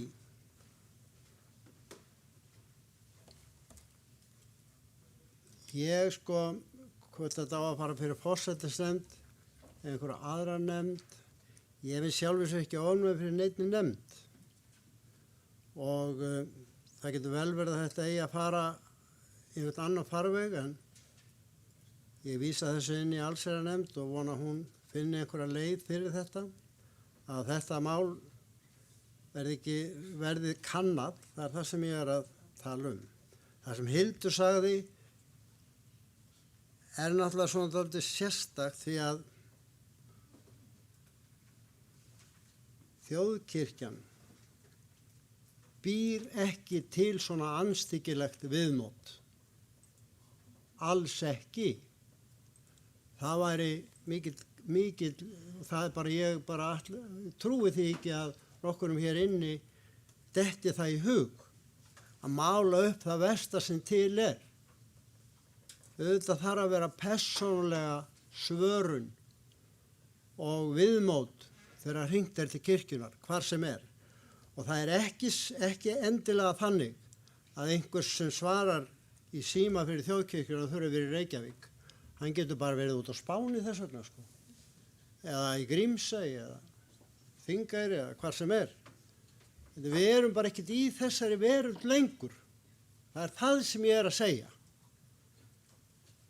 Heimurinn að skreppa saman og við þurfum að leita allar þeirra lausna sem að nútíminn býður okkur upp á til þess að auka þjónustuna. Við gerum hana þá auðvitað ekki verri en hún er. Það náttúrulega segir sig sjálft. Við ætlum ekki heldur að eyða miklum peningum en ég er semst að opna á ákveðna hluti og til umræðu og orður til alls fyrst. Ég þekki það af langri reynslu. Ég legg til að þetta fari í aðra umræðu og í allsherjarnefnd. Takk fyrir. Takk fyrir. Lagt er til að máli fari til annarar umræðu. Þeir sem samþykkja það gefa merki. Takk fyrir. Er einhver á móti? Lagt er til að máli fari í allsherjarnefnd. Þeir sem samþykkja það gefa merki. Einhver á móti? Þá er það samþykkt. Við tökum nú til umræðu 27. mál til fyrir umræðu.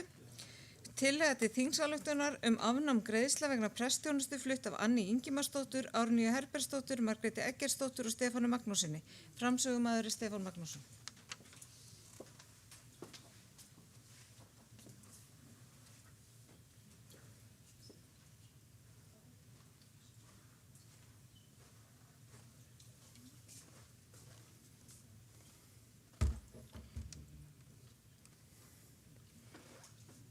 Forseti. Ég flyt hér tillögu til þingsályktunar afnám gjaldtöku í áföngum vegna prestþjónustu þjóðkirkjunnar. Kirkjuþing 2021 til 2022 samþykkir að frá og með 1. janúar 2024 skuli afnumin öll gjaldtaka vegna prestþjónustu þjóðkirkjunnar sem tilgreind er í gjaldskrá kirkjuþings. Samanber auglýsingu nr. 2/2021 í kirkjuþingstíðindum þjóðkirkjunnar. Nefnd sú sem kirkjuþing 2020 til 2021 kaus í framhaldi af samþykkt 42. máls þingsins til að endurskoða starfsreglur starfskostnað vegna prestþjónustu þjóðkirkjunnar og prófastarfa takist af hendur að vinna tillögur samkvæmt framhaldskröfum. og skili þeim til kirkjuþings ekki seinna en fyrir hluta árs 23. Nefndin kanni sérstaklega hvort afnema megi gjaldtöku í áföngum þannig að prestþjónusta vegna æskulýðstengdra prestþjónustu svo sem skírna og fermingarfræðslu verði gjaldfrjáls sem fyrst. Áfram verði þó óbreytt fyrirkomulag á greiðslu aksturskostnaðar presta þannig að þeir sem óska þeirra þjónustu sem nú er heimilt að innheimta akstur fyrir samkvæmt gjaldskránni greiði presti þann kostnað.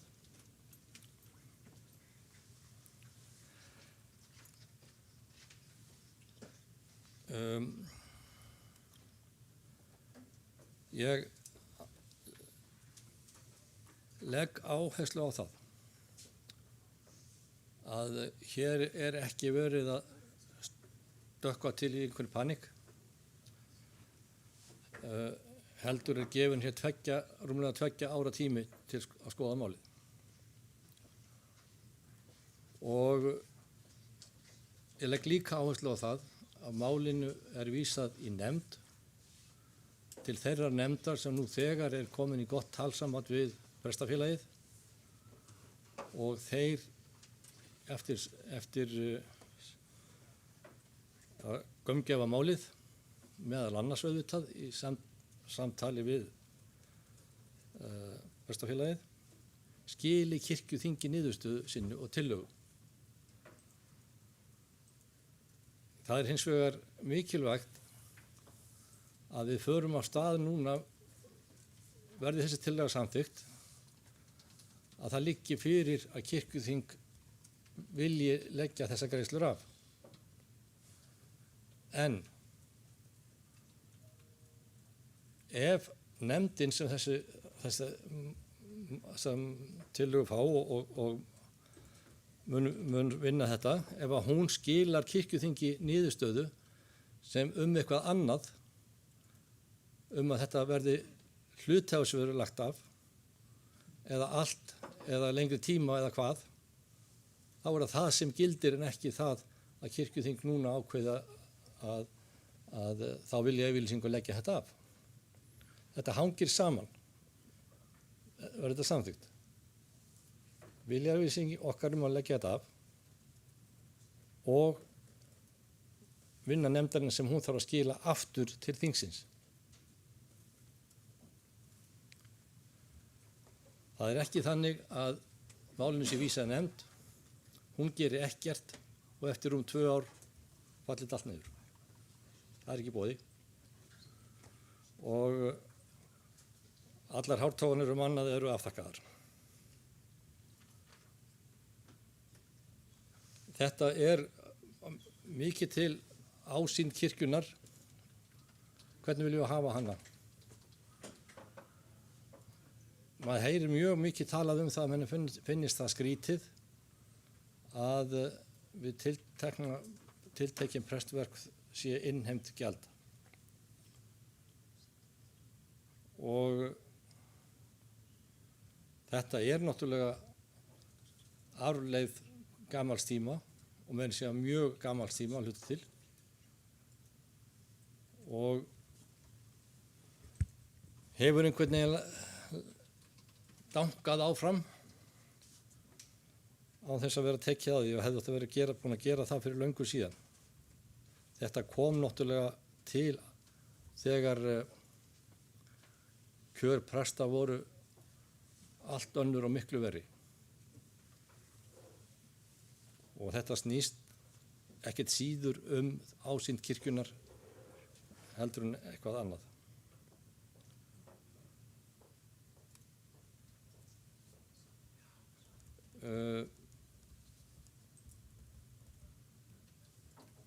Ég held að ég hafi svo sem ekkert fleiri orð þetta á þessu sinni.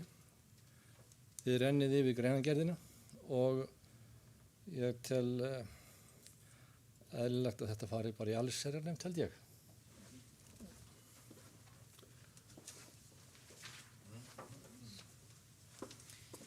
Þakka fyrir.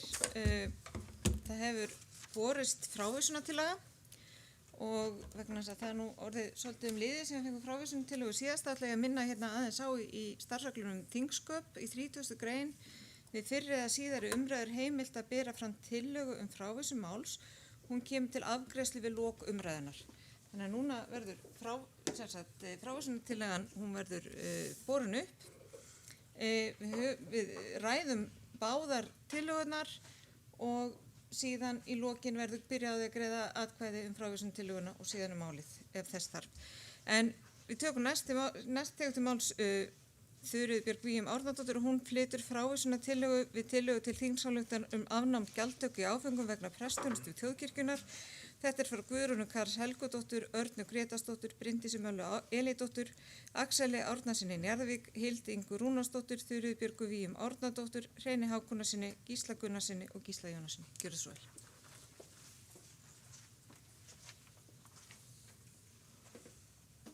Forseti, ég les frávísunartillögu við tillögu til þingsályktunar afnám gjaldtöku í áföngum vegna prestsþjónustu þjóðkirkjunnar. Á aukakirkjuþingi 2021 samþykkti kirkjuþing kjarasamning Þjóðkirkjunnar Biskupsstofu og Prestafélags Íslands eftir að meirihluti presta hafði samþykkt kjarasamningin í almennri kosningu. Í kjarasamningnum kemur fram að auk fastra launa innheimta prestar þóknun fyrir tiltekin prestverk, en aðilar eru þó sammála að endurskoða þurfi þetta fyrirkomulag. Kirkjuþing samþykkti að kjaranefnd kirkjunnar færi með samningsumboð kirkjunnar við Prestafélag Íslands og líta flutningsmenn svo á að aukaverkin séu inn í því umboði. Flutningsmenn leggja áherslu á að endurskoðun á fyrirkomulagi aukaverka presta fari fram á réttum vettvangi. Mikilvægt er að endurskoðunin leiði ekki til skertrar þjónustu, heldur að áfram verði tryggð framúrskarandi þjónusta kirkjunnar í fjölbreyttu samfélagi. Lagt er til að tillögunni verði vísað frá kirkjuþingi og kjaranefnd sé treyst fyrir verkefni sínu. Meðfylgjandi inn á gagnaherberginu er greinargott lögfræði álit frá Láru Vaff Júlíusdóttur sem unnið var fyrir Prestafélag Íslands. Takk fyrir. Næst tekur til máls Gunnlaugur Garðarsson og svo Hermann Ragnar Jónsson.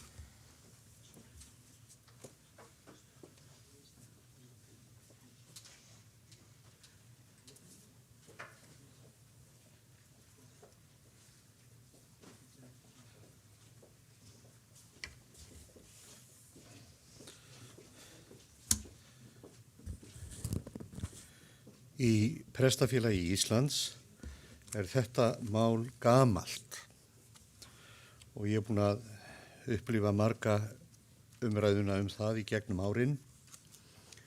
En ég verð að upplýsa ykkur það að það er ekki ýkja mörg ár síðan að ég fékk á aðalfundi Prestafélags Íslands samþykkta þá tillögu að stjórnin taki að vinna að því í samráði við biskup Íslands að fella niður alla gjaldtöku í samhengi skírnar. Þetta var samþykkt. Og ég get líka upplýst ykkur það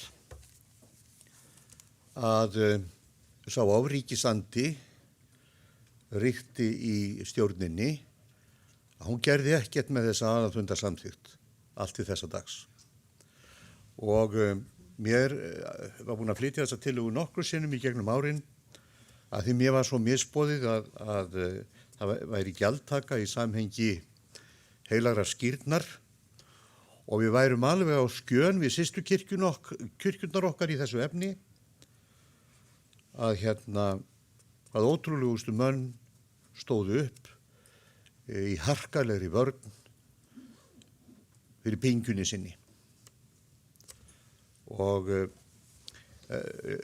lengi tókst mönnum að sporna við og tala fyrir því að það yrði að taka allan pakkan, eins og sagt er. En ég talaði ávallt fyrir því að við skildum þrepa þetta upp og byrja það sem væri mest frá andlegu sjónarhorni. Og það væri náttúrulega skírnin. Og Flóknari mál væru aftur á móti þegar væri að ræða hjónavíkslur og útfarir og annað þess áttar, því að safnaða fólk skilur ekki að það fá ekki að velja sinn prest og svo framvegis, og það hefur þá tilhneigingu til að verða ofur mikið álag á örfáa og miklu minna á aðra. Þannig hefur þetta geta verið. Það er í gangi.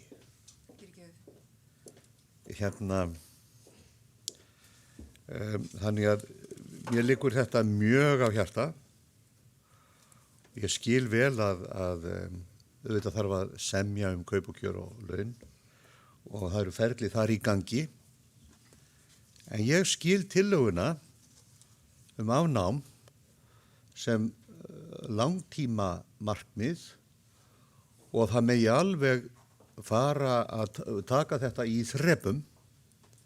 Frávísunartillöguna upplifi ég aftur á móti sem tilraun til þess að jarða þetta. Og mér finnst hún þar að leiðandi bara óþolandi. Þetta heyrir ekki til safnaðaruppbyggingar og ég vona innilega að við getum farið þá leið að samþykkja þetta með það að augnamiði að búa til þrep. Þetta er langtíma markmið og byrja á afnámi gjaldtöku í samhengi skýrna sem fyrst. Þetta er svona smá aflátsbragða þessu. Verslun og viðskipti með náðina. Ég segi það nú bara hreint út. Við getum ekki verið í einhverju viðskiptasambandi við Guð og það á ekki að vera í samhengi heilags skírnarsakramentes. Takk. Fyrir að biðja afsökunar á smá ráðstefnu hjá okkur en við vorum að ræða þetta með frávísunartillögun og ég endurtek það sem ég sagði áðan samkvæmt starfsreglum þá á að greiða atkvæði frávísunartillögu í lok umræðu. En við vorum ekki drífa hjálti verðum aðeins að gleyma okkur. En næst tekur til máls Hermann Ragnar Jónsson og svo Steindór Haraldsson.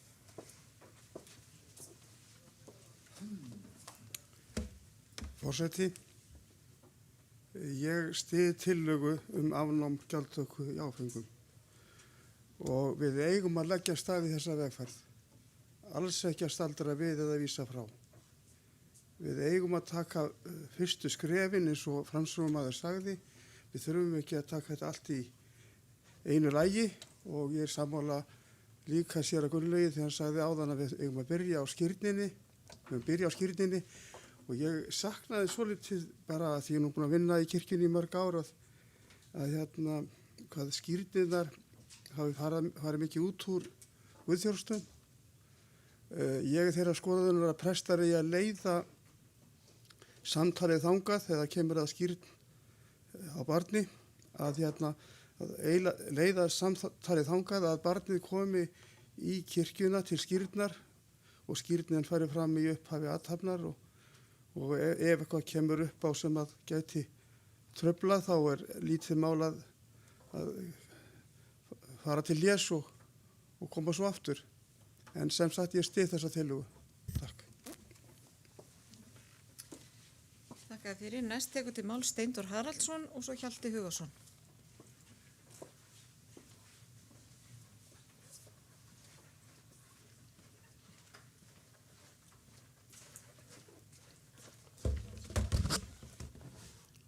Forseti,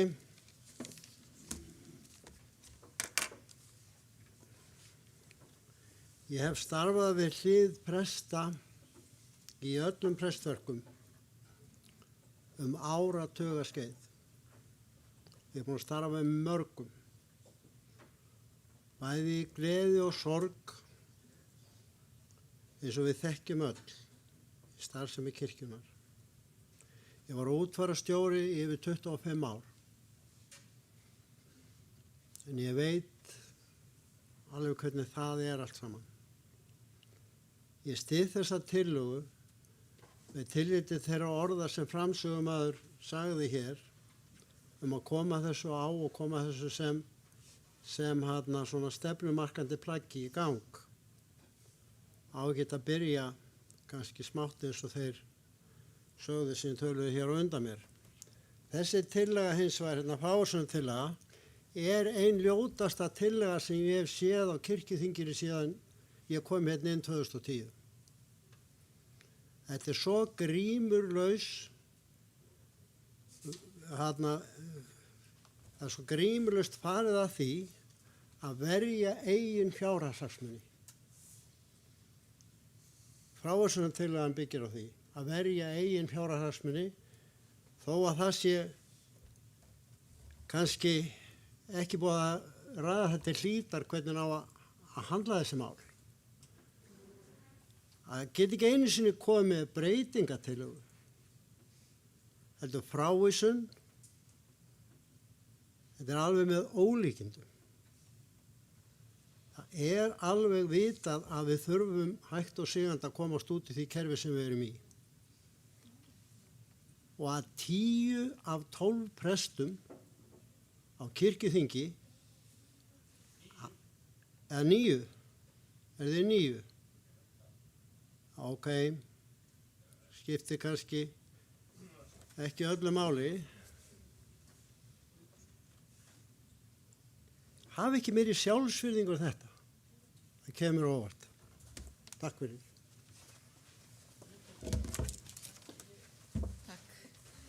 Næst tekur til máls Hjalti Hugason.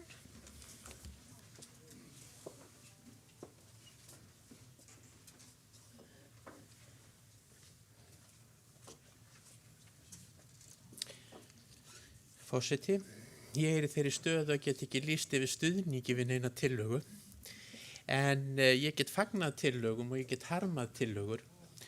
Ég vil fagna upphaflegu tillögunni og tek undir með þeim sem hafa bent á að þetta er gömul umræða sem hefur staðið lengi, sem hefur ekki verið hægt að leiða til lykta eða þoka neitt verulega áfram fyrir en núna. Það er að segja, nú er tíminn til þess að koma fram með þau mál sem hafa verið að hjakka í sama farinu ár eftir ár vegna þess að kirkjan hefur ekki haft nægilegt sjálfstæði til þess að fást við málin. Nú er það sjálfstæði fengið og þá er alveg rétti tíminn til þess að koma með tillögur að breytingum sem ekki hefur verið svigrúm til að framkvæma. Þess vegna er þessi upphaflega tillagan borin fram á réttum tíma. Mér finnst hún vera mjúk, hún gerir ráð fyrir heilmikilli tímaspönn, þetta er ekkert sem á að taka gildi áramótin, það er langur tími til þess að gera, langur til þetta gengur í garð. En svo harma ég frávísunartillöguna og finnst hún eiginlega alveg með ólíkindum. Mér finnst að hér sé komin nokkuð hörð kjarabarátta inn á kirkjuþingið sem er ekki rétti vettvangurinn til þess. Og það er raunverulega til nýyrði í íslensku máli sem að tekur á svona málflutningi sem er séra hagsmunagæsla. Og ég sé að ég þarf ekki að skýra það nýyrði, skýri sig sjálf. En með breytingatillögu hefðu auðvitað verið hægt að auka tímaspönnina og gera mjúka tillögu enn mýkri ef vilji hefði verið fyrir hendi. Nú er það hugsanlega orðið of seint. Nei, gott, flott, ég lýsi eftir slíkri tillögu. Nú, auðvitað er það svo að það þarf að semja mótvægisaðgerðir á réttum vettvangi og á réttum tíma og með réttum aðferðum.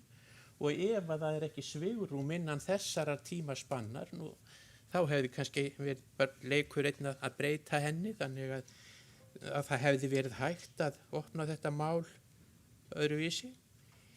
En sem sagt, ég deili harmið Steindórs sem hann lýsti áðan. Þakka fyrir. Næst tekur til máls Skúli Ólafsson.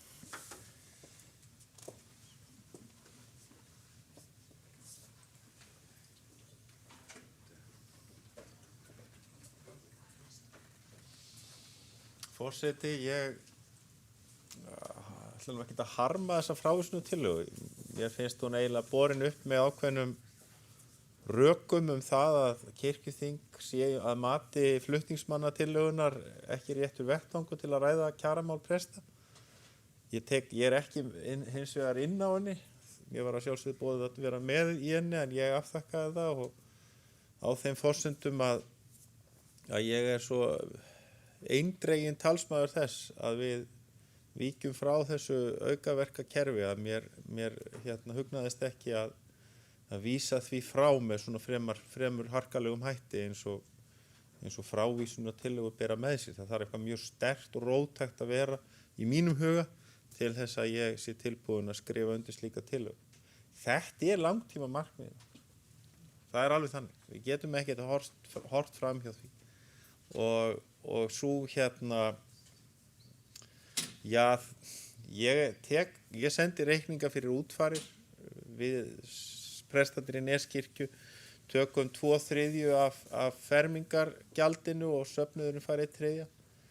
Þannig ég er ekkert að setja mig á háan hest í þessum efnum og ég ger mér svo sem grein fyrir því að þau sjónarmið sem að segja að við getum ekkert bara skorið niður ákveðin tekjustofn stéttar, hvort sem það eru sérhagsmunir eða sérhagsmunir, það þarf eitthvað svona mótvægi að eiga sér stað og svo maður vísir nú til, ég gerir nú allt of oft sjálfsagt, reynslu kollegana sem hafa starfað í systurkirkjunum, mjög margir í Noregi og koma heim eins og þeir hafi höndlað bara hamingjuna og sannleikan, margir hverjir og sérstaklega glaðir yfir þessu aukaverka harki og öllu saman, það sé ekki til staðar hann í Noregi. Heldur kemur í staðinn kannski sjónarmið sem Gísli var að reyna að vekja athygli á þess að ég ætla að fara að blanda saman hér málum, en það þetta að menn fá í staðinn fyrir það að taka þátt í útförum og ýmsum þessum aukaverkum svokölluðu, frí, næði og hvíld og verða fyrir vikið endurnærðir og útkvíldir. Kannski það eitthvað sem að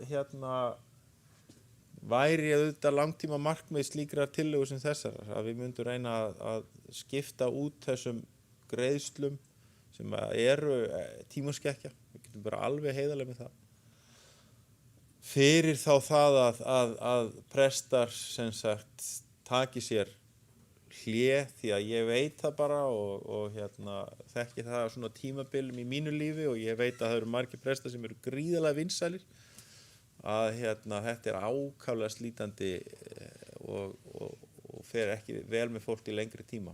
Þannig að ég held að væri mikill allra hagur, bæði séra og ekki séra, að við myndum einmitt móta kannski þessar hugmyndir áfram með það í huga að það komi annað á móti heldur en beinharðir peningar.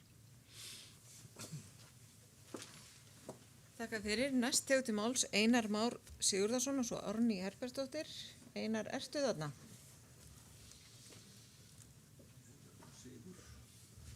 Já. Forseti, ég er ekki á svipuðum stað og Hjalti Hugason, það er að segja að fagna eða ekki fagna. Ég er nú almennt þeirra skoðunar að frávísunartillaga sé svona með því harkalega stað sem að hægt að leggja fram á fundi gagnvart málum, nema ef vera skildi dagskrártillaga sem nú enn harkalegri, sem að gera ráð fyrir því að það sé bara tekið næsta mál á dagskrá. Mér finnst það frávísunartillaga, svona fundatæknileg atriði, hún eigi heima ef að mál þess eðlis að það sé kannski rætt eða fullrætt á öðru máli, menn sé að reyna að nálgast mál til þess að taka það aftur fyrir. Ég get líka tekið undir með rökstuðningnum fyrir frávísunartillögunni þó að hún hefði ekki þurft að koma fram í frávísunartillögu, það er að segja að kirkjuþing á auðvitað ekki að vera að ræða einstök mál sem tengjast kjarasamningum presta. Við erum í sérstaklega kjaranefnd í því, en þetta mál hefur svona víðari skírskotun heldur en eingöngu það. Það er nokkuð ljóst að orðalag tillögunar hefur farið misjafnlega í aðila. Við sjáum það í umsögn prestafélagsins að þeir telja að þarna sé verið að fara inn í kjarasamningin eða geða fyrirmælum hvernig kjarasamningun eigi að vera. Það er óheppilegt. Þannig að ég held að ef að málið heldur áfram til nefndar þá sé það nú heppilegt að nefnd fari yfir orðalagi, því að ég held að það sé alls ekki markmið flutningsmanna að setja einhver slík mörk á, og kom fram í máli framsögumanns að það er ekki heldur var verið að gefa ákveðið svona tímaramma til að vinna málið. Það er ekkert launungamál og sjálfsagt að segja frá því hér að við í starfskostnaðarnefndinni við skorumst að sjálfsögðu ekki undan því að taka þetta mál í samtal við prestafélagið, alltaf að geta þess að þetta hefur verið lítilega orðað á fundum okkar við prestafélagið. Þannig að ég held svona til flutningsmanna ef málið fer áfram til nefndar að þá ættu þeir að vera fylgjandi því að orðalagi er breytt, því að það er líka kannski erfitt fyrir okkur í starfskostnaðarnefndinni að mæta á fund til prestafélagsins með, einhvað að segja, fyrirfram gefna niðurstöðu. Það gæti verið heppilegra að orða það á þann hátt að máli væri tekið til samræðu eins og þarna er gert ráð fyrir og stemt að til dæmis því að fella brott, en mér finnst líka það að, eins og þið sjáum viðbrögðum prestafélagsins, að menn skilja þetta þannig að það eigi þá að skerða kjör þeirra. Ég held að það sé alls ekki tilgangur tillögunnar, en það getur verið flókið hvaða leiðir eigi að fara í þessu og það held ég að sé mjög til bóta af því að við erum í samtali við prestafélagið ýmislegt náskylt, að við getum farið yfir þetta með þeim og vonandi fundið farveg sem að gæti nýst við gerð næsta kjarasamnings, því að ég held að það sé engin vilji nokkur staðar að fara inn í kjarasamningum síðan slíka.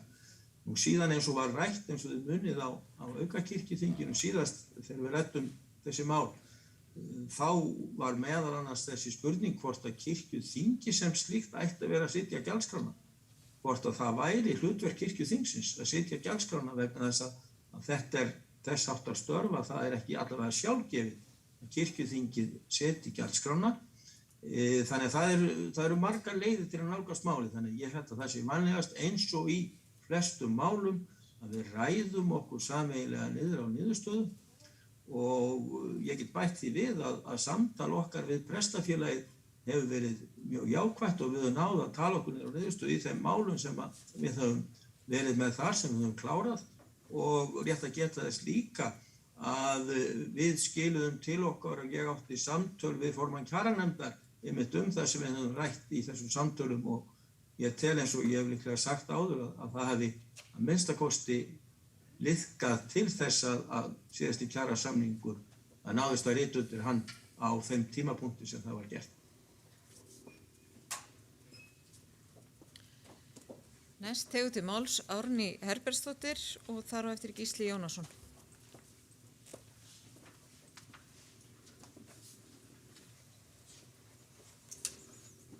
Forseti, ég hef nú ekkert miklu við að bæta, Einar útskýrði þetta nú mjög vel allt, því að það er auðvitað enginn að vilja taka kjör af einum eða neinum.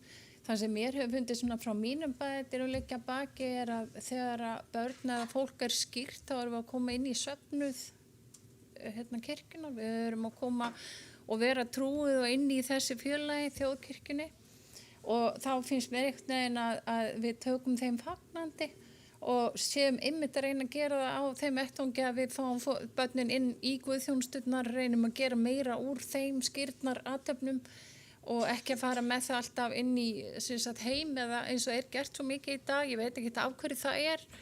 Það er ekkit, ég held ekki að endilega fólk sé að horfa svo mikið í það þó það borgi fyrir skírnina. En maður heyrir samt utan að sér að fólki finnst pínlítið skrítið vera að borga fyrir það að taka mannesku inn í samfélag kirkjuna eða samfélag trúara.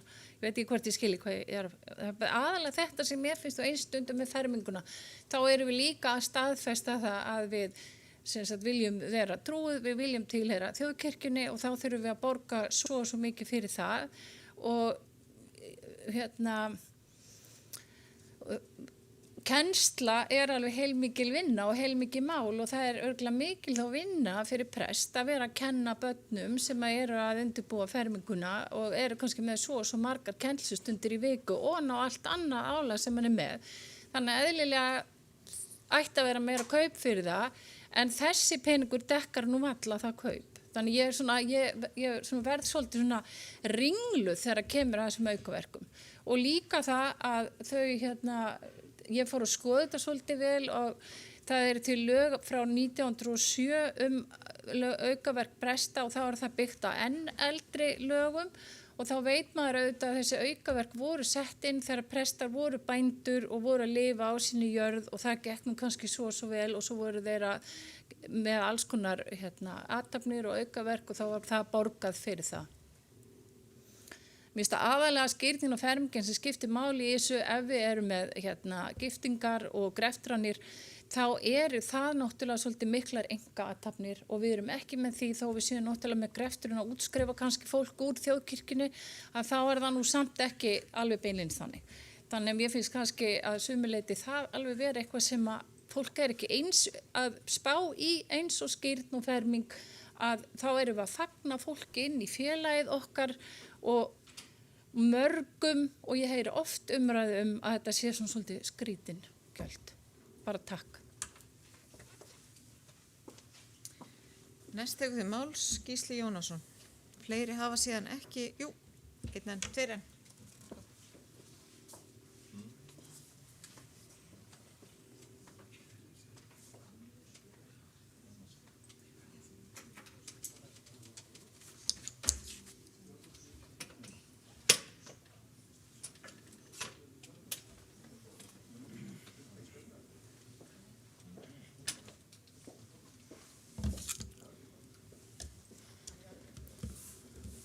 Forseti, ég ætlaði nú ekki að taka til máls undir þessum eða í þessu máli en að því að ég sit nú uppi með það minnst tveir ræðmenn hafa talað að ég hafi sett nafni mitt á einhverju ljótustu tillögu í sögukirkjuþings þá get ég nú ekki orðabundist og verð þá minnst að gera grein fyrir hvers vegna nafni mitt stendur á þessu blaði.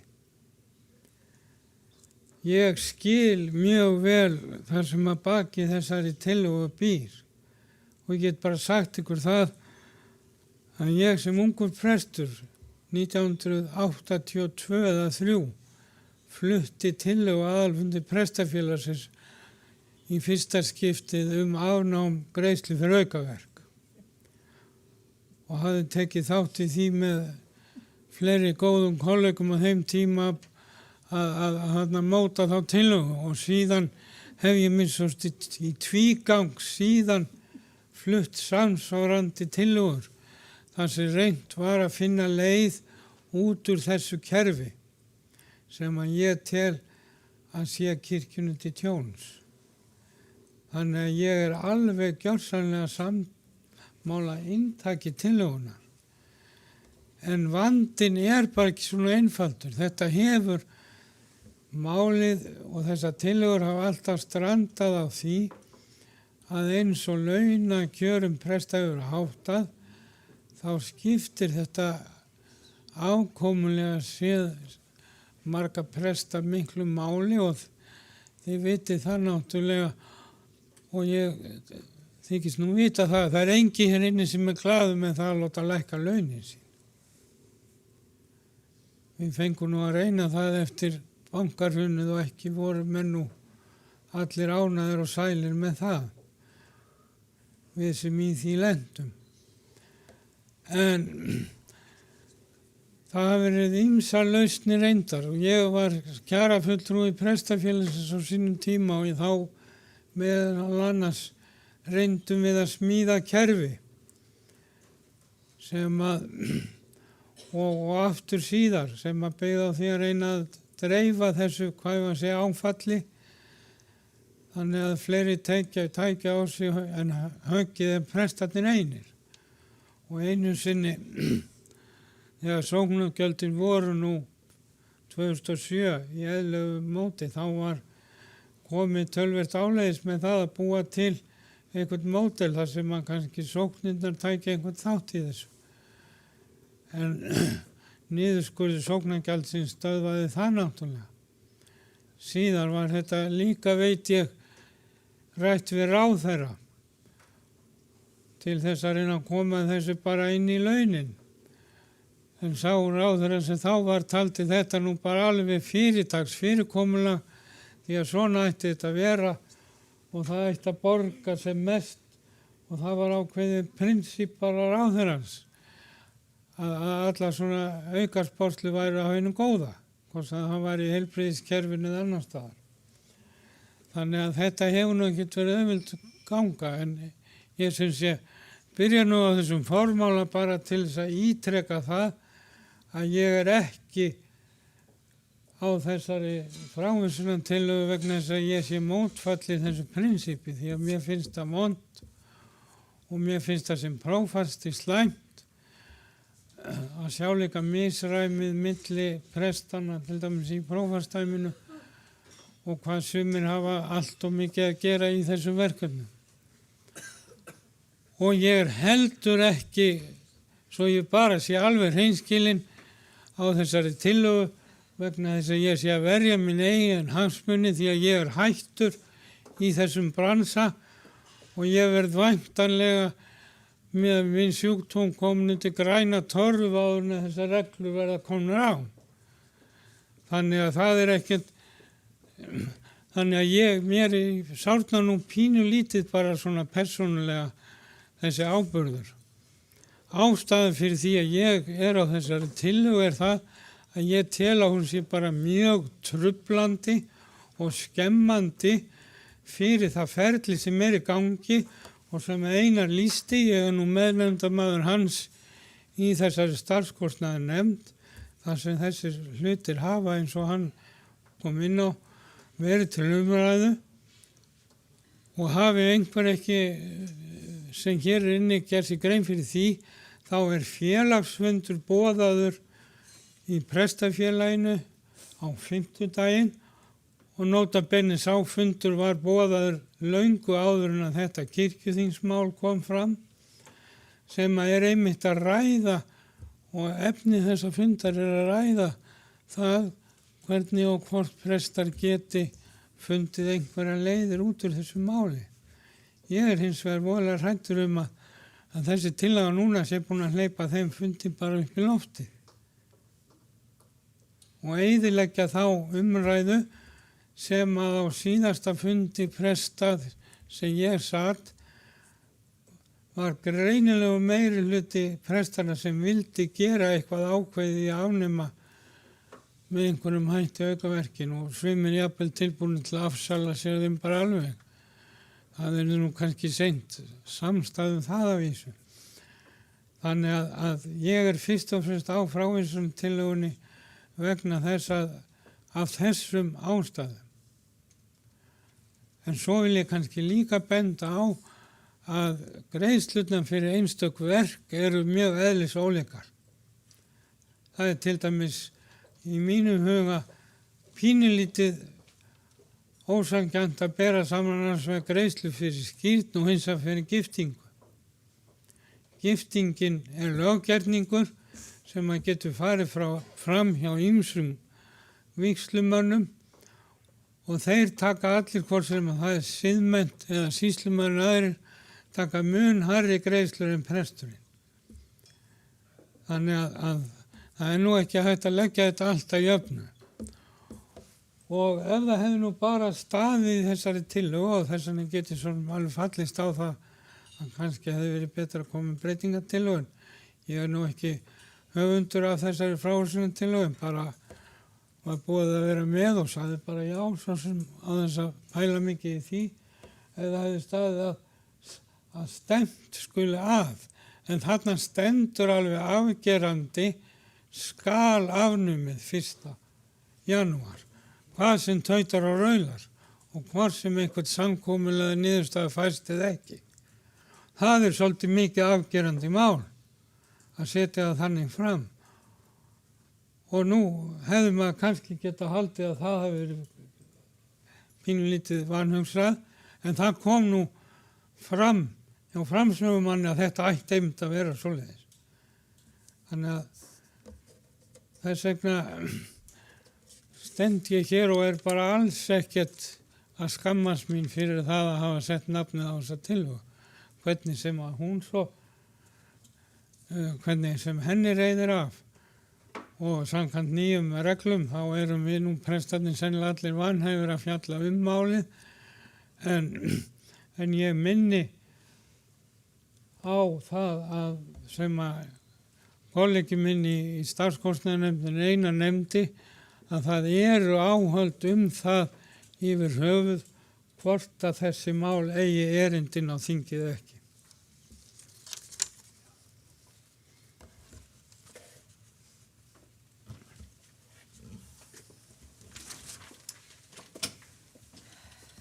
Það eru 3 aðilar eftir á mælendaskrá og ef enginn gefur sig fram meðan að næsti talar þá ætla ég að loka mælendaskráni, en næsti tekur til máls Gunnlaugur Garðarsson sem talar í annað sinn og Magnús Erlingsson þar á eftir.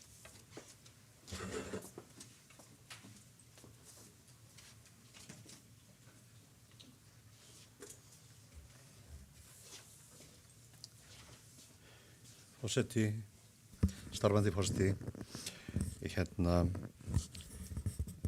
takk fyrir framlagið, innleggið,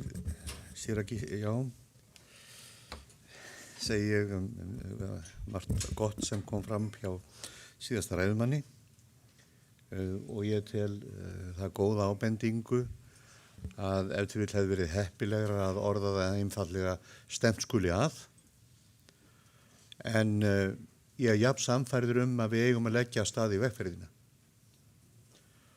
og ég ger mig grein fyrir því að það er ýmsar flækjur í síðari þrepum verkefnisins sem tengjast bæði útfaramálum, hjónavígslumálum. En rétt tel ég að við leggjum að stað og brýnast tel ég að takast á við skýrnarmálið og fermingafræðslumálið svo í kjölfarið. Og ég skammast mín ekkert fyrir að vera hvetjandi fyrir því, öðru nær. Og ég held að það hefur verið að sömu ástæðum og fyrir ræðumaður nefndi að hann kom með tillögu fyrir rétt tæpum 40 árum. Að hann skynjaði að það var ekki allt í lagi í þessu máli og eitthvað þyrfti að laga og það er komin tími og nú er tækifæri og við hljótum að geta gert Prestafélags Íslands fundinum sem framöndan er ljóst með einhvers konar skilaboðum að við séum að stefna að. Ég vildi bara rétt bæta því við að eftir mínu minni að þegar verið var að vinna að launalagfæringum fyrir hönd presta gegnum árin að þá var það alltaf markmið stjórnarinnar þegar viðsemjendurnir vildu draga inn í jöfnuna aukaverkagreiðslur að því skyldi alls ekki blandað saman. Þar væri mismunur milli manna af þeirri stærðargráðu að það gæti einfallega engan veginn gengið upp og þar væri ekki ein lögbundnu þjónusta sem að stæði undir grunnlaunum hvers og eins. Þannig að því var alltaf haldið aðskildu og þess vegna finnst mér allt í einu komin upp þessi umræða að það að þetta sé hluti að launagjörunum. Það er bara svo gríðalegur mannamunur í þeim efnum eins og fyrir ræðumaður vitnaði til og þekkir hann úr sínu næru umhverfi mjög vel að það er alveg fráleitt að hafa það í útreikningum grunnlaunin eða blanda því saman. Takk. Næst tekur til máls Magnús Erlingsson og svo Steindór Haraldsson tala þá í annað skipti.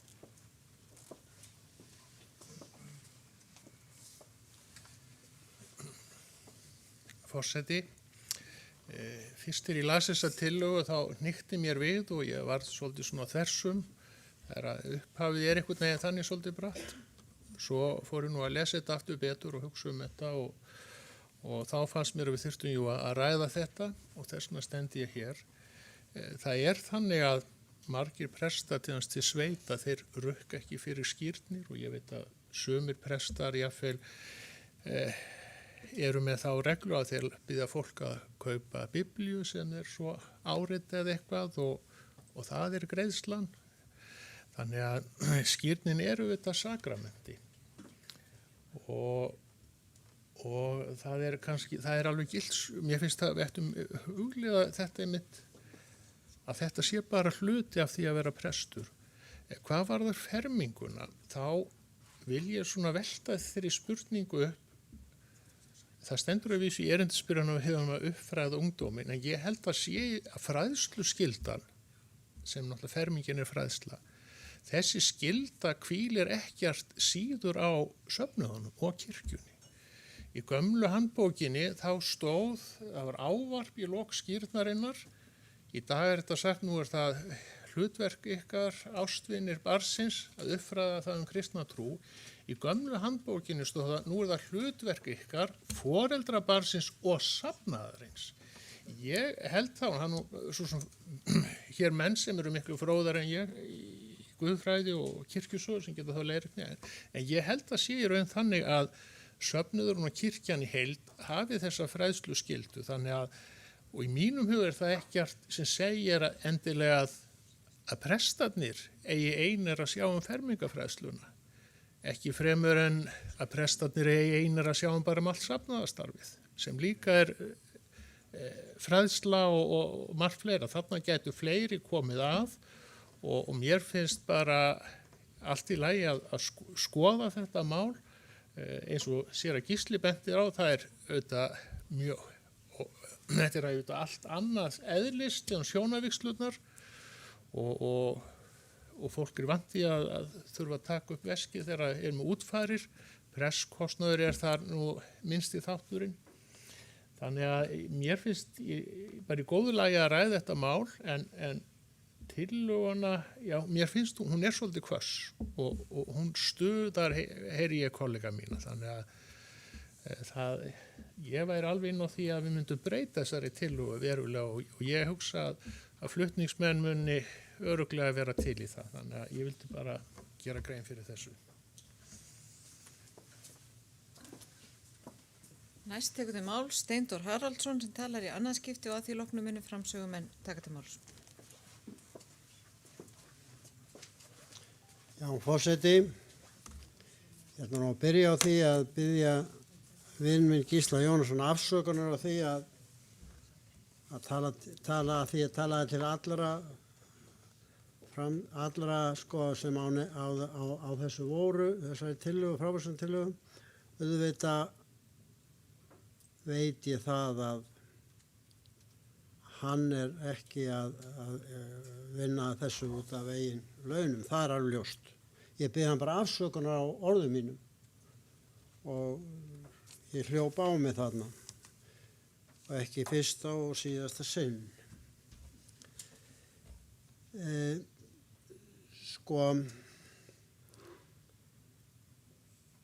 var kannski svolítið harður hérna áðan. Mér var misboðið, ég verð bara að segja það.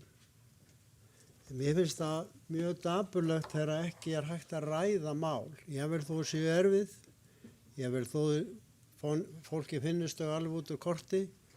Að ræða mál er eitthvað sem við verðum að hafa þroska til að gera.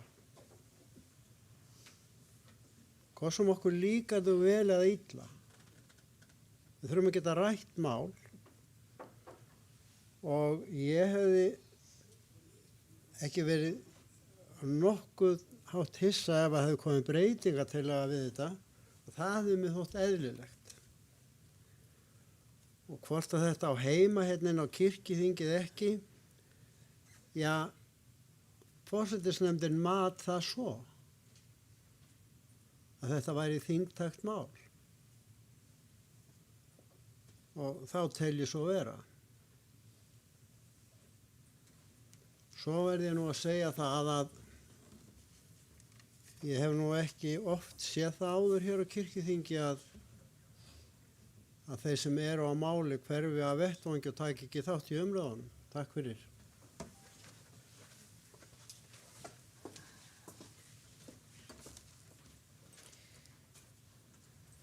Þá tekur til máls framsögumaður 27.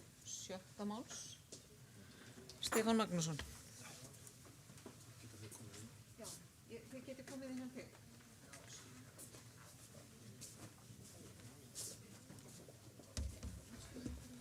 Forseti.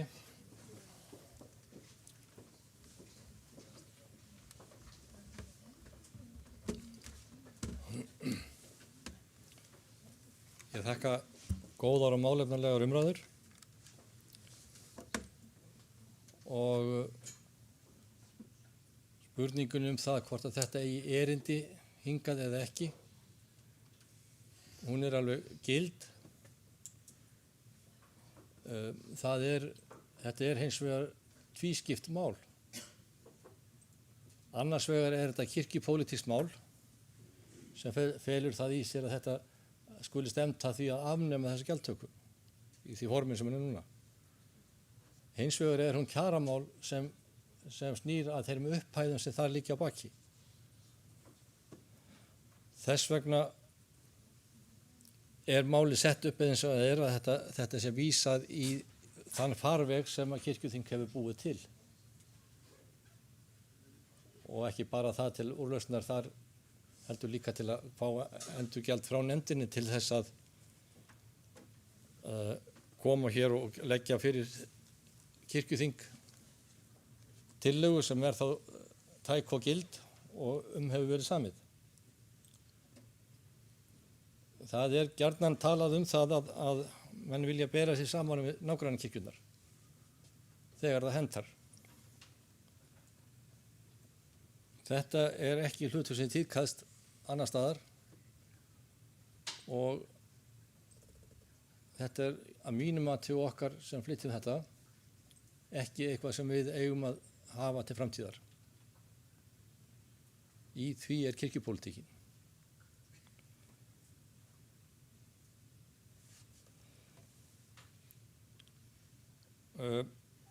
Það að prestafélagið ætla að fara að ræða þetta fundi núna í vikunni eða næstu viku, það er bara þitt besta mál og bara mjög gott. En prestafélagið hefur ekkert enga rétt á umræðu þessi mál. Hreint ekki, sko. Og það kom fram hér bæði núna í umræðum sem og á umræðum sem urðu á kirkjuþingi hér fyrr í haust að þetta mál er búið að vera þvælast fyrir kirkjunni og kirkjufólki í yfir 40 ár.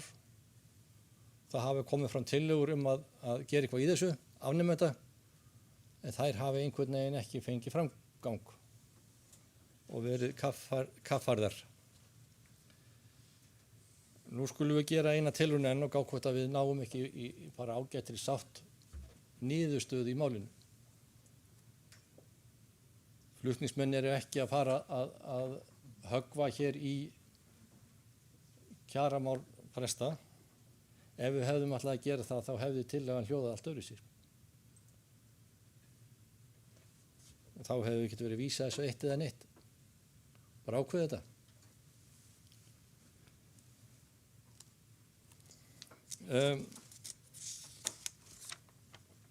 Já, eins og segi, það komu margar ábendingar góðar og ég þakka kærlega fyrir þær.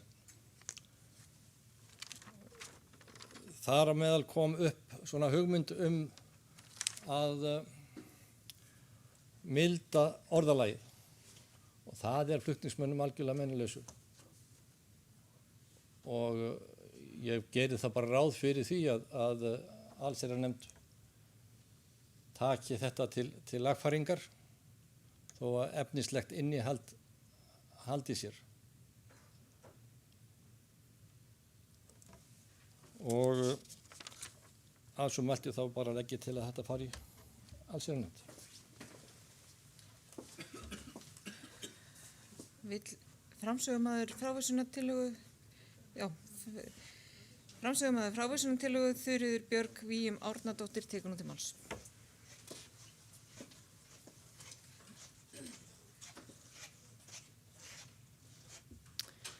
Forseti, ég vildi bara ítreka það að þessi tillaga ekki komin til vegna þess að við séum á móti því að þetta verði endurskoðað. Þvert á móti held ég við séum öll fylgjandi því.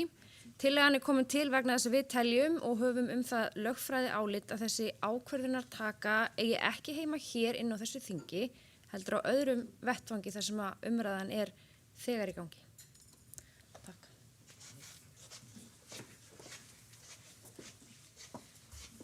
Þá byrjum við á því að taka frávísunartillöguna til afgreiðslu og ég tel nauðsynlegt að virkja þingskrifara til að telja atkvæði. Ég hugsa að þetta muni fara þannig að ég bið þingskrifara að koma hérna og telja.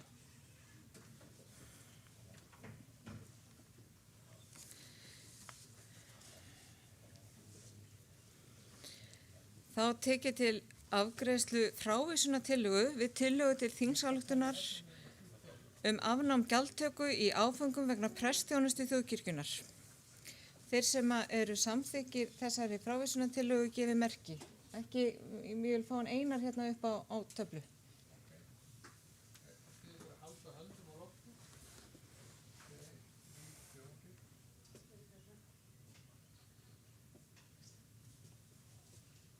Erst þú með hendina? Hvað þín hendi?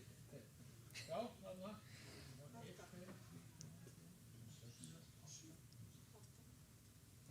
1, 2, 3, 4, 5, 6, 7, 8, 9. Já. Ég bið ykkur að halda hendi aðeins lengur á lofti.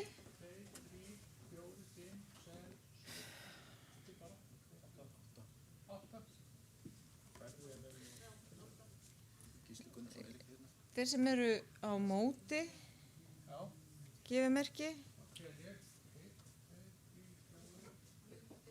5, 6, 7, 8, 9, 10, 11, 12.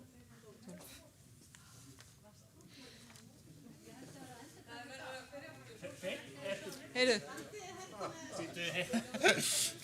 við skulum byrja upp á nýtt. Við erum að taka til afgreiðslu frávísunartillöguna.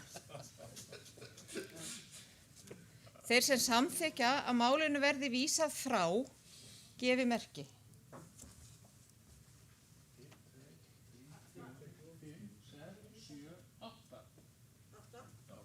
Þeir sem eru á móti, gefi merki. 1, 2, 3, 4, 5, 6, 7, 8, 9, 10, 11, 12. Þú greiðir ekki atkvæði. Sá sem situr í forsætisæti, það svona hefð fyrir því að hann greiði ekki atkvæði. Þá megið þið setjast og þá hefur frávísunartillagan verið felld og tökum við þá til afgreiðslu 27. mál tillaga til þingsályktunar afnám gjaldtöku í áföngum vegna prestsþjónustu þjóðkirkjunnar, flutt af Annýju Ingimarsdóttur, Árnýju Herbertsdóttur, Margréti Eggertsdóttur, Stefáni Magnússyni. Þeir sem eru samþykkir því að þetta mál fari í aðra umræðu gefi merki. Þeir sem eru á móti gefi merki. Málið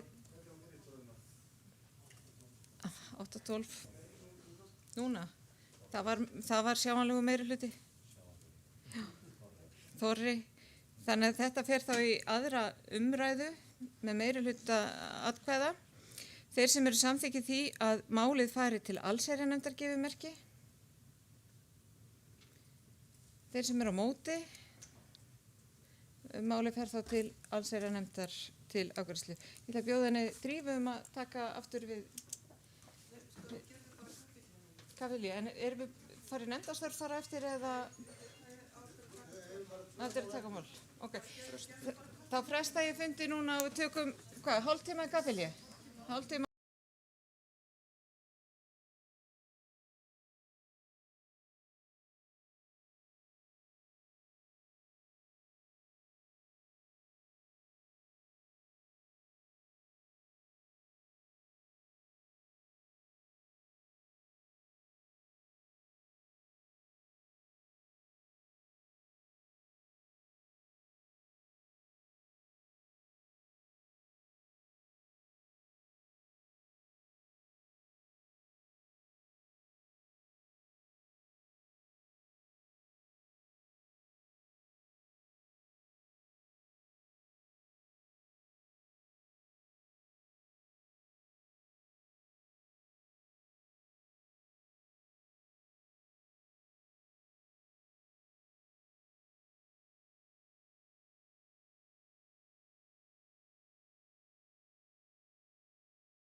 Svanna, þú ert þá næst.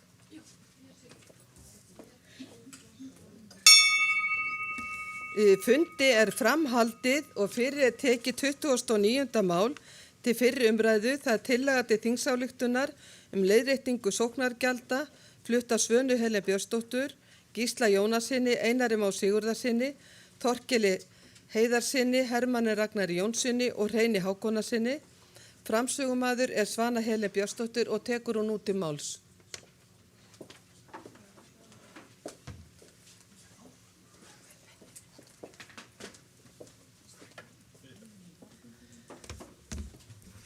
Forseti, ég flyt hér tillögu til þingsályktunar leiðréttingu sóknargjalda. Og hún hljóðar svo. Kirkjuþing 2021 til 2022 samþykkir að hvetja alla sem koma að stjórnun innan þjóðkirkjunnar að setja leiðréttingu sóknargjalda á dagskrá og hafa það sem forgangsmál þar til leiðrétting fæst. Forsætisnefnd kirkjuþings fylgir málinu eftir og felur ekstra skrifstofu þjóðkirkjunnar að veita sóknarnefndum og öðrum sem vilja beita sig fyrir leiðréttingu sóknargjalda upplýsingar og ráðgjöf það með hvaða hætti því verður best við komið.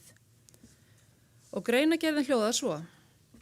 Skerðing sóknargjaldsins af hálfu ríkisvaldsins hefur viðgengist frá árinu 2009 þótt viðurkennt hafi verið á stjórnvöldum að sóknargjaldið hafi verið skorið langt umfram þann niðurskurð sem aðrir aðilar máttu almennt þola vegna efnahagshrunsins. Þessi skerðing hefur leitt til þess að ríkisvaldið hefur haldið eftir hátt í 50% af innheimtu sóknargjaldi. Minnt skal á að sóknargjaldið er í raun félagsgjald trúfélagana sem ríkið bauðst að fyrra bragði til að innheimta með sérstöku samkomulagi sem leiddi til þess að lög sóknargjöld voru samþykkt samhljóða á Alþingi í tengslum við innleiðingu, staðgreiðslu og opinberra gjalda.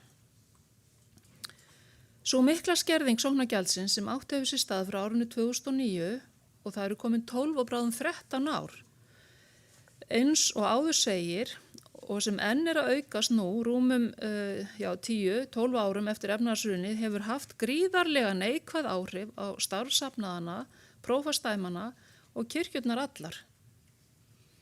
Nú er svo komið að sumir söfnuðir virðast endanlega vera að komast í þrot fjárhagslega. Sumir þeirra hafa ekki getað sinnt brýnasta viðhaldi eigna og eru nú 12 árum eftir hrunið enn að segja upp starfsfólki, lækka starfshlutfall og draga úr starfi í söfnuðum. Ljóst er að söfnuðum er ætlað að reka starfsemi sína á nánast sömu krónutölu og þá var, eða með öðrum orðum og það bil helmingi þeirra rauntekna sem þau höfðu árið 2008. Má það vera öllum ljóst að slíkt er í raun ekki hægt, enda vandfundins á aðili í þjóðfélaginu sem orðið hefur fyrir annarri eins tekjuskerðingu á þessum tíma. Flutningsmenn telja afar brýnt að kirkjuþing sem hefur æðsta vald í málefnum kirkjunar nema lög kveði á annað, hvetji alla sem koma að stjórnun innan þjóðkirkjunar að setja leiðréttingu sóknargjalda á dagskrá og hafa það sem forgangsmál þar til leiðrétting fæst.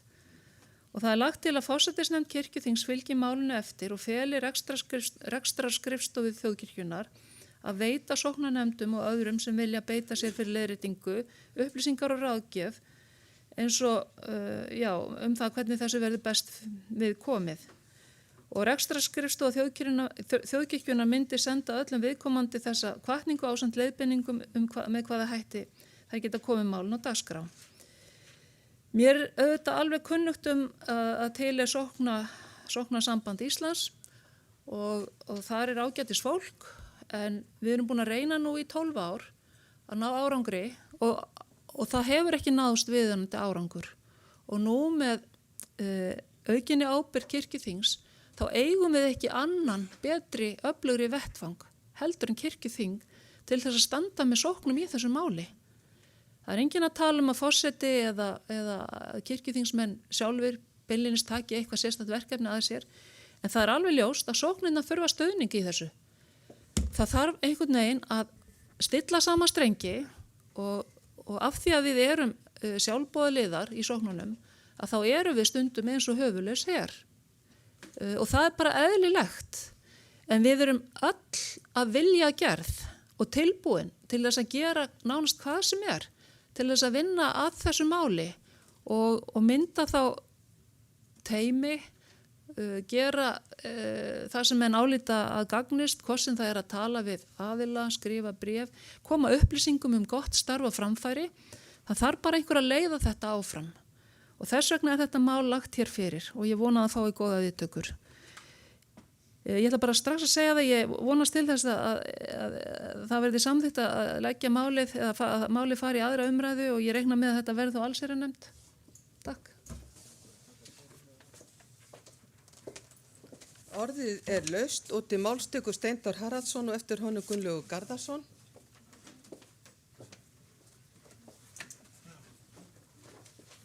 Forseti, ég vil byrja hjá að þakka kærlega þessa tillögu. Hún er vissulega nauðsynleg þessi umræða og reyndar alltaf. Þannig er að í fyrra, þegar þetta var mikið til umræða, þetta er búið að vera til umræða hverju ári í langan tíma og við þekkjum það svo vel hvað er búið að skera niður og við rætum það fram og tilbaka hvernig ætti að nálgast ríkið og ríkið lítur nefnilega á sóknargjöld sem skatt og við höfum tilhneigingu til þess að líta á sóknargjöldin sem félagsgjald en ríkið lítur á sóknargjöldin sem skatt og ég ætla ekki að það er of langt að fara út í það að lýsa því hvernig stendur á því en ríkið hefur rök fyrir sér. Við ræddum það áður en að við fórum á fund til efnahags- og viðskiptanefndar í fyrra hluti af stjórn sóknarsambandsins voru 3 sem fórum að ásakanir og árás á ríkið fyrir vanefndir væri ekki rétta leið. Við höfum reynt það ár eftir ár að fara með þeim hætti fram. Ég held að það sé ekki vænlegt til árangurs. Ég held að við höfum að fara fram með rökum og kynningu á starfi safnaðan í landinu. Og það er engin einasti vandi fyrir okkur að færa rök fyrir því góða starfi sem kirkjan veitir allt land og hversu nauðsynleg hún er. Það er engin vandi. Það er bara að vanda það svolítið og vanda undirbúningin að þessu. Þetta er mjög gott mál að vekja máls á þessu og vissulega á kirkjuþingið og gerir það örugglega og tilvonandi rekstrarskrifstofa, biskupsstofa hefur líka gert það alltaf. Gert allt sem í þeirra valdi hefur staðið til þess að reyna að ýta þessu máli áfram og fjölmargir einstaklingar, Gísli Jónasson meðal annars, margir aðrir hafa verið að vinna í þessum málum með því að tala við einstaka þingmenn og ráðherra og svo framvegis, lítið orðið úr því en við fengum ágætis áheyrn í fyrra og mjög góðan fund og það var aðeins hækkun, eitthvað 300 milljónir, ég held að það verið eitthvað slíkt. Hvað sem það var út af þessum fundið einhverju öðru, margir hafa ábyggilega lagt sitt lóð á þá vogaskál og það er bara að finna góða og eftir því sem við ræðum þetta oftar og betur og nánar við þá sem að fara með þetta fjárstjórnarvald þarna í ríkisbatteríinu þeim betra. Ég bara benda á það hefur ekki reynst vel að koma í ásökunartón heldur þetta að segja hversu þörfin er mikil. Það er alltaf að segja hvað við fengum og hvað við fáum núna. Það sjá það allir þegar málið er skoðað að sóknir eru alveg komin út á ystu nöf. Það er rétt hjá Svönu. Takk fyrir.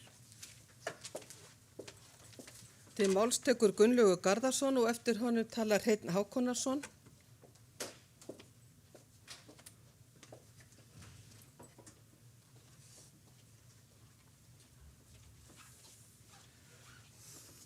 Ég vil sömuleiðis, forseti, þakka þetta mál og framsögumanni sérstaklega. Þetta er brýnt og löngu tímabært. Það fór lengi mest púðrið í að vinna með rammasamningin og þetta mál, þó margir reyndu, satt frekar á hakanum en hitt. Nú er tími og brýnt því að vandinn vex og hann er kominn til sögunar stór og í þessu máli er fólkin samstaða og stuðningur við sóknirnar í landinu og skilaboð þá frá kirkjuþingi að það ætli að vera í liði með sóknarsambandinu.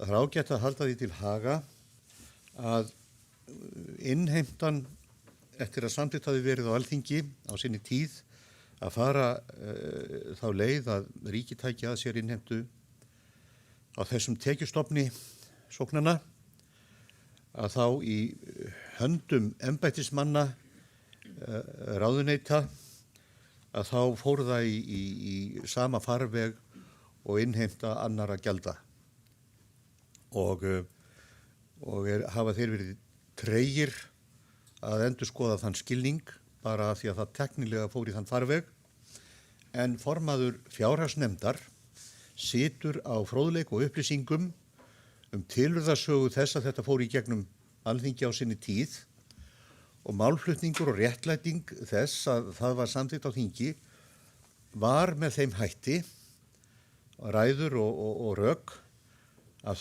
það allt hefur lögskýringar gildi eftir því sem ég fæ best skilið. Þannig að formaður fjárhagsnefndar situr á sterkum rökum sem má setja fram þegar farið verður að stað með að reyna að fá innheimtu gjaldanna í það horf sem var áður en að skerðingarnar hófust. Þangað þurfum við að komast og ef við tölum þá leiðréttingu að innheimtan fari í það far og ef það næst, þá er það fullur sigur, en ég held að við mætum mikilli andstöðu ef við ætlum að reyna að krefjast að fá mismuninn í gegnum árin sem liðið eru. Ég held að það sé alveg vonlaust, en það er von að við komumst aftur á sama stað í gjöldum og voru áður en að skerðingarnar hófust. Hjartans þakkir fyrir þetta, baráttu kveðja. Til máls tekur Hreinn Hákonarson. Orðið er laust ef við bara stuttarstund.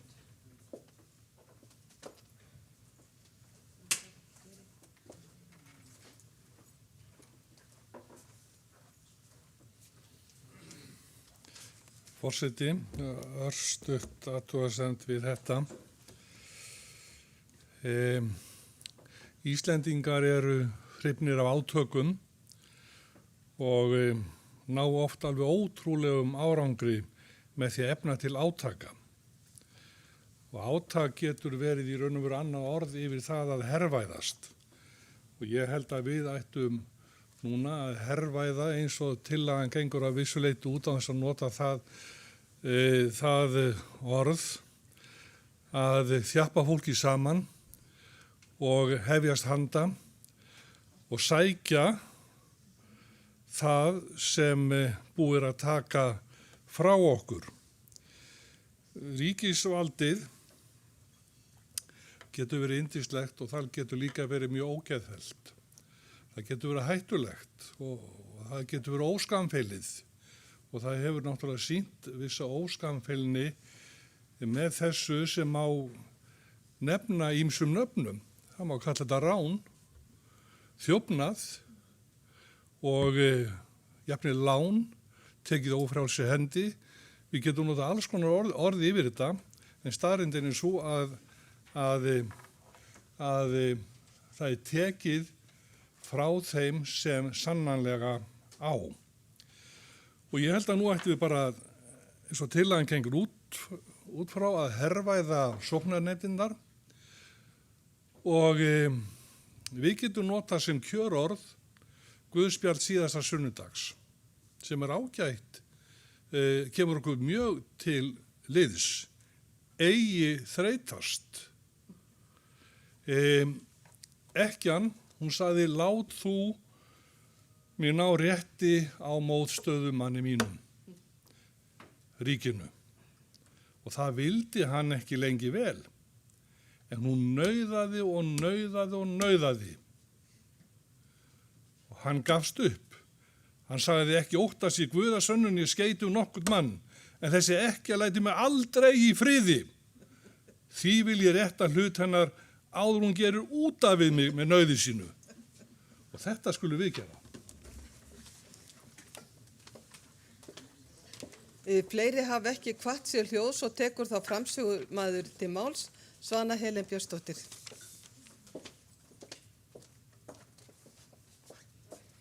Forseti, takk fyrir þið sem að komið upp og tjáðuð ykkur þetta mál. Mér það mikils virði að heyra í fólki og finna það að fólk sé tilbúið að leggja eitthvað smá þess á sig í þessu máli og sína samstöðu. Og mér fannst náttúrulega afar vænt það sem að Hreinn sagði og vitnaði í biblíuna að við skulum eigi þreytast og lát mér ná rétti mínum. Mér finnst það góð einhvernar orð og við skulum bara nota þau. En ég velti því fyrir mig líka hvort þetta máli yfirleitt þyrfti að fara í aðra umræðu, hvort þetta mætti ekki bara fara áfram til forsætisnefndar, hvort það þroskaðist eitthvað sérstaklega við að fara í aðra umræðu. Ég læt það bara í hendur forseta, en annars var ég búin að leggja til aðra umræðu og allsherjarnefnd. Takk. Lagt til að málið fari bara í eina umræðu. Þeir sem geta samþykkt það gjör svo vel ekki að merki. Takk fyrir ykkur á móti. Það samþykkt samhljóða og þannig afgreitt af kirkjuþingi. Fyrir tekið 37. mál til fyrri umræðu. Tillaga til þingsályktunar skipan framkvæmdanefndar kirkjuþings og erindisbréf nefndarinnar flutt af forsætisnefnd. Framsögumaður Guðlaugur Óskarsson og tekur hann út til máls.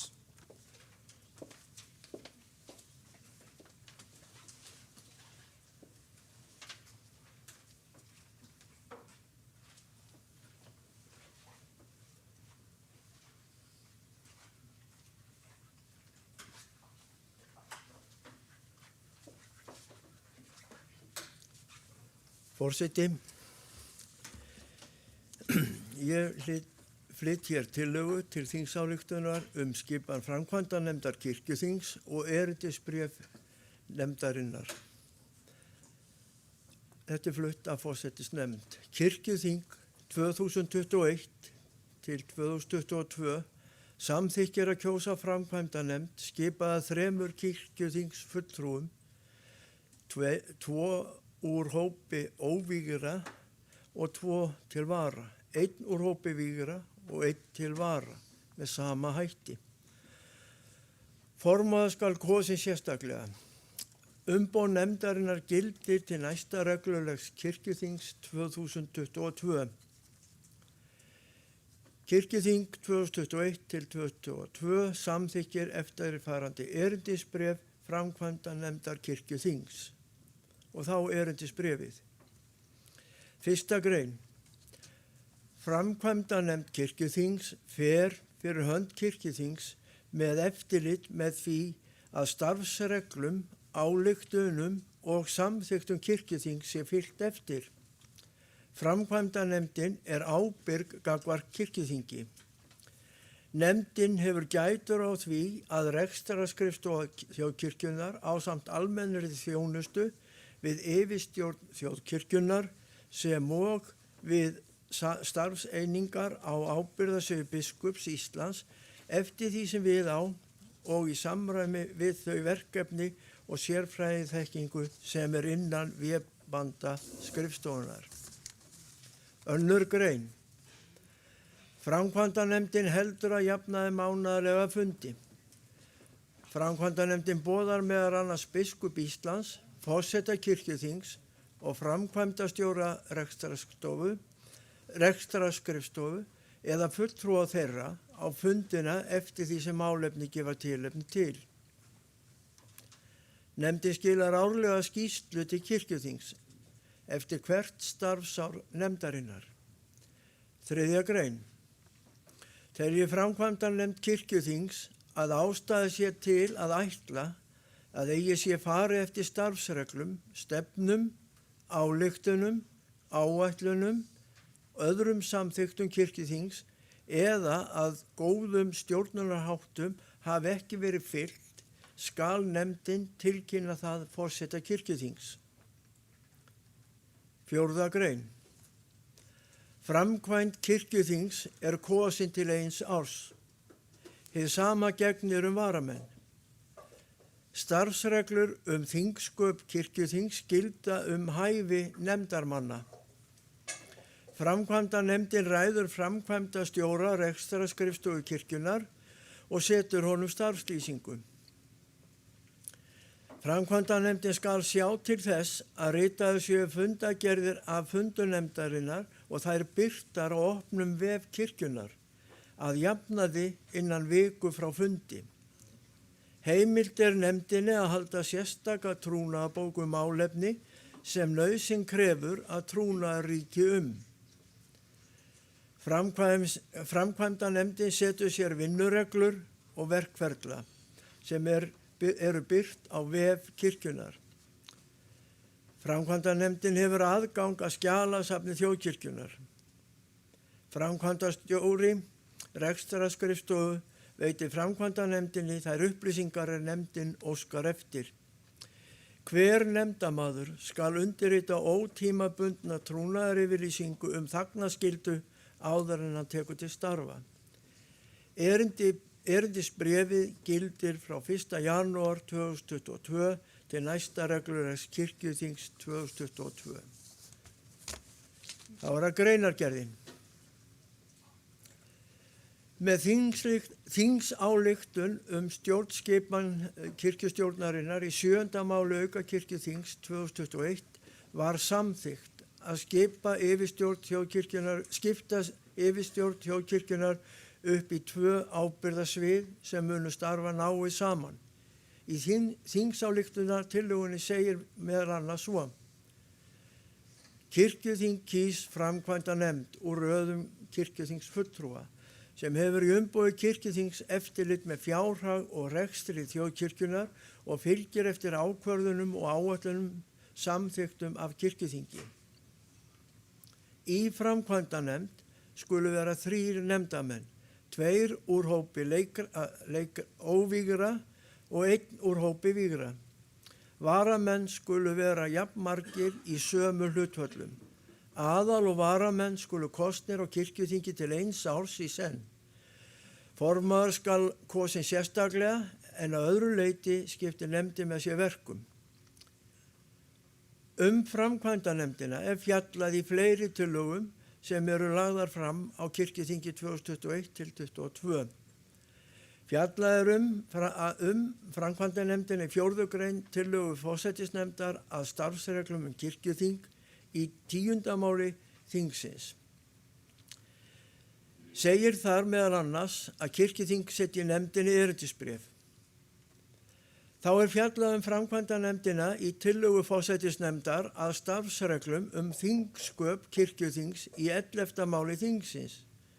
Þar nefndin skilgreind sem ein af fastanefndum kirkjuþings og skipuð 3 kirkjuþingsfulltrúum og 2 til vara. Jafnframt lagt til að þar með sé fækkað fulltrúum í allsherjar, fjárhags og löggjafarnefndum þingsins 1 í hverri nefnd.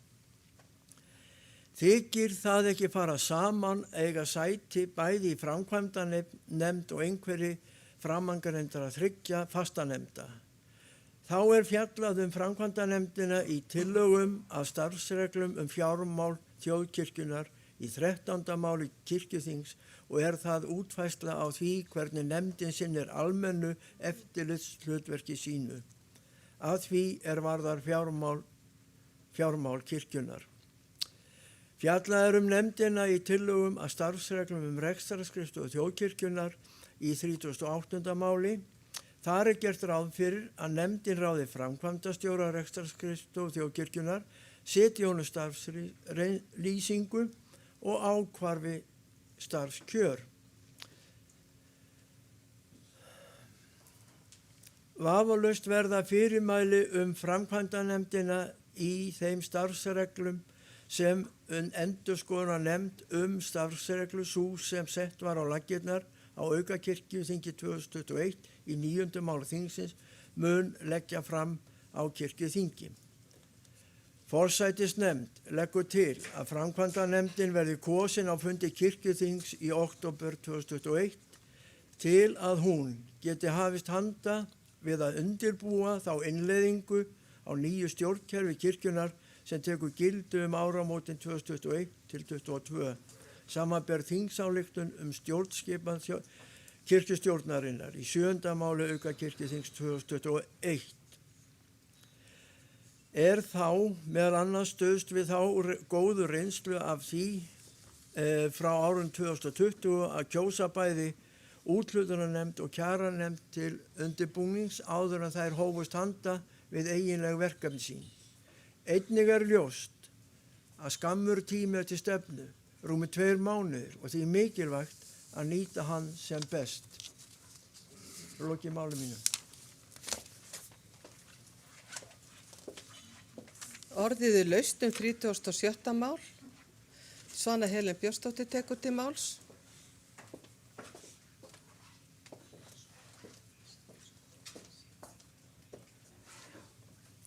Forseti, ég langar aðeins að ræða þessa framkvæmdanefnd og þessi drög að erindisbréfi sem hafa verið lögð hérna fram og deila með ykkur sín minni á því hvað gæti þurft, hvað gæti gagnast.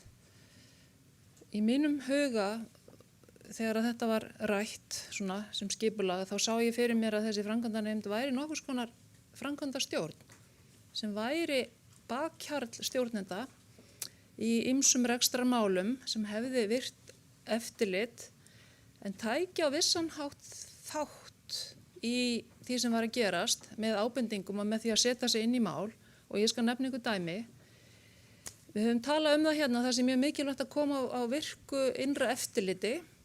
Við höfum talað það að hrinda í framkvæmd eignastefnu sem að þarf að vera sívirk og þarf sífellt að vera endurskoða. Hluti af því að virkja svona eignastefnu að hafa innra eftirlit, fylgjast mjög vel með rekstri og alls kyns máli sem koma upp varða rekstur. Ég ætla að nefna annað dæmi í þessu sambandi, ef við færum út í það að byggja höfuðstöðvar fyrir þjóðkirkjuna á einhverjum stað, þá það mjög stórt framkvæmda mál.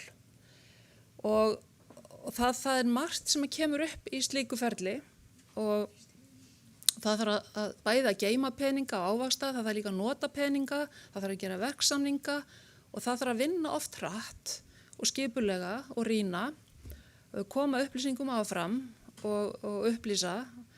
Þannig að ég sá fyrir mér að þessi framkvæmdanefnd myndi hugsanlega nýtast, ef hún væri stjórn og hefði þetta stöðuga samtal við þingið, við aðra formenn, en væri mögulega virk í því að vera bakhjarl í þessum málum sem að raun og veru stjórn væri venjulega og eðlilega. Þar sem að fólk sest saman yfir samninga, fólk segjum sem svo að innra eftirlitið það sé tilkynnt eitthvað sem fer aflaga, hver á að taka við því, hver á að bregðast við því, hver á að ræða það, vegna þess að við viljum ekki koma fólki í þá stöðu að þurfa að fjalla eigin mál eða að vera að hafa eftirlit með sjálfu sér. Og þess vegna getur þessi framkvæmdanefnd eða framkvæmdastjórn verið komið að mjög miklu gagni þar ef að rétt fólk velst í hana sem að kanti verka og veit hvernig á að bregðast við. Og ég auðvitað að tala að allt verklag í þessu sambandi sé skráð og því sé fyllt og það þarf auðvitað að skrá verklagið og það þarf einhver að vita hvernig þetta verklag á að vera og það þarf kannski að ítra það. En það mjög mikilvægt að það hefjist strax vinna við að koma á þessu verklagi, bæði vegna eigna, við höfum aðeins skráð verklagi í sambandi við fjármál en við erum bara alls ekki komin nógu langt. öll samskiptin okkar við kirkjuþingið og við þessa skrifstofu eða stofu skulum við kalla, að við þurfum að koma þessu þannig að við höfum að minnsta kosti sameiginlegan skilning á því og það má kannski búa til einhverja ítalegri lýsingar núna á næstu vikum sem síðan verða einfaldaðar þegar við erum öll orðið vön að vinna eftir því og vitum hvernig hlutir eiga að virka, þá dugir okkur kannski einfaldari rammi og það er kannski ekki allir sem vita það en ég er verkfræðingur og hef starfað við atvinnurekstur í áratugi og hef verið í stjórnum og fyrirtæki og stofnana. Svo ég hef kannski, mér finnst að ég hafa svona ákveðna reynslu og ég veit alveg að það er þegar að málin koma upp sem þarf að taka á, að þá er gott að það taki ekki allt á langan tíma og það sé ekki allt á flókið og það sé svona einhverju sem geta tekið á málum. Þó ég viti það sé mikilvægt að kirkjuþingið sé upplýst öll mál og það þarf auðvitað að bæta það sem frá þeim sem verið hefur, að þá vil ég samt varðveita svona kraft og hvað ég segja, snerpu. Þannig að við þurfum ekki að verða eitthvað óeffektív í starfsháttum. Ég vildi bara koma þessum hugleiðingum á framfæri í þeirri umræðu sem á sér stað hér þessa nefnd. Til máls tekur Steindór Haraldsson og eftir honum Gísli Jónasson.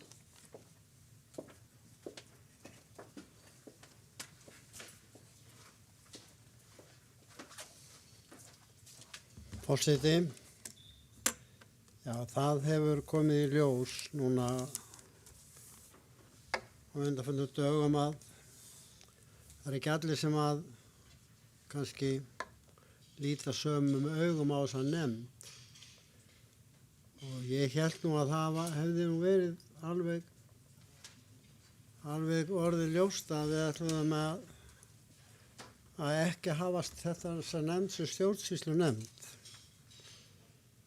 En það er allt til umræði því og það þarf að ræða þetta til hlítar. Og við sem að vorum í þessu því miður þá var kannski formaður fjárhagsnefndar var ekki á eins mörgum fundum og við héldum í þessu og hann var í burtu.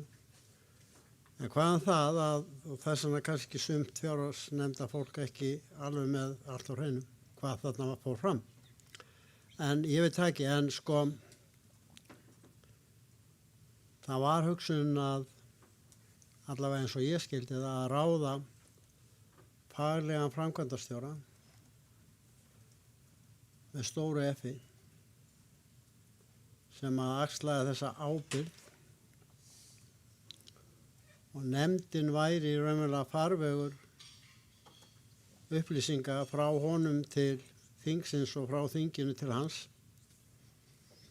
og hann stýrði síðan sviðstjórum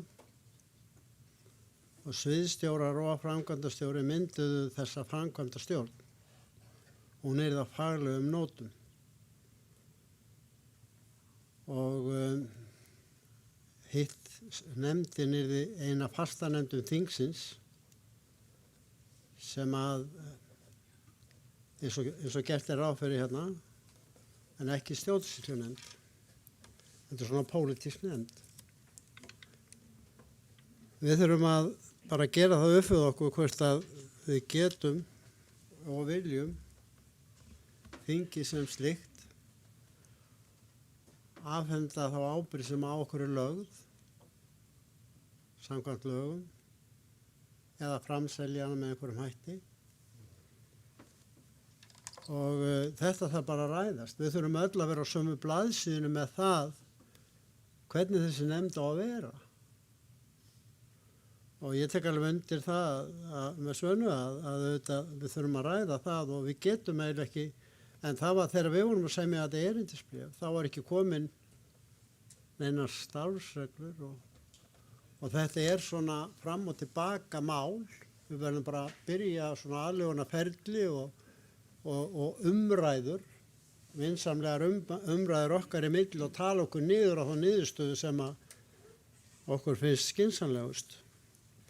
og ef við náum ekki niðurstöð þá kjósum við náttúrulega bara það. En ég held að sko allavega við sem vorum að vinna þarna, við töldum það að eins og hvernig okkar nefndir, þær voru full upplýstar þessi mál. Til máls tekur Gísli Jónasson og eftir honu talar Arna Gretarsdóttir.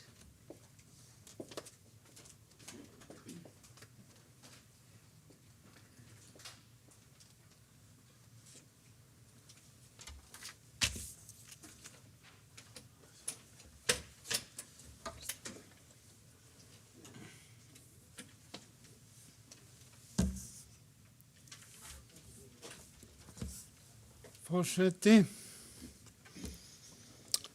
það er rétt hjá síðasta ræðumanni að ég fór til Spánar og var að sóla mig þar í 2 vikur og tók þess vegna ekki þátt í að semja þetta erindisbréf nema bara rétt í blábyrjun í fyrstu umræðum og eftir þær umræður þá tók það nú greinilega nokkrum breytingum og annað. Og ég vil þess vegna gera grein fyrir því hér. Ég er alveg sammála því sem kom fram reyndar að auðvitað verður reynslan svolítið, við verðum að þreifa okkur áfram og aðlaga og láta reynsluna koma í ljós. Svona hvernig þetta verður þegar upp er staðið.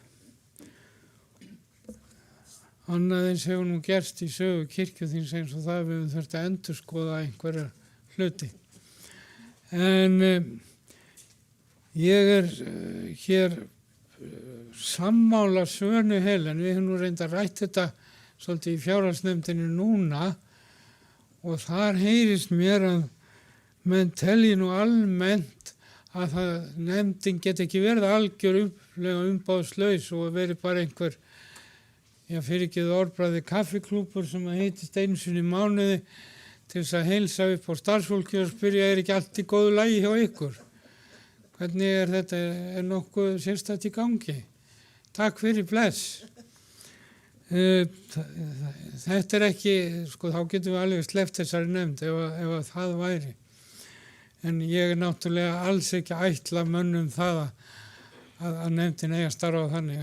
Þannig að ég er auðvitað svolítið að draga hér upp skopmynd. En það sem ég er samt að öðrum þræða í er að nefndin getur ekki verið umbóðslaus.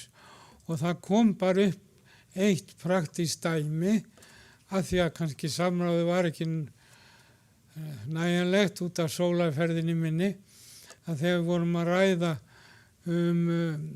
starfsreglur fjármál þá vorum við þar inni með ákvæði prókúru sem að kom sumum í opnarskjöldu og menn skildi ekki í á hverju væri komið þannig inn því að nefndin ætti ekki að koma nálægt slíku.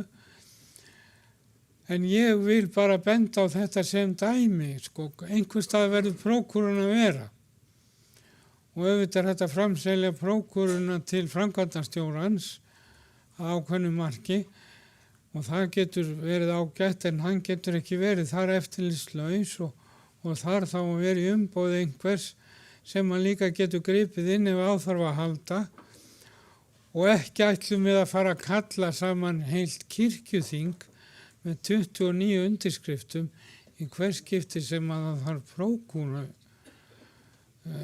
kirkjunar á einhvern samning eða eitthvað slíkt. Þannig að bara strax finnst mér þarna koma fram að það verður að vera þarna einhver ákveðin aðili sem að hefur ákveðið umboð en mætir ekki bara í kaffiboð.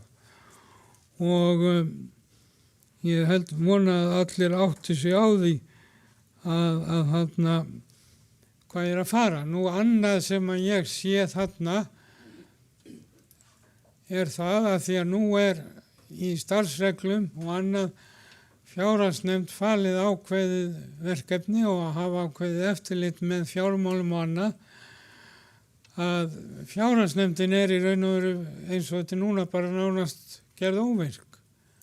Og hún fær þá bara frétt eftir dúk og disk ef eitthvað er að ræða. Þannig að ég er svolítið hugsi yfir því að segja að það megi engin fulltrúi í þessari nefnd sitja í fastanefndum. ég hefði talið að það myndi gagnast fjárhagsnefnd verulega að eitt fulltrúi í framkvæmdanefnd sé jafnframt í fjárhagsnefnd og geti komið beinum þannig skilabóðum og öðru á milli. Því að öðrum kosti verður þá að fara að fjölga mönnum í kaffibóðun og bæta þá formann í fjárhagsnefnda við ef að þetta á að vera svona. En ég held að hitt væri bara miklu skilvirkara. Þannig að þetta eru svona bara mínir þangar en auðvitað verðum við svo bara að læra reynslun og við erum núna ekki að fjalla starfsreglur heldur bara erindisbréf og erindisbréf nú tiltölulega auðvelt að endurskoða í ljósi reynslu.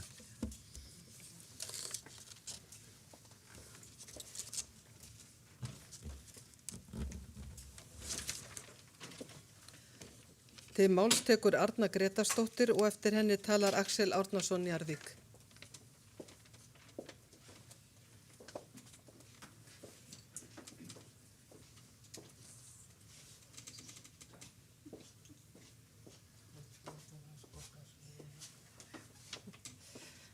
Forseti.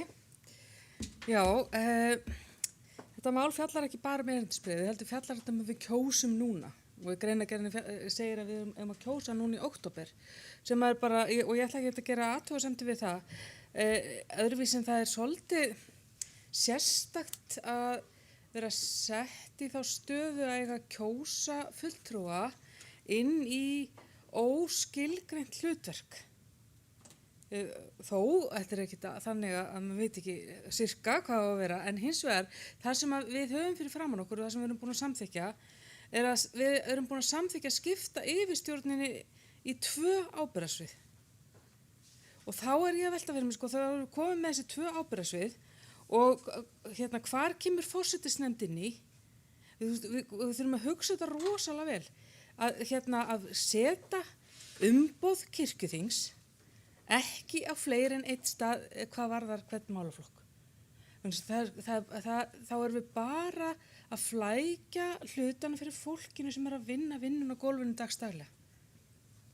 Og ég er pínulítið hrædd við það að það geti orðið, en leið veit ég það bara þá hljótu við bara að laga það eins og svo sem komið fram.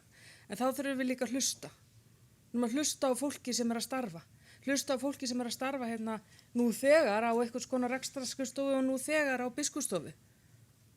Hvernig verður það? Erum við að fara að fá eitt rekstrarstjóra stendur í erindisbréfinu að framkvæmdanefndin ráði sem sagt framkvæmdastjóra og setji starfslýsingu sem þá erum við komið eitt framkvæmdastjóra þar og svo erum við skrifstofustofa hér þar en við erum samþyktum sem við muni vinna náið saman sem þýðir það að það þarf að ráða þetta fólk og prófælera inn í að það geti unnið vel saman. Því að þannig fara ráðningar til þess að búa til teymi. Þannig að við getum ekki samþykkt að einhver eigi að vinna náið saman nema að búa til einhvers konar umgjörðum að ráðningaferli fjalli það að fólk geti síðan unnið saman.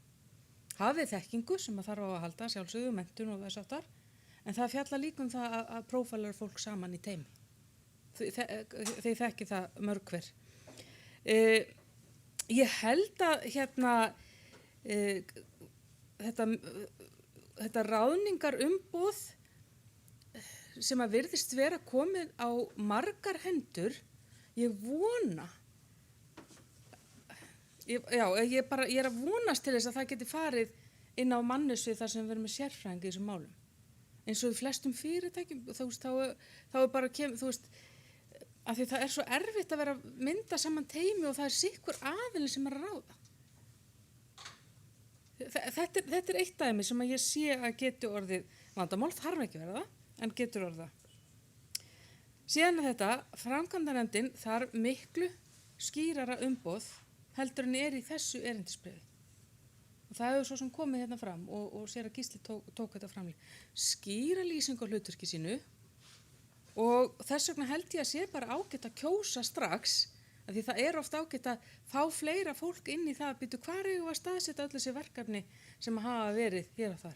Þannig ég er ekkert að mæla gegn því að þessi kosi strax þó að þetta sé svona óljóst, en samt að við vitum það og þetta er bara ekki til svo langs tíma En það breytir því ekki að við erum samt líka búin að samþykja að þessi vinna er að fara fram hjá biskupi og forseta kirkjuþings. Þannig ég er svona, mér finnst stundum eins og við séum að setja sama verkefnið á svo marga staði og hvað gerist þá?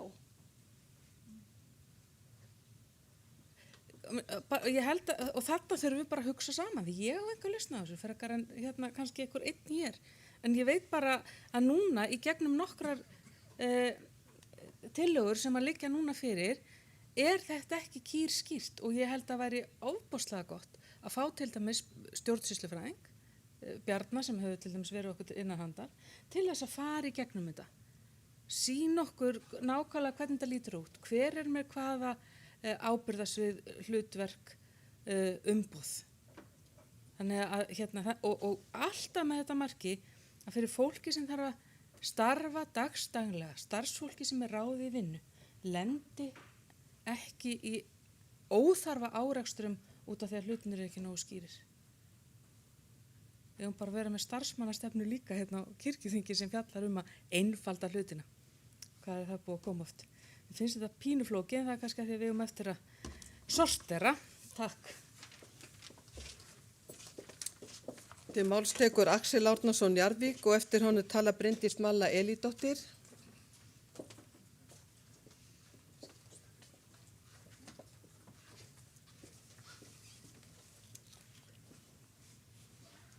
Forseti. Ég langaði að nefna hérna að mér sýnist að erindisbréfið sé afdráttarlausara en það er starfsreglur sem erindisbréfið á þó að byggja væntanlega á og fyrir lengra.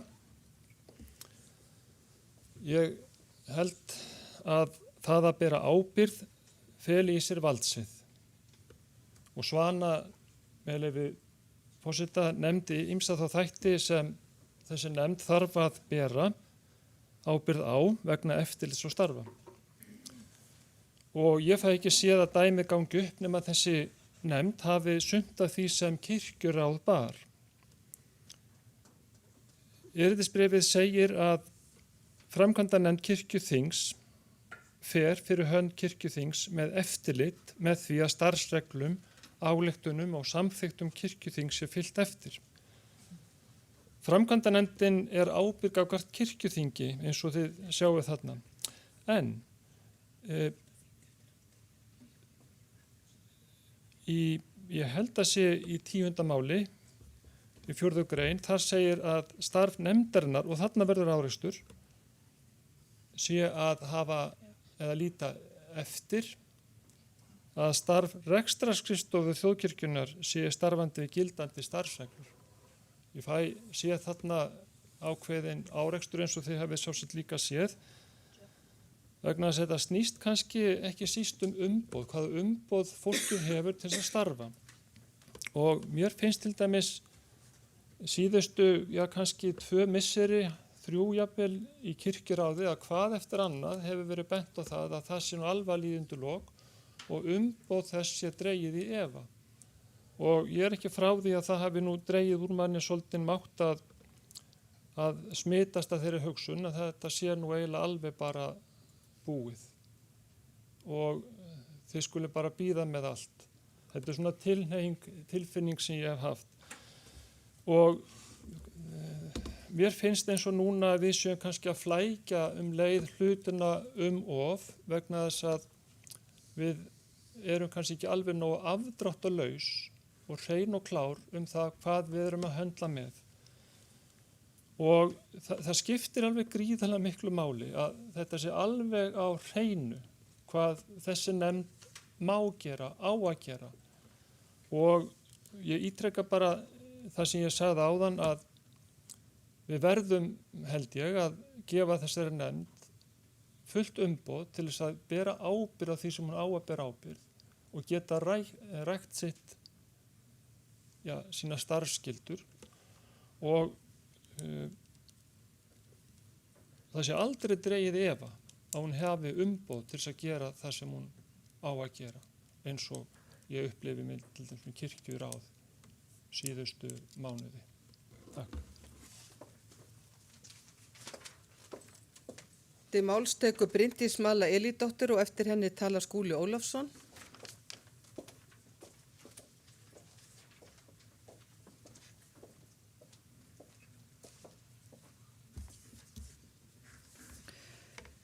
Forseti, ég vil byrja á því að þakka fyrir vinnuna við gerð erindisbréfsins og bara minna okkur á að við þurfum á alltaf að geta samræmis eins og komið hefur fram. Erindisbréf byggir vissulega á starfsreglum og við erum nú þegar búin að sjá á þinginu hvar nefndin kemur víða fyrir í framlögðum starfsreglum hjá okkur og þá sjáum við strax að henni er ætla aðeins meira heldur en aðeins að hafa gætur á eða eftirlit með og þess vegna þurfum við bara að vinna erindisbréfið áfram. Ég vil líka aftur fá að minna okkur á 7. málið sem við samþyktum á síðasta auka kirkjuþingi og við viljum minna okkur líka á andan í 7. málinu.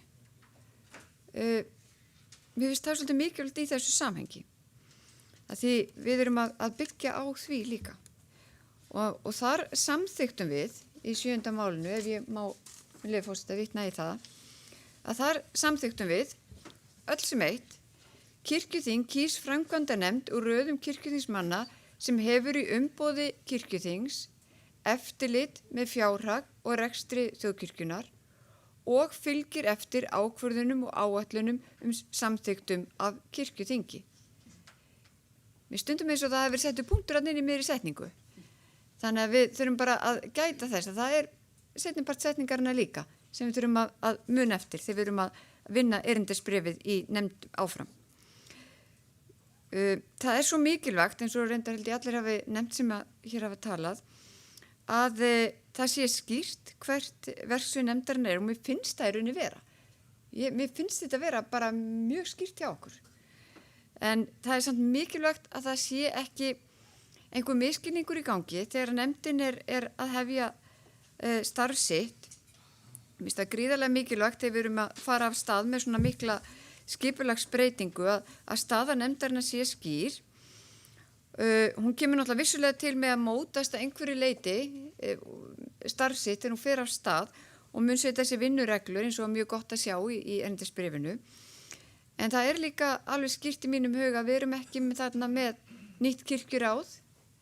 Þetta er framkvæmdanefnd kirkjuþings og mér fannst fyrst og var með þess aðeins eitthvað að pirra mig á því heima fyrir að þetta væri vitlaust nafn á nefndinni eða það var ómögulegt að kalla hana framkvæmdanefnd en svo fyrir að hugsa betur nei, ég held samt ekki, ég held að þetta sé kannski bara þegar uppi staði ágætt að kalla hana framkvæmdanefnd vegna þess að hún hefur í sér ákveðna framkvæmd líka og þar með hlutverk út frá starfsreglunum og stjórnskipan kirkjunar sem við vorum að samþykja í 7. málinu.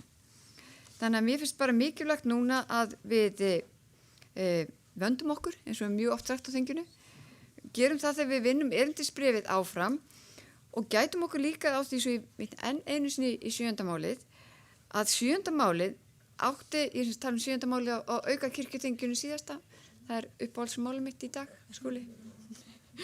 En það átti að einfalda stjórnsýslun okkar.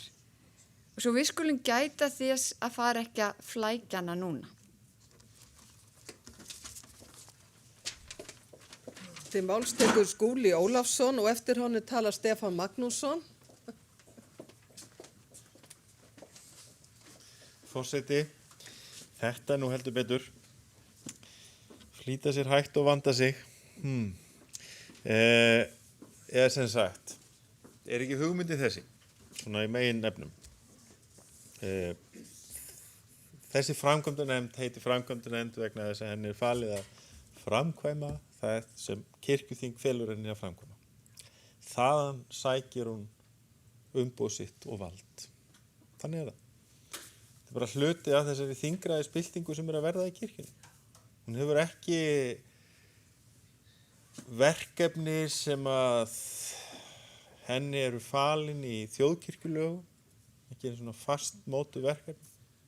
Þegar að samþykkt mál eru á kirkjuþingi, þá geta sem sagt frumalendur lokið tillögum á setningunni framkvæmdanefnd kirkjuþings er falið að koma þessu í verk. Þetta er ekki svona einfalt. Svona er ég einfaldur. Það er gott að vera einfaldur stundum. Nú og síðan náttúrulega ótti okkar við að við séum að kljúfa þetta stjórnsýslu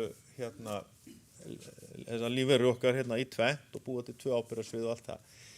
Ég hef alltaf gengið út frá því að hér verði einfallega ákveðin hlutverkaskipti en ekki nýráðningar, svo við töluðum einhvern tíma, sem við erum komin með ofnæmi fyrir orðinu bara heyri.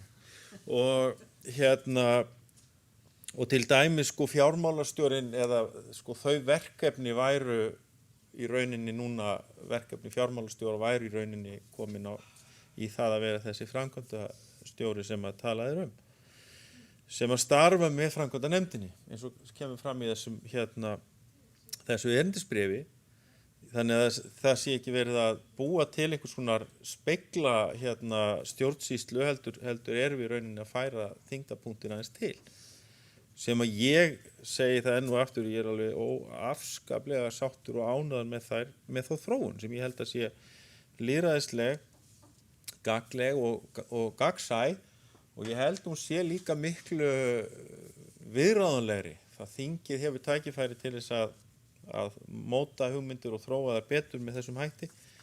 Þannig að fyrir mér er þetta ákaflega þarft og gott og ég þakka bara fyrir þá góðu vinnu sem að hér hefur verið sett fram. Til máls tekur Stefán Magnússon og eftir honum Gunnlaugur Garðarsson. Fleiri hafa ekki kvatt sér hljóðs.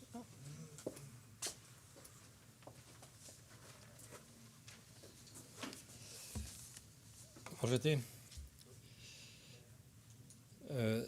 það liggur svo sem fyrir að það er ósamræmi í gögnum sem fyrir þingin liggja og það er komin ákveðin skýring á því af hverju það er. Sem það þýðir það bara að það er meiri en minni vinna framundan við að reyna að laga það. Ég held að sé dálítið mikið sem verðt að við séum svona grófum dráttum á sömu blaðsíðunni með þetta. En ég vil samt árétta það að við höfum öll tækifæri til þess að laga og breyta strax eftir mánuð og aftur í mars og ef í harðbakka slær þá er hægt að taka aukakirkjuþingsfund á Zoom-inu til að ef er einhver formsatriði sem þarf að laga. Þannig við erum ekki alveg gjörsamlega á heljaþrömm með þetta. Nú ætla ég ekki að fara að lýsa mig einhvern sérfræðing í svona skipulagi langt frá því, en mér sýnist að það gæti nú verið skynsamlegra, skulum segja í þessum innleiðingafasa sem er það fyrsta árið, að framkvæmdanefndin hafi kannski heldur meiri en minni völd. Það sé heldur meira inn á hennar könnu sett heldur en kannski þannig að hlutinni dagi ekki uppi, að það sé ekki, myndist ekki tómárum sem að þannig ekkert sé gert að því hún hefur ekki umboð til það sem ég er að fara með. Og ítreka það aftur að við getum bæði dregið úr og aukið í, við líkum við að segja hvernig sem er, en auðvitað þarf að vera sæmilegur skýrleiki í þessu þegar af staði farið að svo miklu sem leiti sem það er hægt á þessum klukkutímunum sem eftir eru á þessu þingi, sem eru reyndar ekkert mjög margir. En mitt innlegg er sem sé þessi ákveðni myndugleiki framkvæmdanefndarinnar. Takk. Til máls tekur Gunnlaugur Garðarsson og eftir honum talar Svana Helen Björnsdóttir.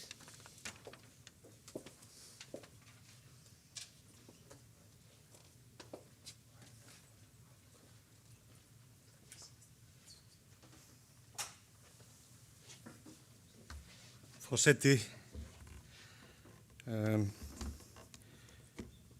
sumum finnst mál óskýr og öðrum finnst þau skýr. Ég er á svipuðum stað og Skúli. Mér finnst þetta bara skýrt og mér finnst þetta gott og hjálplegt og bara vonum betri tíð og blóm í haga. Hérna, við þurfum, það er þegar komin ákvörðun vissa aðgreiningu og ég tel hana til bóta. Ég held að flest okkar hér inni telji það og það verði í takt við hvernig málum er háttað á sóknarplani í yfirstjórninni. Ég held að það sé til góðs og það er algjörlega klárt að kirkjuþingið getur falið aðilum verkefni en ekki þá ábyrgð sem því er trúað fyrir. Það er bara höggvið í stein og ef við viljum halda okkur utan vandræða þá megum við aldrei gleyma því. Og það er kannski aðalmáli varðandi framkvæmdanefndina að við getum framselt henni verkefni en ekki ábyrgð. Og það virðist bera svolítið á milli. Einhverjum finnst hún þurfa að fá meira vald og þarna er rauða strikið. Hún má ekki fá það vald sem kirkjuþinginu ber. En við gætum kannski brúað bil örlítið og hér segir í erindisbréfinu 1. grein, framkvæmdanefnd kirkjuþings fer fyrir hönd kirkjuþings með eftirlit með því að starfsreglum, ályktunum og samþykktum kirkjuþings sé fylgt eftir og fylgi þeim málum eftir sem þingið felur nefndinni.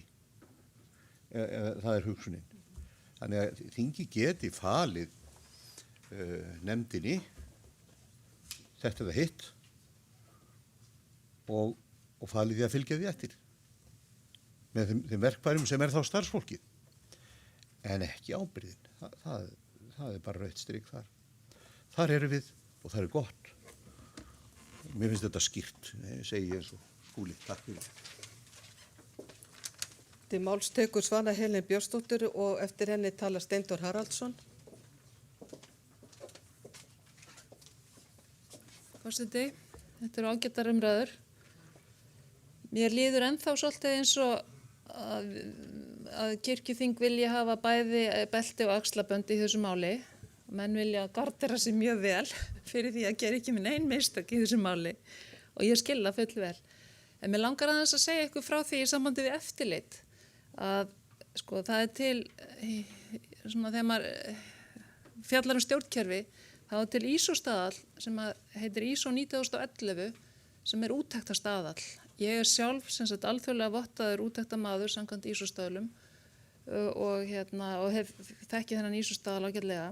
Sá sem að ber ábyrgð eftirliti eða úttektum, hann má bara engar ákvarðanir taka. Hann má ekki til dæmis taka þátt í ráðningu á framkvæmdastjóra hérna innan dyra. Þannig að við þurfum að átta okkur á því að ef að tilgangurinn í þessari nefnd er eingöngu að hún hafi eftirlit, að þá er það mjög passíft hlutverk. Þessi nefnd má í raun og veru ekki valla hafa skoðun á því sem að framfer og ég held að það sé í raun og veru ekki það sem þið viljið eða við viljum. Ég held að verðum að átta okkur á því að til dæmis ef við höfum metnað fyrir hönd biskupsstofu eða þjóðkirkjunnar og vildum koma og vottuðu stjórnkerfi hérna að það þurfum við að uppfylla alþjóðleg viðmið stjórnun og við þurfum að gæta okkur að vera ekki að búa til bara heimatilbúin viðmið á því hvað er eftirlit og hvað er framkvæmd og hvernig við sjóðum þetta saman svona eftir okkar eigin behag að hérna í góðri stjórnun að þá aðskilum maður vel eftirlit og framkvæmd og maður kemur fólki ekki í þá stöðu að taka út eigin verk eða hafa eftirlit með sjálfu sér og það er mjög mikilvægt í því skipulagi sem við erum að byggja upp hérna og í því lýðræði þar sem svona margir taka þátt að við skiljum þessi hlutverk og við aðskiljum þau og þau hafa mjög mikið með lýðræði líka að gera. Þannig að ef að þessi framkvæmdanefnd á að virka, að því að hún á líka að vera sko, til þess að hlutir gangi og hún á að vera aðhald og hún á að vera til þess að styðja við ákveðna stjórnun sem er hér á ég hef kallað þetta ennþá biskupsstofu. Að því leyti er þessi nefnd sem við erum að fjalla hérna, hún er mjög eðlisólík öðrum nefndum kirkjuþings sem vinna aðalega, taka fyrir mál og fjalla á kirkjuþingi, en þessi nefnd eða stjórn, hvað við kallum hana, hún á að vinna svolítið öðru vísi og hún er eðlisólík og bara ég bið ykkur að hugsa þetta svolítið djúpt, að þið áttu ykkur á því að við gerum öðruvísi kröfur til hennar, hún þarf að vinna samfellt yfir allt árið. Það getur verið að fara svo að hún vinni minna meðan að kirkjuþingi stendur yfir, að því leyti var allt í lagi að þetta fólk sæti í öðrum nefndum. Ef að það passar upp á samfell að gera eins og nefnd hefur verið að þýta upplýsingum, koma þeim inn í allar nefndir. En þessi nefnd er vel á að vera, það kemur náttúrulega fram líka í erindisbréfinu og greinargerðinni að hún skrifa fundagerðir og við skulum hugsa það líka, sko, það sem þessi nefnd á að fjalla og á að fara í fundagerðir, á þetta að vera opið öllum, það er kannski mjög lýðræðislegt að segja það. En ef við værum að tala stjórnir í félagi sem væri að fjalla til dæmis verksamninga eða innra eftirlit og eignastýring og eignir og það sem fyrir aflaga, eitthvað sem er viðkvæmt, þá viljum við ekki ljóstra því upp, við viljum ekki gefa högstað á stjórnkerfinu, við viljum ekki búa til einhverja veilur sem að aðrir geta nýtt sér til þess að skaða. Þannig að það er ýmsir þættir í þessu, ég bara að segja þetta til þess að við hugsum bara vel þetta, þessi umræða heldur áfram í nefndunum, en þetta er bara ekki alveg eins einfalt mál eins og kannski lítur út við fyrstu sýn. Til máls tekur Steindór Haraldsson og talar hann í annað sinn.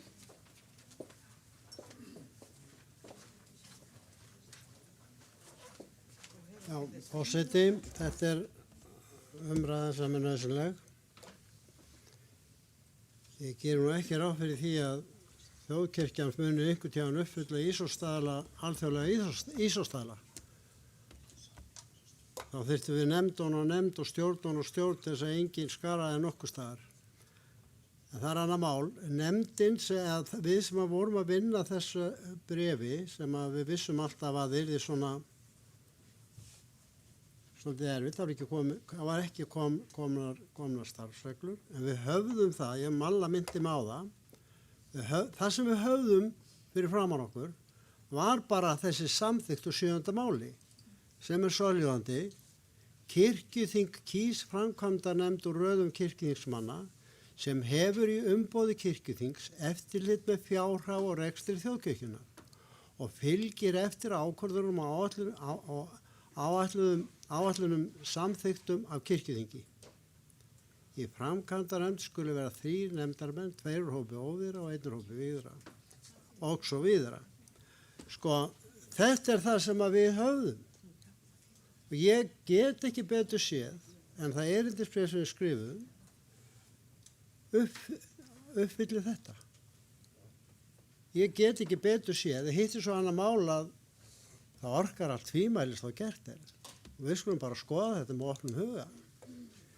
Við verðum auðvitað að skapa þessari nefnd þau verkfæri að hún geti gert það sem henni er ætlað að gera. Við þurfum líka að koma okkur saman um það hvað hún á að gera.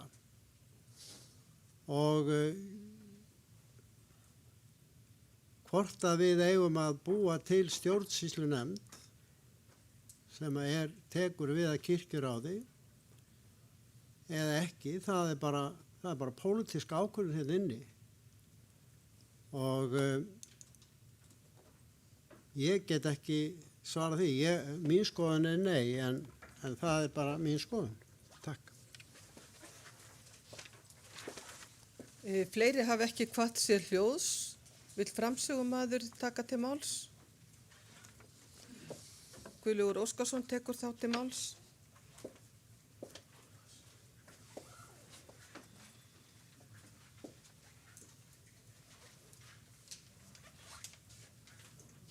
Forseti, það er gaman að hlusta á ykkur og mig líka, okkur öll. Ég hef lært það meðal annars á kirkjuþingi hversu eftirheyrnin er mikilvæg. Suðið í höfði mér þegar ég er að reyna að sofna á kvöldin þar sem ég heyri raddir ykkar flögra herbyggi mitt. Ég ætla þess vegna ekki að lengja umræðuna með því að ræða einstök atriði sem kom fram, heldur þakka fyrir þau og legg til að þetta fari í aðra umræðu og í allar nefndir undir þessu fallega merki afl. A fyrir allsherjarnefnd, F fyrir fjármála og L fyrir löggjafa. Afl. Og við leggjum allt okkar afl í það að ná landi í þessu og aðeins fram á veg í kirkjumálunum. Takk. Þá er umræðu lokið 37. mál. Lagt er til að máli fari til síðari umræðu þeir sem geta samþykkt. Takk eru svo vel að gefa merki. Takk fyrir ykkur að móti, það samþykkt samhljóða.